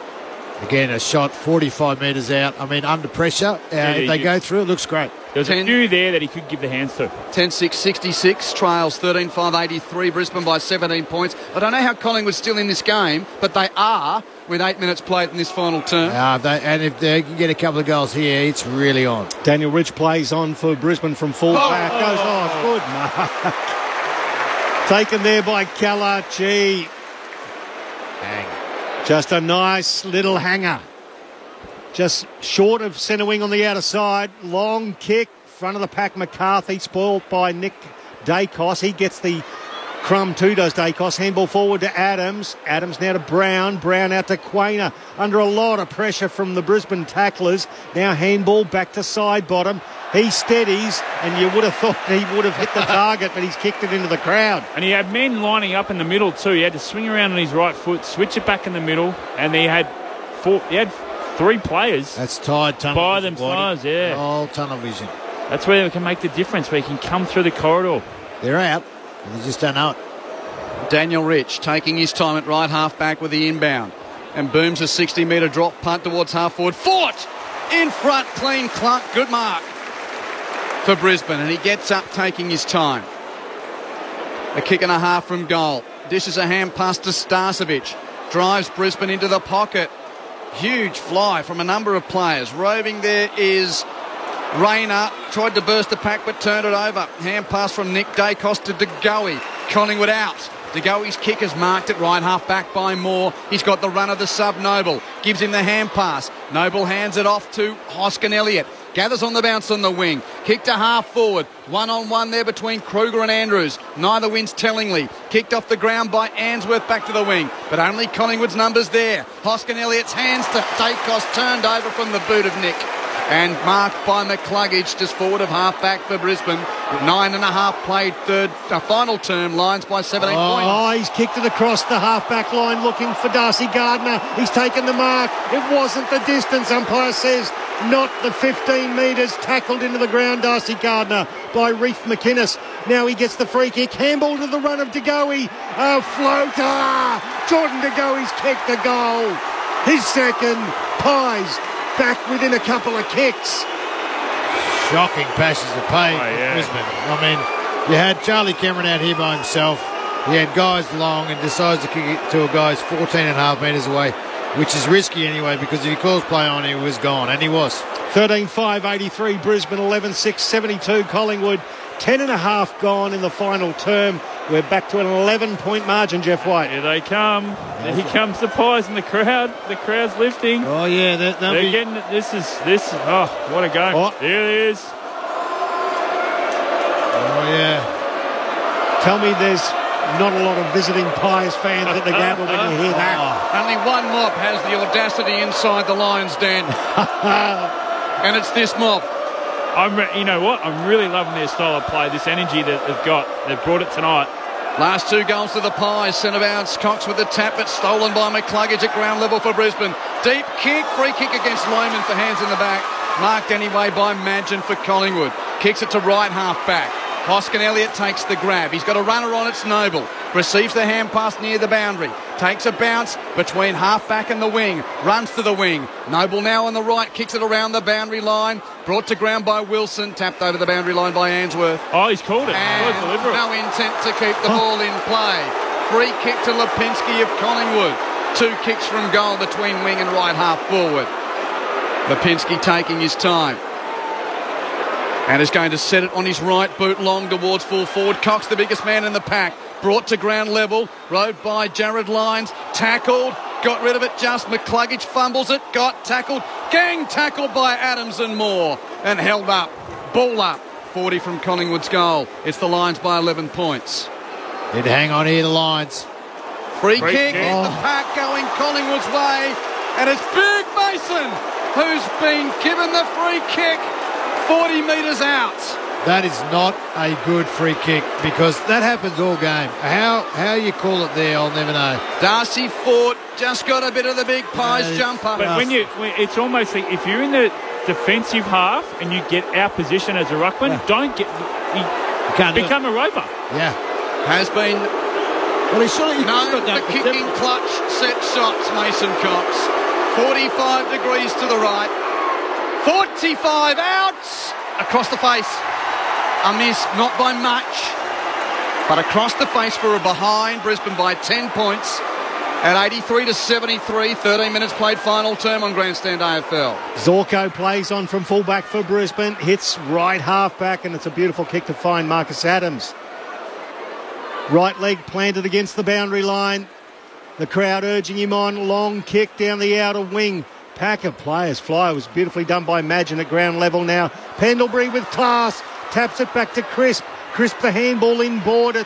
Sets a task for Nick Dacos. He turns it over. There's a scrimmage amongst several players. The ball stuck underneath next to the centre circle. Well done, Rayner there. That was very good from Rayner. Yep. Good contest. Halved it. Sorry, mate. 10 points the margin. Umpire throws it up in the middle. Cox versus Fort. McCluggage can't quite control it. Picked up by Neal. Speculating handball towards the outer wing. Josh Dacos picked up.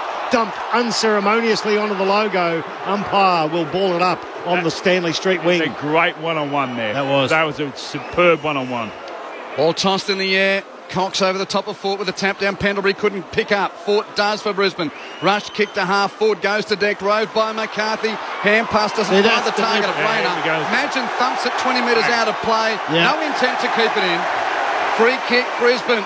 Quickly taken by Rayner, who kicks to full forward. And the mark to Joe Danaher. Look at the shot on goal there, boys. That's where you want to be kicking them from in a tight game.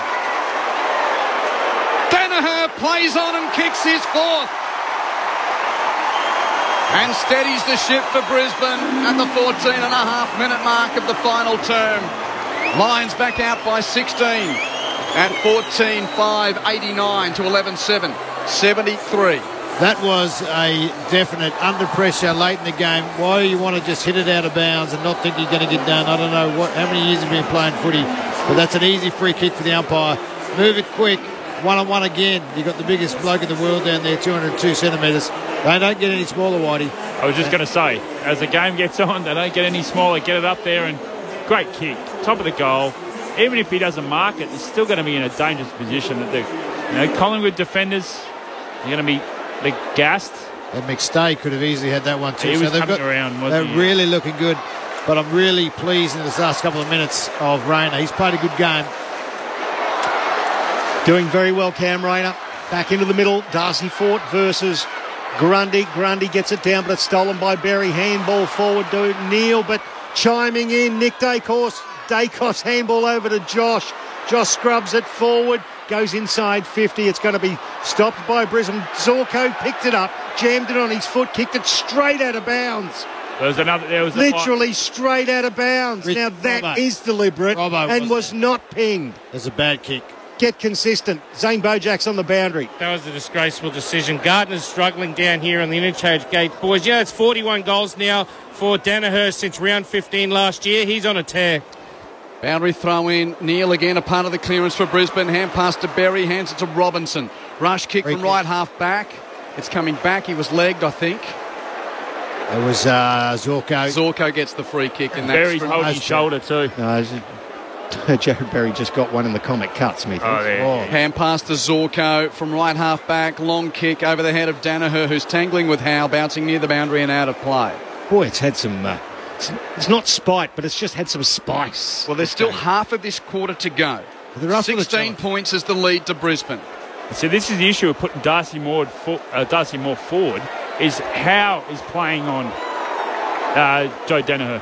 But I went it right half forward for Brisbane. It missed the ruckman. Bounces on the deck. Rayner crashes through. Wins the hard ball. Snaps it to a dangerous spot at the top of the goal mouth. McStay got to the drop. Nudges Roughhead out of the way. And Dan McStay takes the mark 20 metres out. What about the movement of Rayner through that contest? He actually came out the wrong direction, chucked it on the boot. And again, I told you McStay looked really good in that last contest, which Joey Danaher got, but then gets rewarded. You saw Joey just out of position there, and that is a chest mark. But I think, again, you've got Roughhead, who just got monstered. He's just a bit rusty. McStay on his left. He's kicked the goal. And Brisbane with 2 in a row.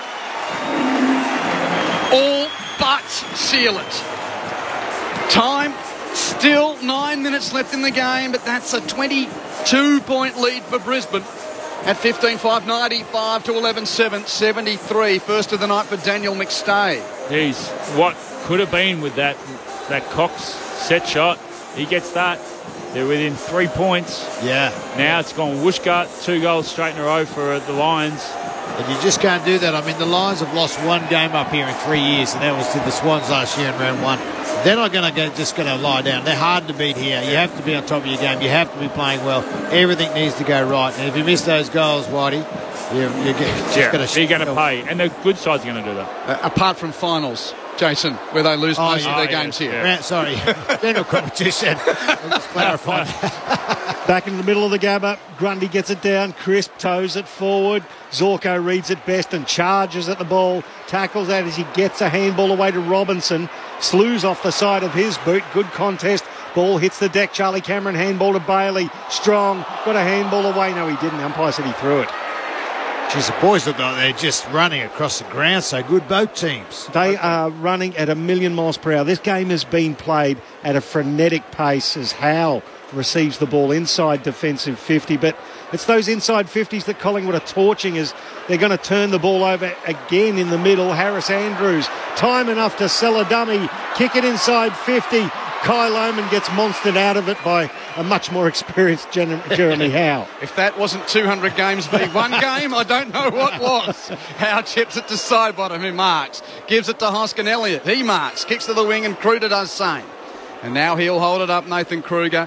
Pies need 4 goals unanswered. In 8 minutes of footy to pinch this one at the Gabba. Lions have got 8 minutes to hold on. Kruger with a side-winding Steve Kernahan, Mung inside 50. Pitches in the pocket. Kept in by McInnes. No, out of play. So that's another bad entry. That is a shallow entry and wide. And you've got Lions with 3 on 2 there. Yeah, and they just push it out for a boundary throw-in. Yep, reset, start again.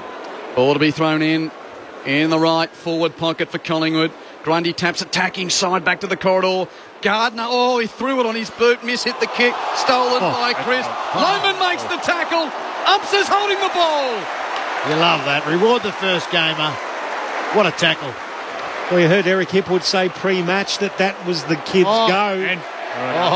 That's 50. Jack Crisp has tapped it out of his hand. That's a bad error. You shouldn't be doing that. Game's on the line. Experienced player. Tap it out of the opposition hands where he's got a free kick.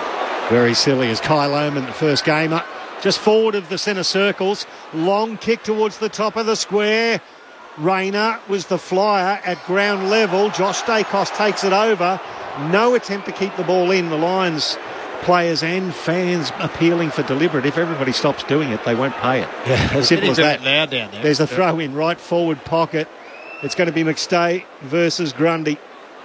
Grundy gets his way into the front of the contest through hands Crisp, Maynard, then Nick Dacos. Speculating kick in front of Steele Sidebottom. He gathers and he's drilled by Joe Danaher holding the ball. Archie played on because the umpire's call was late. Kicked it back in board. Wrestle on play between Sidebottom and Danaher. I think it's more play wrestling than anything else as the ball goes through the corridor. Jack Crisp. He's got a runner forward. Taylor Adams. They've got Kruger. Adams runs to 40. Kicks it to the top of the square and mungs the kick. All he had to do was hit Darcy Moore within 2 square metres and he missed everything over the boundary line for a throw in. He should have just kicked the goal, Waddy. Yeah, he should have. But Darcy Moore did a great job to actually get it out instead of going through for a point to get it back into Brisbane's hands. Just getting so frustrated. The Pies giving themselves chances, just not taking them. No energy left by the look of that last play. Boundary throw in, Collingwood in attack. Brisbane leading by 22 points. De Goey picks up and snaps. He's kicked a goal. He's kicked a goal and it's still game on. Plenty of time. Jordan De Goey, of course. He's the one to create something out of nothing. His third. 6.5 minutes to play. Brisbane by 16 points at 15.595 to 12.779 on the official crowd semaphore at 32,312. That's a pretty good crowd for a Thursday, but when you butcher a shot like that and then you get one that's out of nowhere, very classy goal. You can't rely on that though. They'll be disappointed that they didn't ice that last shot. But you know, out of stoppages, De Goey, he is good. You can see it here on the replay. Just overruns it and gets taken out, and De Goey just picks up the crumb after Robertson couldn't quite snavel it up. But there was bodies going everywhere, and he just picked it up. Bang. He's just in the right spot. That's what you got to do, though. You got to kick him. Worked his way back into the game. De Goey, 20 disposals, 3 goals, 1. The umpire back in the middle of the Gabba. Thursday night lights here, and a sizzling game of footy. McInerney promotes it forward. It's going to be a free kick on play. Rayner. Just held, so just forward to the centre circles. Daniel Rich runs past. He's going to give it to you. You know he will. Little chipping left foot pass finds Lachie Neale on the 50-metre logo. He's got blokes screaming for it everywhere. But why not hold on to it? It's your 200th game. You can kick it here. Oh, geez. At the later stop. stages of the game, this is right on the edge, Acker, I reckon. Top of the goal square. Lachie Neale, he's got another leader going on, but poor Peter. Get on the barrel. He's going to let go of this from 55. 45-degree angle to the left. Lachie Neale. Still looking, isn't he? He's still looking for a pass. He launches. He goes for the extra distance and hooks it wildly for one behind. So 96 plays 79. It's back to a 17-point margin here at the Gabba. Late in the final term as Collingwood almost turn it over, Q. 5.5 to go. Down the corridor, Lipinski made it good. Takes the mark, does turn it over. His kick was for De Goey, spoiled by Archie. Rayner overruns it on attacking 50 though. Picks up for Brisbane. Hand pass out the back. Bailey hands to McCluggage. Here's the sealer from Hugh McCluggage. Touched on the line. I imagine a point. 3 goals neat the diff. Collingwood with the quick exit. As Madgen. Oh no, come back. Oh, hold on. Flag. Score review, I think. No, I think they went before the flag. He's still not allowed to do that. No. They took off too early. Okay. Did Hugh McCluggage have young Kyle Lohman as a handball option there before the shot? Just asking for those who are watching. He did. I thought he was going to give it to him because Rayner tried to get it to him in the first handball, let alone. So McCluggage wasn't really the guy who was supposed to receive it. Jeez, it is a point. Just touched on the line too. 15-7-97 to 12-7-79. Maynard plays on for Collingwood. Kicks it straight down the middle over the back of the pack. It's picked up by Starcevic. Immediately tackled by Josh Dacos. Hammers him into the ground, in fact, but legally. So we're going to have a ball up more or less in the centre circles here at the Gabba. A crowd of 32,312. What a ripping Thursday night fixture this has been here in Brizzy. Now the ruck contest. McInerney gets it out. Jared Lyons. Free kick. Jumped on. There's a free kick that's been called out. Zorko giving it to the umpire. He said none of that, thanks. Scott Pendlebury gleefully will accept the free kick and he'll go straight inside 50. He's got a leader. Oh, it bounced off the shoulder of Hoskin Elliott as Archie was approaching. Bounced straight outside the 50. Lipinski handballs it inside and player tackle without the ball. Could have got a free kick for Collingwood. Wasn't happening. And that was Adams. The ball spills. Still with Hoskin Elliott, there's half a chance. There's bodies falling everywhere, tired bodies. Jared Lyons tackles Hoskin Elliott 35 metres out, and it'll be held up for a ball up. To get someone on De Goey. Yeah, and still willing. The game is still willing. 3 goals to lead to Brisbane. Stoppage in Collingwood's attacking zone. Towed off the deck by Lyons to get Brisbane beyond defensive 50. Whistle on play, though. Pendlebury went down and got taken high. Shoulder. He's copped it. Probably the ribs. He's okay though, Scott Pendlebury. Decides to dish off with the hand pass to Maynard. Low entry, kicked it straight to the chest of Zach Bailey of Brisbane. Poorly hit kick. and Bailey takes the mark. Shane Bojack on the boundary. Yeah, also neck, I reckon, with Scott. He's grabbed it a couple of times, but he seems to be okay. Scotty Pendlebury. Yep.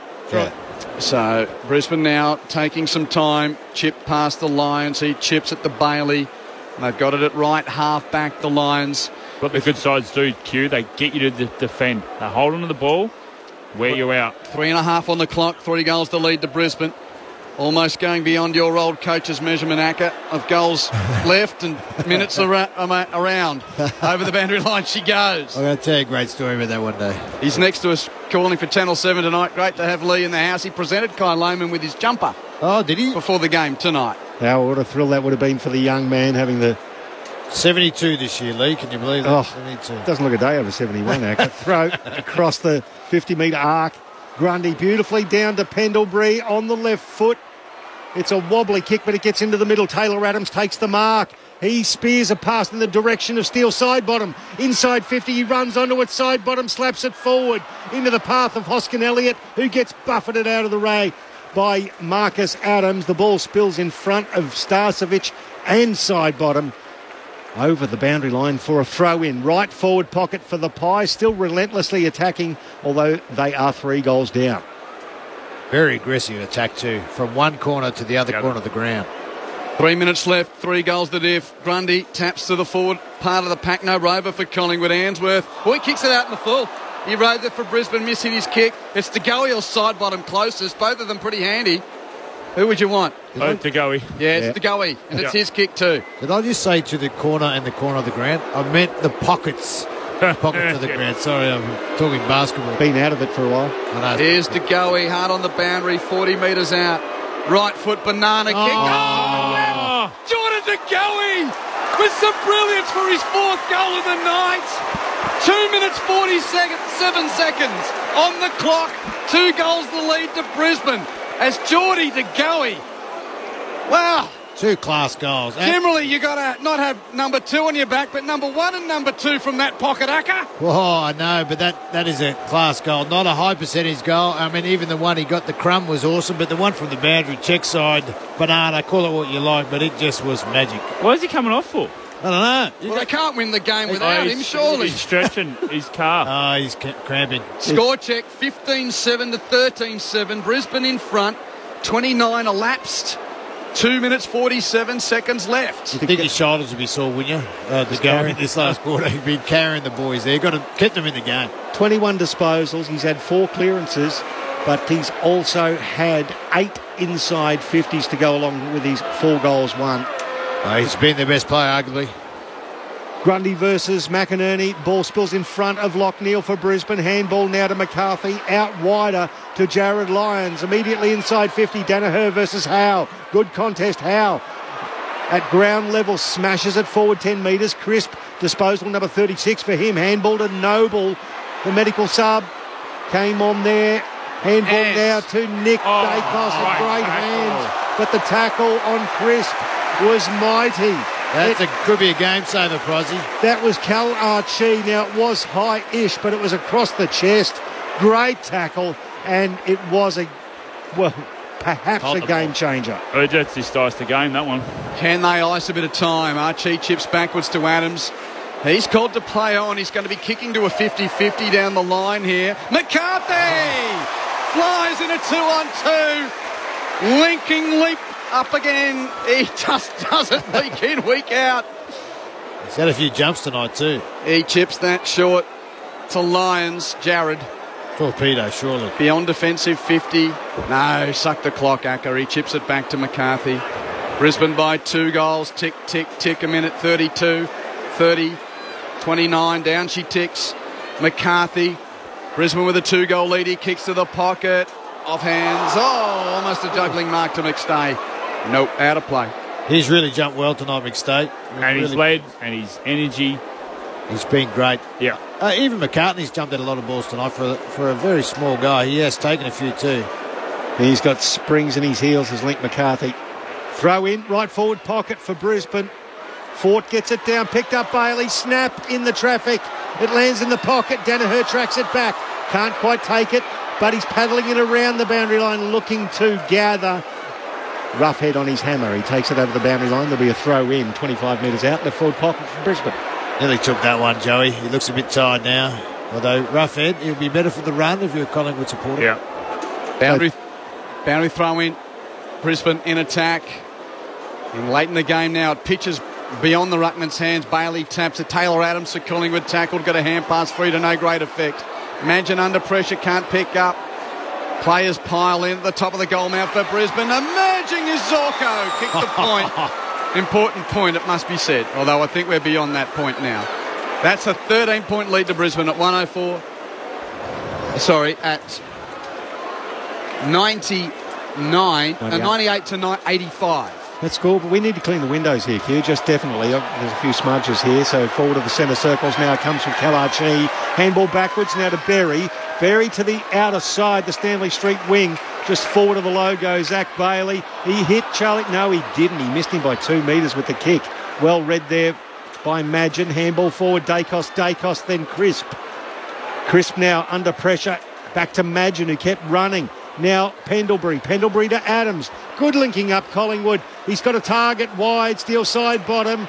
Well read by McCluggage, got in the way, side bottom made a contest. Now at ground level, kicks a beauty to the goal square. He hits Darcy Moore, who right on the siren kicks a goal. And that is the end of the game. It's Brisbane by 7 points in an absolute Easter egg of the game. Thursday night lights here at the Gabba. The Lions get up. Well, that is a great win.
Are now 4-1 ahead of a Q clash against down the road rivals Gold Coast at Carrara next week, and the Magpies are now behind the 50-50 win-loss ledger. They're 2-3 ahead of Monday week's game on Anzac Day against Essendon. And the progression went like this: Collingwood by 12 at quarter time, Brisbane by 13 at half time, Brisbane by 18 at three-quarter time, and Brisbane by 7 at the finish. And among what was a seesawing game, really the most telling period in the end was probably that first 20 minutes of the second quarter, where Brisbane kicked 6 goals and got out by 4 goals at that point. Collingwood did reel them back before half-time, but it was the biggest chunk of scoring in the game after Collingwood led by that 2-goal margin at quarter time, but Brisbane kicked the next 6 and didn't surrender the lead from that point onward, even though Collingwood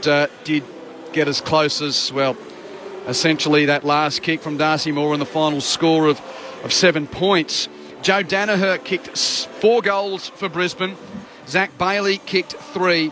Singles for Archie, Neil, Rayner, Lyons, Cameron, Adams, McStay and Fort. For Collingwood, Jordan De Goey kicked 3 goals in the last quarter to end up with 4 for the game. 2 for Kruger, 2 for McInnes, 2 for Darcy Moore, both in the last quarter as well. And singles for Josh Dacos, Wilson, Darcy Cameron, who was subbed out during the game, and also Will Hoskin-Elliott. Brisbane 15-8, 98.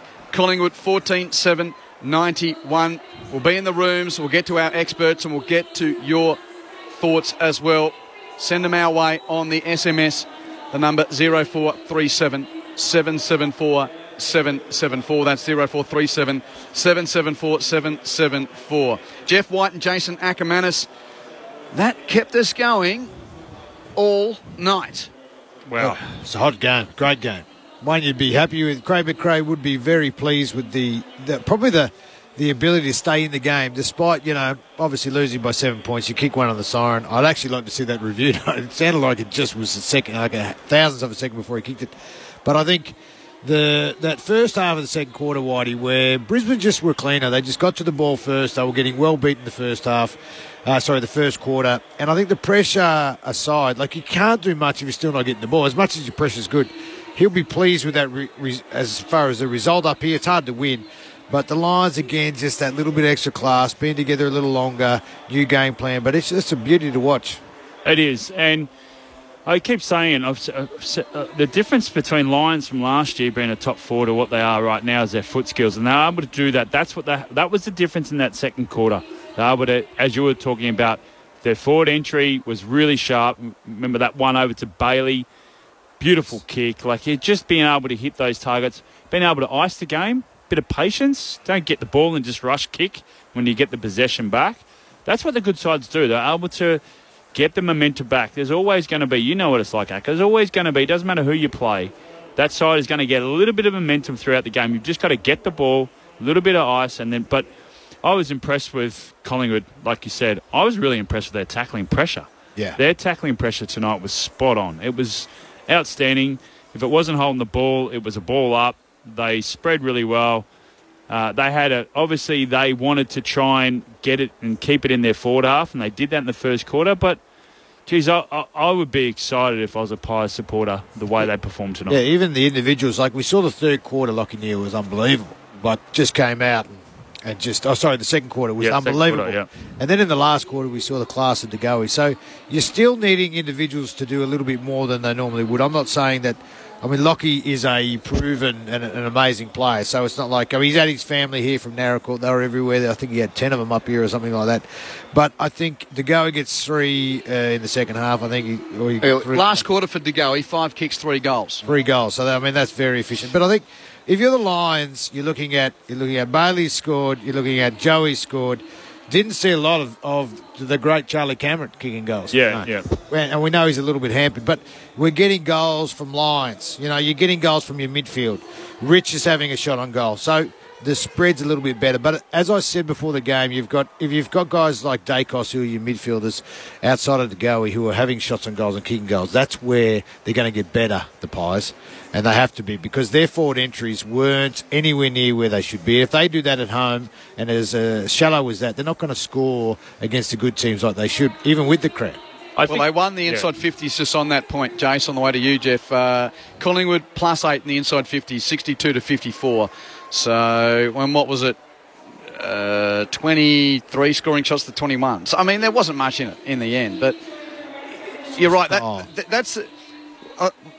I don't think Endeavour was the difference tonight, gentlemen. It was both sides were at it. It was the difference between a team that's played together a lot, singing from a hymn sheet they know, against a group that had 5 changes at selection and are 5 games into a new coach. Yeah, and I thought Kruger and Wilson and Cox, they were commendable tonight. They went for the marks. They brought it to ground. They did really, really well against a quality defence.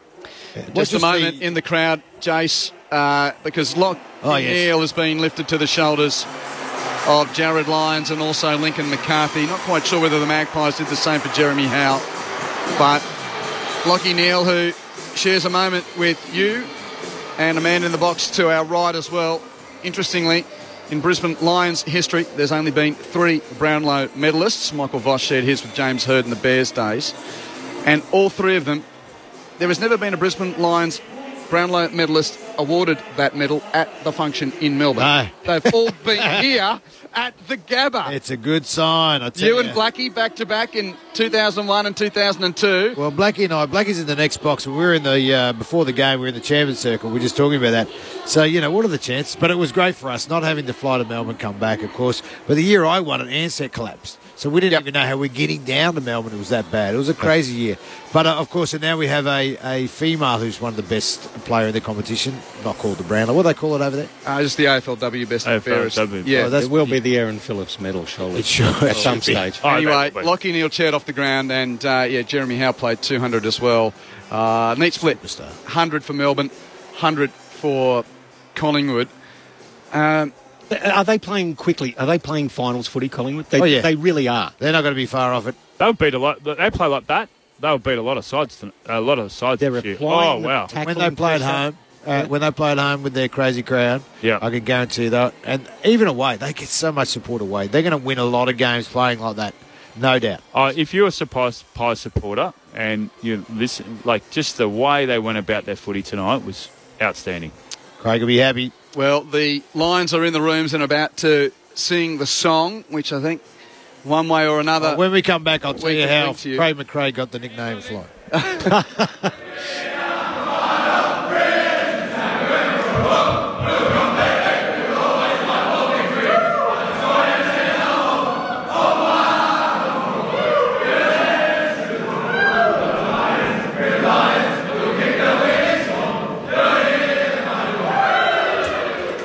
Zane Bojak's down in the rooms, and we will hear from the Lions and hopefully the Pies before we wrap things up. We've got plenty of time to sort through things, so send us your messages on 0437 774 774. Kick to Kick is on. Look at that guy run. Jace. Collingwood. So, Craig McRae. Yes. Before we go. So, came to the club. I was one of the first guys to meet him. He was 21, I was 18. And naturally, I said I was very good at nicknames, and I'd always give everyone a nickname. I said, what's your nickname down in Adelaide? He said, they used to call me McFly, because obviously Craig McRae, but because I look like Marty McFly. From Back to the Future. And, of course, we're so lazy up here, we couldn't even be bothered finishing that, so we just said, we'll just call him Fly. That was it. That was all it was. Just shorten McFly. Just shorten McFly, Fly on Earth Next Champ. That was it. That's how he got his nickname. And you would know that from your Triple M days when he used to work with you, Pricey, but super guy. And he's going to be a great coach, and I'll give you a Collingwood support. He'll be very happy. I'm going to play devil's advocate with this definitely playing finals, because you can't be 6 goals in front of anyone and lose to make finals. You can't play a depleted squad and lose, and you can't beat the opposition by 8 inside 50s on an away trip and lose. Right. I understand that. Sorry, I might have misled with regards to the question, because are they playing a final style of football, whether they make it or not? But I think they're playing that style whereby as soon as they tidy up those inside 50s and make sure that they're playing the team game and lowering their eyes and hitting the targets, the overall structure is a fierce final style of football. I don't want to get the Collingwood faithful so excited and all this by saying this, but it's like when Hardwick started with Richmond. We could tell there was a finals style of game. Get the contested ball working first. Be good below your knees. Yep. This is what happened when Western Bulldogs came in. Be good below your knees. Be clean. Use the ball. Lower your eyes. Blah, blah, blah. And you might not make the finals. But, hey, you've got a style there. You get a bit more experience. Where you go, look at Nick Dacos. Oh. I mean, he's 27 possessions tonight. He's a jet. An absolute jet. And good centre of gravity, clean, uses the ball really well. There was a half volley at the 23-minute mark of the last quarter when everyone's petrol tanks are on empty. Yep. Not a hint of a fumble. No. He's got that big arch in his back too, like his dad. He's just super balanced. It's just like an anti-counterweight for him. But I think with Craig McRae, and if you're out there and you are a Collingwood supporter, all right, I know you got problems, but look, I will say that they will win lots of games. Yep. And they'll get on a roll. Let's get into the Brisbane rooms. Zane Bojak. Got to take a chill pill. Yeah, guys, I've got Harris Andrews here. He had a tough battle tonight. Mason Cox out there with you, Harris. Did you anticipate that's what they were perhaps going to try and take you out of the game? They picked 5 big men, and certainly it looked as though at one stage there he was sort of matching it with you. Yeah, it was obviously when we saw the teams named last night, we sort of as tall backs thought yeah, they're really going to try and stretch us. And, with Cox, Cameron, Kruger, and then Grundy in the ruck as well, they went in pretty tall. So, yeah, really great challenge for us. I think Darcy Cameron went down, got subbed out pretty late in the game. So, it was a really great challenge. And what about, talking about Darcy's, what about Darcy Gardner? It looked like he had the angry pills out there, but do you feel like it unsettled Collingwood? Yeah, a little bit. He's a pretty angry guy. That's why we love playing with him, though. He's a real junkyard dog, and he plays the game hard. So we get a real lift from that. Sometimes he can get carried away like we all can.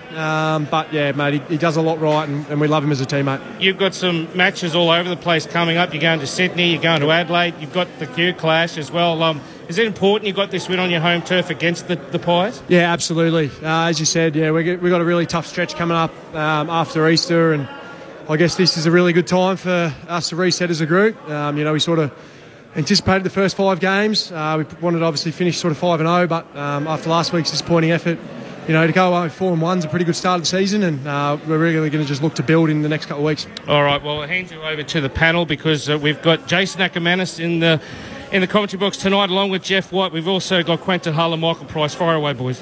Thanks, Zane. Harris, it's Quentin here.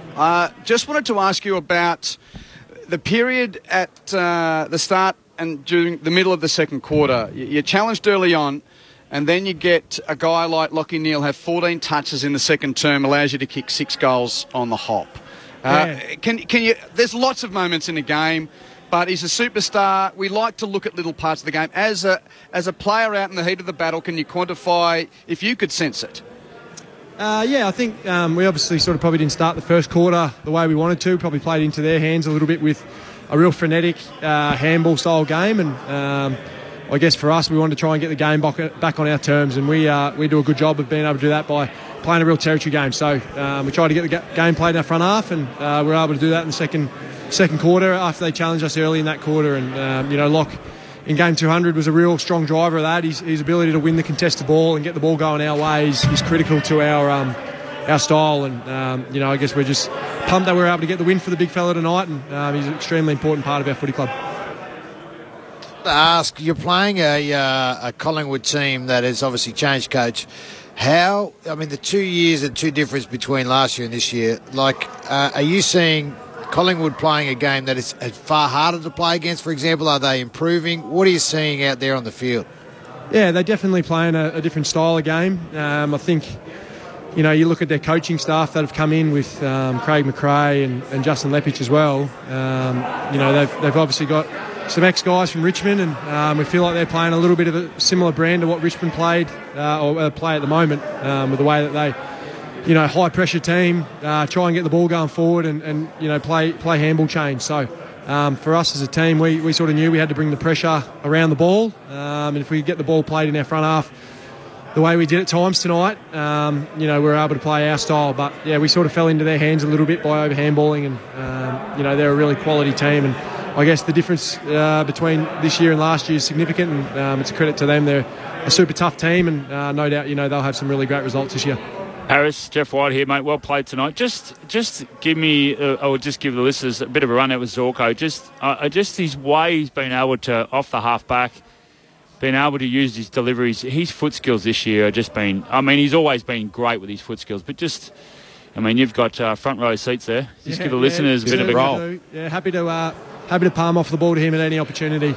His ability to get ball to foot, I reckon he takes about half as long as I do. So his ability to hit short targets, get the ball moving from our half back line is invaluable. And realistic, if we can have the ball in his hands and in Richie's hands, ideally, if we get it in their hands 40 times a game, typically they're going to be some good score launches from that. So yeah, he's doing a really great job at the moment down there.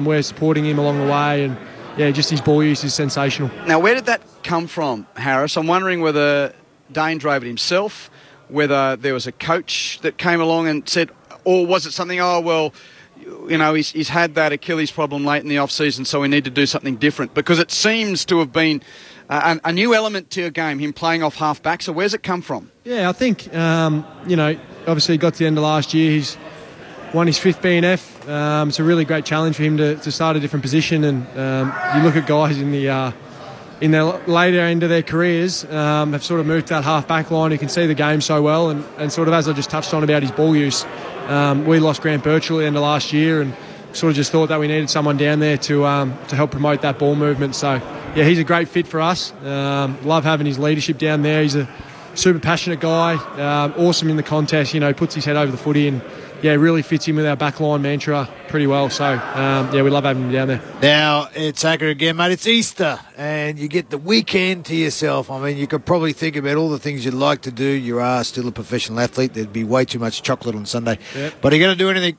brother? You're going to get away? You're going to just go and enjoy yourself for a couple of days somewhere? Yeah, we've got the weekend off, which is good. I'm going to head up the coast, up to Mooloolaba for Saturday night and just take it easy with my partner. So, yeah, it's going to be a good opportunity for guys to refresh. We've had, a couple of back-to-back six-day breaks and, for guys to be able to sit back, reflect on the first 5 weeks of the season and then get ready to go. I think we play next Sunday against the Suns in the Q Clash. So that's always going to be a real fiery challenge playing against them. So, we'll recover well, enjoy the weekend, take it easy, spend some time with family and friends, and then, as of Monday, sort of get on the job because, we understand there's a long way to go in the season, so we're keen to keep it rolling.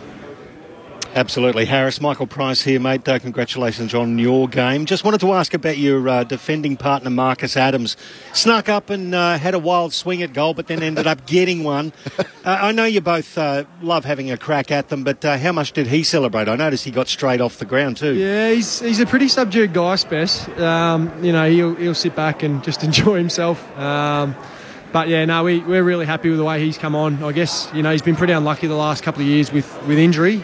We certainly saw, I guess, the promise and the opportunity that was there for him to provide for us. And, it's been awesome to see him out there have a real strong pre-season and come out and play the way he has. He's such an anchor down there for us and does an awesome job of marking the ball or halving contests, which, as I said, sort of sticks into our mantra pretty well. So, he's a great fella and, we love having him down there and I'd love to see him celebrate a little bit more. Does he still bench 170 just in warm-up like he did down the Dogs? Mate, he takes the mick a little bit in the gym, yeah. A few of us lads are going PBs and he's sort of just racking up, 8 or 10 reps. So, he does a good thing. Sometimes he does his own gym sessions and, you don't see him a lot of the time because I don't think he wants to show off and embarrass all of us. So we're very grateful for that. Specimen. And just on physical condition, Harris, we know that you played the back end of last year, not 100%. Now that you're 5 games into 2022, how are you feeling about your body and what you can do with your footy this year? Yeah, body's going really well at the moment. You're getting back into the grind of sort of week-to-week footy. We've done a really good job this year of trying to focus on recovery and making sure everything's right as we go through the season. So, yeah, I'm feeling really good. Obviously, we've got about a 10-day break now until we play the Suns. So, I'll be taking it easy, enjoying the Mooloolaba water up there in the sun. So, hopefully, I'll be nice and refreshed for that Q Clash following Sunday. She was a hot game of footy tonight, Harris. Thanks for your time, as always. Congratulations. Pleasure. Thanks for having me, fellas. Harris Andrews from the Lions rooms, having won by 7 points. That's great to find out that Marcus Adams' nickname is Specimen. Specimen. I'm glad because he's built like a I'm specimen. glad he said that, Spess.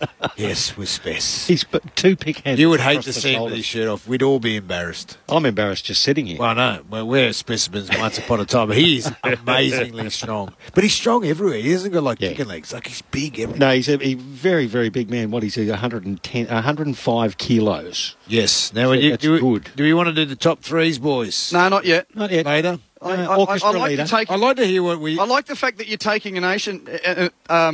you're taking some... Initiative. Initiative the word, yes. Is the word, Jace, but that's okay. Like, Well, look at this, though. I'll bring the votes in when we feel like it. Kick the kid countdown. You've got 2 It's great that he's come in so full of verve. I mean, do we expect anything else, Pricey? 2 minutes 50 to get off the ground. Like, they give you a countdown now. By the way, Jace...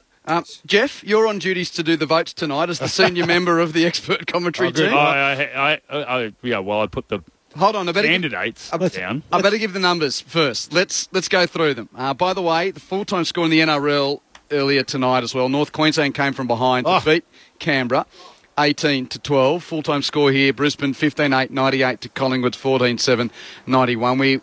We'll go through the teams as well for the rest of the round before we wrap things up. But before the votes, Neil in his 200th outside of those 14 he had in the second term. He finished with 33 disposals all up, 4 clearances as well, 5 inside 50s.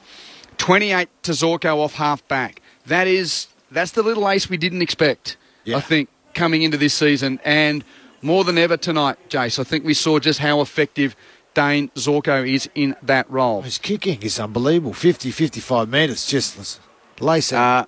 27 to McCluggage, 25 to Rich. We'll hold on that because we've got the man who kicked a goal in his 200th game tonight.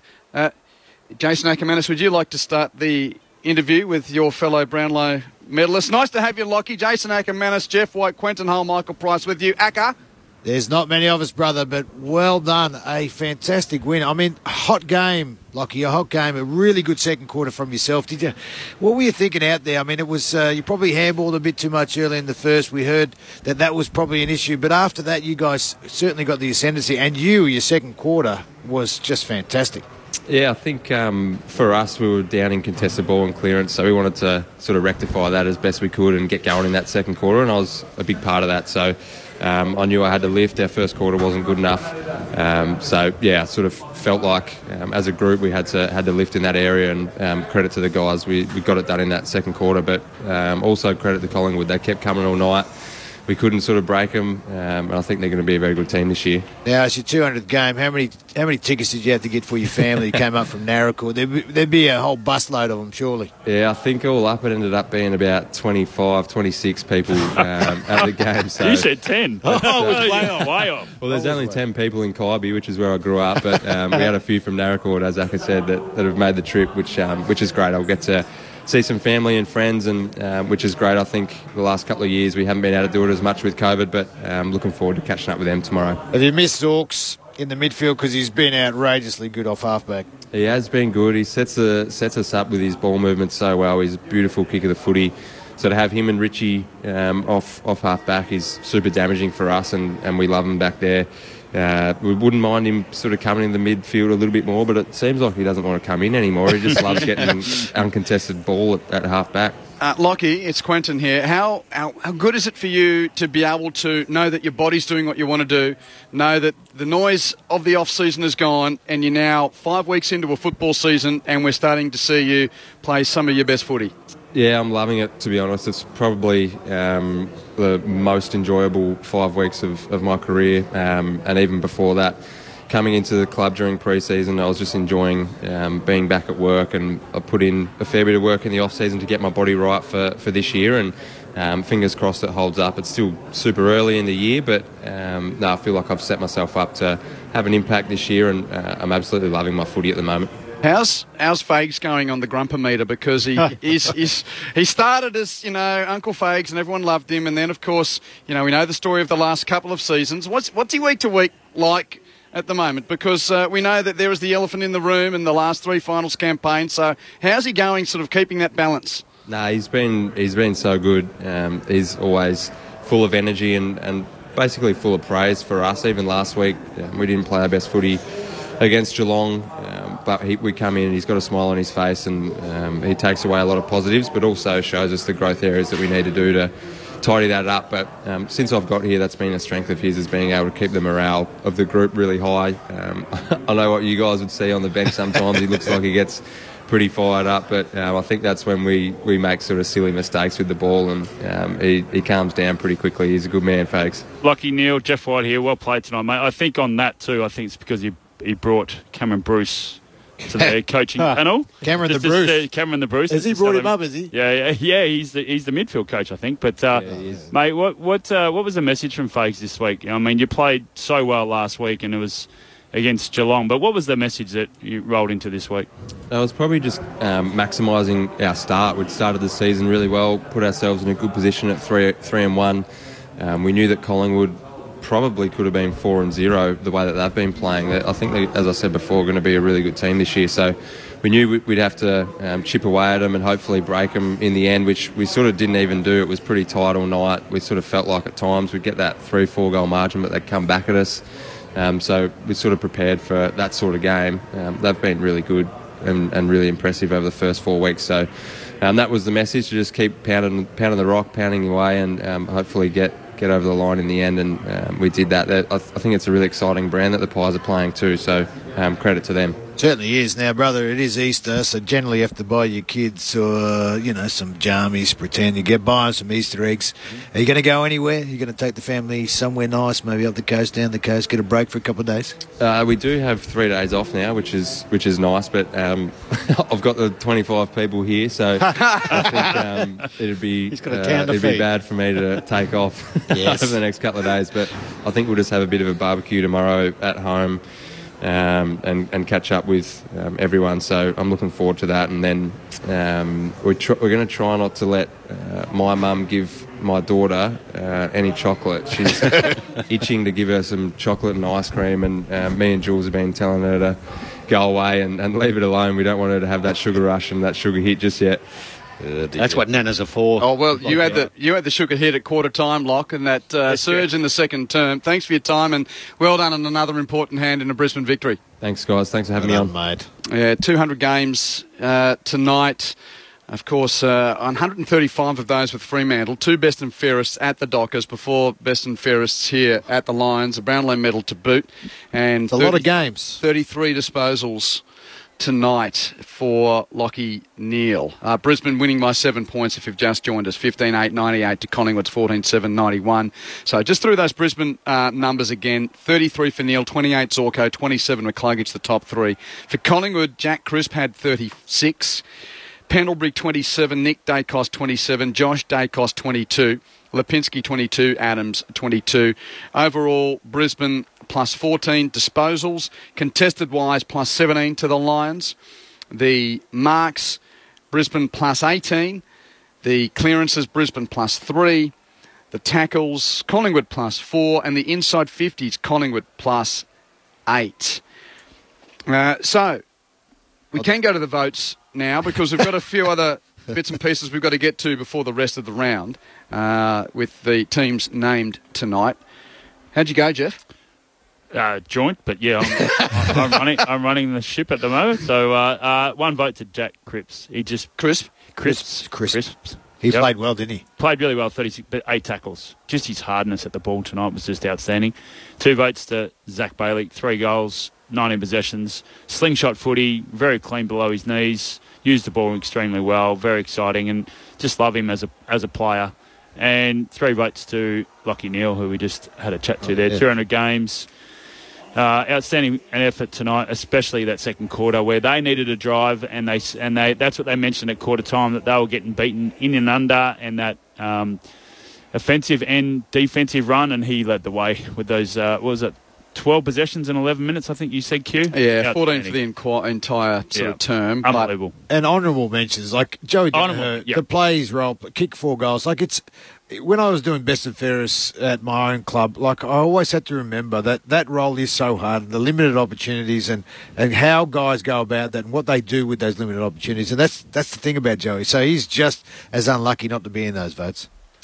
So 3 to Neal, 2 to Bailey and 1 to Crisp. Now, the next couple of weeks, as the Lions have been alluding to, they've got the Q Clash against Gold Coast next week. That's Sunday down at Carrara, then Sydney at the SCG, before West Coast back here at the Gabba. Collingwood have got Essendon on Anzac Day, then Gold Coast at the MCG and Richmond at the MCG. So they've got a run of 3 games at the G coming up. Oh, Essendon, Gold Coast, Richmond. Oh, so I thought we were talking about the Lions for a second there. No. So that's impossible. No. Never happens. Have 3 games at the MCG in a year. In a decade. Well, and you'd expect that Myercheck will come back next week. That's who they Elliott's really going to be They months missed away. him tonight, Yep. And well, even someone like Ginnivan, who's been Elliott. I good. think they missed Elliott more than Myercheck because they've got a lot of big guys down there. But I mean, Myercheck does do a very serviceable role and does play. He's a really good role player. But Elliott, man, Who gets dropped when Eric Hipwood comes back? We had him pre-game saying he's only about 3 or 4 weeks away. Well, I mean, they might be lucky. There might be an injury. I mean, heaven forbid. But I think in the end, you've just got to look at the old team balance. Can you believe that? I love that when coaches roll that one out. Oh, sorry, you're not playing this week. Team balance. I can't see. You know, McStay is going so well, and he's an experienced player. I think more Eric he's going to play up up the ground. Like, what's he going to do? I know he says he's got his role, but, you know, if he's playing a different type of role where he is much higher up, geez, he could play the wing. He's that fast. Does Darcy Ford stay in? Do they keep the two specialist rucks when you've got Hipwood and Danaher in the team? That'd probably no, but... Geez, there's a good argument for both, I tell you. He's been going all right for it, hasn't he, Jeff? Yeah, he has. He kicked a great goal tonight. He's been, and the thing is, that this is Fags. I've known Fags for a very long time. And when it comes to ruckman, when it comes to that position, be competitive. Bring it to ground, and your second and third efforts have to be there. That's exactly what he's doing. You know, his second and third efforts are there. He's not going to kick that goal if he hasn't got second and third efforts. So he's been competitive when the ball hits the ground, and that's what Fags wants. He'd be loving that. You can see the coaching staff. That's Craig McRae walking across the grounds. Probably going. What is he? Does he do the media over here this side? Yeah. What he does? Yeah, they do it down. They do the press conferences over here. Is that a lot of security? Or is that actually Collingwood people? How long is it going to take for Collingwood to break him?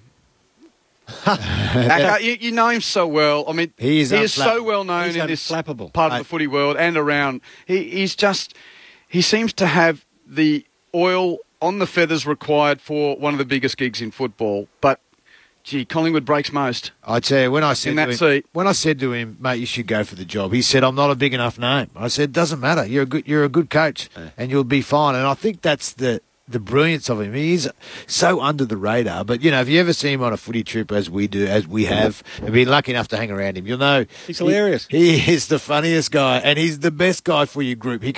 He reads a group so well. If they're a bit too serious, he'll break it up. If they're not serious enough, he'll get it going. Like, he's just a master at it. But isn't that just a trend? Like, you look at Simon Goodwin, just that people person. They get along really, really well, but then they have that professional hat that they put on, then they can socialise, and that's the norm of an AFL coach. Well, it's happened now in the AFLW. If you look at that, with Lauren Arnell being employed by Port Adelaide, she's exactly the same type of person. She's been there, done that on the field. She's got a teaching degree.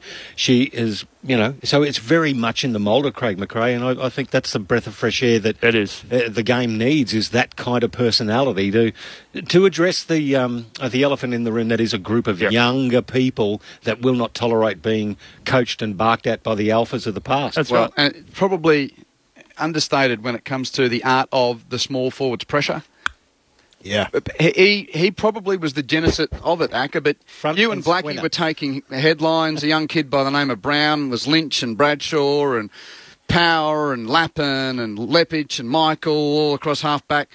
All doing the sexy things. Little fly, McRae. Yep. He changed the game. His whole role was to put pressure on. If he got 6 and 8 tackles, he did his job. And if he kicked 4 goals, we're like, that's great. We actually weren't that worried about the 4 goals, even though they were great, because he got on the end of it and he deserved it. So people forget that he was one of the, people talk about Chris Johnson redefining the running off half-back. Well, during your great team, there was a guy played number 4 who redefined what it meant to be a pressurised small forward. I could tell you right now that he was the guy I had to beat to win the tackling award. It was the hardest award to win. You had to not only be the most tackles, but the most tackles made that you had to complete. So he was always the highest over 80 and the most tackles. He'd win it every year. And I'm like, I'm going to get him this year. Anyway, I got him twice, and it was very difficult. And that just shows you how greatly made him as just a role player, but how everyone else would say he's not going to kick, he's not doing this. And I guarantee you, Lee Matthews the first one to go, you played well, that you did your role, and awesome. He loved it. Okay, let's have a look at tomorrow, where we've got 2 games of footy. Forward in for the Kangas, Zahar out for North as they take on the Western Bulldogs, with Cordy and Garcia coming in. Butler dropped, Vandermeer out with a hamstring. So, and Wallace played last week, replacing Vandermeer as the sub, but he's been left out. So that game's on at Docklands just before 4:30 Eastern time tomorrow. Then over in the West, again, a lot of changes for the Eagles. Kelly in, Yo in, Shuey in. Among those out, Nat Nui with the injury, McGovern through COVID protocols. So, yeah, there are 6 changes for West Coast at this point, and unfortunately we still have to say that for West Coast because they just haven't been stable. Things can change. Natanui. Franklin out with a busted finger. Logan McDonald gets his chance, and Joey Kennedy managed, interestingly enough. Joey Kennedy, eh? So Josh Kennedy not playing for Sydney tomorrow. And then as far as Saturday's teams are concerned, with the Saints hosting the Suns at Docklands, Higgins and Hayes come in with that suspension, which the Saints couldn't overturn for Paddy Ryder. He's out. Jimmy Webster out with COVID protocols. Oleg Markov comes in for his first game of the year for Gold Coast. Lukosius out with a knee injury. And Rory Atkins has been left out. Still one guy yet to really fire in his time at Gold Coast. I reckon they should have had the flu protocol back when we played. That would have been fantastic. I remember playing against the side and dead set the next week. Most of the side had that flu that the opposition had. No, it was crazy. Yeah. It happened all the time. Sorry, back to you. Did you lose a game ever because of it? Yep.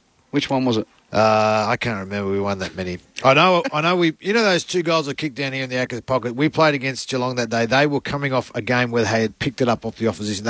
Most of the team was in the game, but was terribly. So the only reason you kicked those goals was because the other bloke was sick? No, I was a superstar. they were just terrible. But I'm just saying it happens. All right. Okay. Adelaide and Richmond. This is a big game. Yeah, it's a big game. McAdam and Berry coming in. Schoenberg dropped. Rowe dropped. Hinge dropped for the Crows. Floston coming back in for the Tigers. Canberra McIntosh is out with COVID protocols. Jeez, that's going to be a tough one. And then Saturday night at the MCG, Petty comes in. Tomlinson dropped again for Melbourne. But Petty comes in here, premiership player, so a bit surprising there on Tomlinson. He's been playing. He's been playing good, yeah. You know when you have a really good player, he's not playing, and he's playing against his old. He would have been playing against his old. Yeah. You'd be the first one you want to pick. Haynes, Flynn, and Callaghan in for Greater Western Sydney. Peatling dropped. O'Halloran dropped. Riccardi dropped, and Bruce suspended. Bruce, he would have been playing against his old side. Yeah, yeah. And then of course there's the big squads for Sunday's game. Of course, Pat Cripps is not there for Carlton, but Pitternet among a group to return, along with Dow and Nunes, possibly. For Port, Aliir is in, Finlayson's in, Gray's in, Hayes is in. There's quite a few with a chance to come in there, but Ollie Wines, as expected, does miss. They need another week at least. What about Dixon? Still waiting for Charlie. What's going on? Was he? Yeah, how badly is he? I didn't think he was that injured. Well, he hurt himself late in the pre-season and hasn't been back in. I miss him since. up forward just as that big. Well, and Aliir's been he's been sorely missed, back on, by taking those intercept marks. He's actually turned his whole career around. He's been that good. Snelling out with a calf as the Bombers play Fremantle on Sunday. We wait to see who comes in there. And Lockie Schultz is out with COVID protocols for the Dockers. Among the chances to come in, Pierce, Sarong, Tucker. There's a few decent names. Two Sarongs don't make a in that. Good on you, Jason. And Easter Monday. You missed Craig McRae. We'll bring him back. Easter Monday. Wingard, Shields, among the group that Hawthorn can include. Will Day's out with concussion. And for Geelong, Stewart, Selwood, Radaglia, Higgins. Not a bad quartet that a chance of playing on Easter Monday for Geelong. Few games there. With Narkle out with an injured ankle. Oh, they hurt ankles. They take so long to recover. So you've got some homework, Jace. Yes. No more we or us. It's always Brisbane and the opposition. I'm with you. You're very good, though. What do you reckon about him first up, Jeff? Great debut. Okay. I think he was 1 under, 2 under. Carl. Was it where the handstand? Yeah. No, it was good. A new driver. That's what I need. I'll get it fitted in 2 weeks. I cannot wait. I'll bring it down when we play. Catch you in a couple of weeks, Jace. Thanks, mate. Thanks for inviting me. It's great to be here. You've been very, very nice to me. I can assure you can go a lot harder, but thanks to Whitey for coming up. You're filling in, weren't you, Whitey? What's that? You're filling in. No, we don't have fill-ins. We just have a squad here. Oh, no, we have a squad. We just have a squad. One soldier. Sorry, one. Great to have Jason Ackermanis back with us here at the ABC. Jeff White, thank you. Pricey, thank you. Cheers, Kev. Zane, good on you. Thanks to Robert Apolloni on the faders and, of course, to Craig back in the studio. 1 down, plenty to come on this Easter weekend of footy on Grandstand AFL. If you're just tuning in, wanted to hear the best bits, well, here they are. Brisbane beat Collingwood by 7 points at the Gabba. Hope you enjoyed it.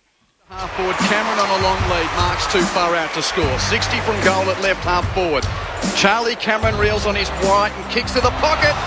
Almost a mark to McStay, but roving his Lions.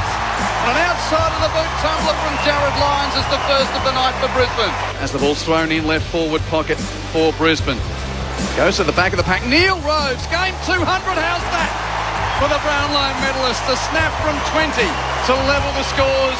Robinson spears a pass into the corridor. Zorko, handball to the run of Berry. He's got a man open and it's Danaher right on 50. Joe Danaher comes in, wheels around, struck it nicely with the left. Straight through from Joe Danaher. Rough head, had it, lost it. Still in the pocket, dangerous here for the Pies. Berry, hand pass to Rayner, and Rayner, unlike last week, from the top of the goal square, this time kicks a goal. Lockie Neal, who's going to put it straight back inside 50. He reciprocates with another mongrel. It comes off hands. McCluggage, handball to Berry, handball to Darcy. Fought the big ruckman, lays the slipper in from 40 and kicks a goal for Brisbane. Wainer kicks the Pies back into attack, looking for Cox. First hand couldn't mark, but Wilson roves. Left foot snaps a beauty. And the Pies get 2 in a row to get a little closer. Rain, a long kick in front of the benches, floating in front of the pack. Link McCarthy. Crowd appreciated that one. He plays on. Long right foot kick looking for Joe. And finding him. 2 goals won so far for Joe Danaher. He pops through his third. McCarthy, hand pass to the target of Rayner. Imagine thumps at 20 metres out of play. Yeah. No intent to keep it in. Free kick, Brisbane.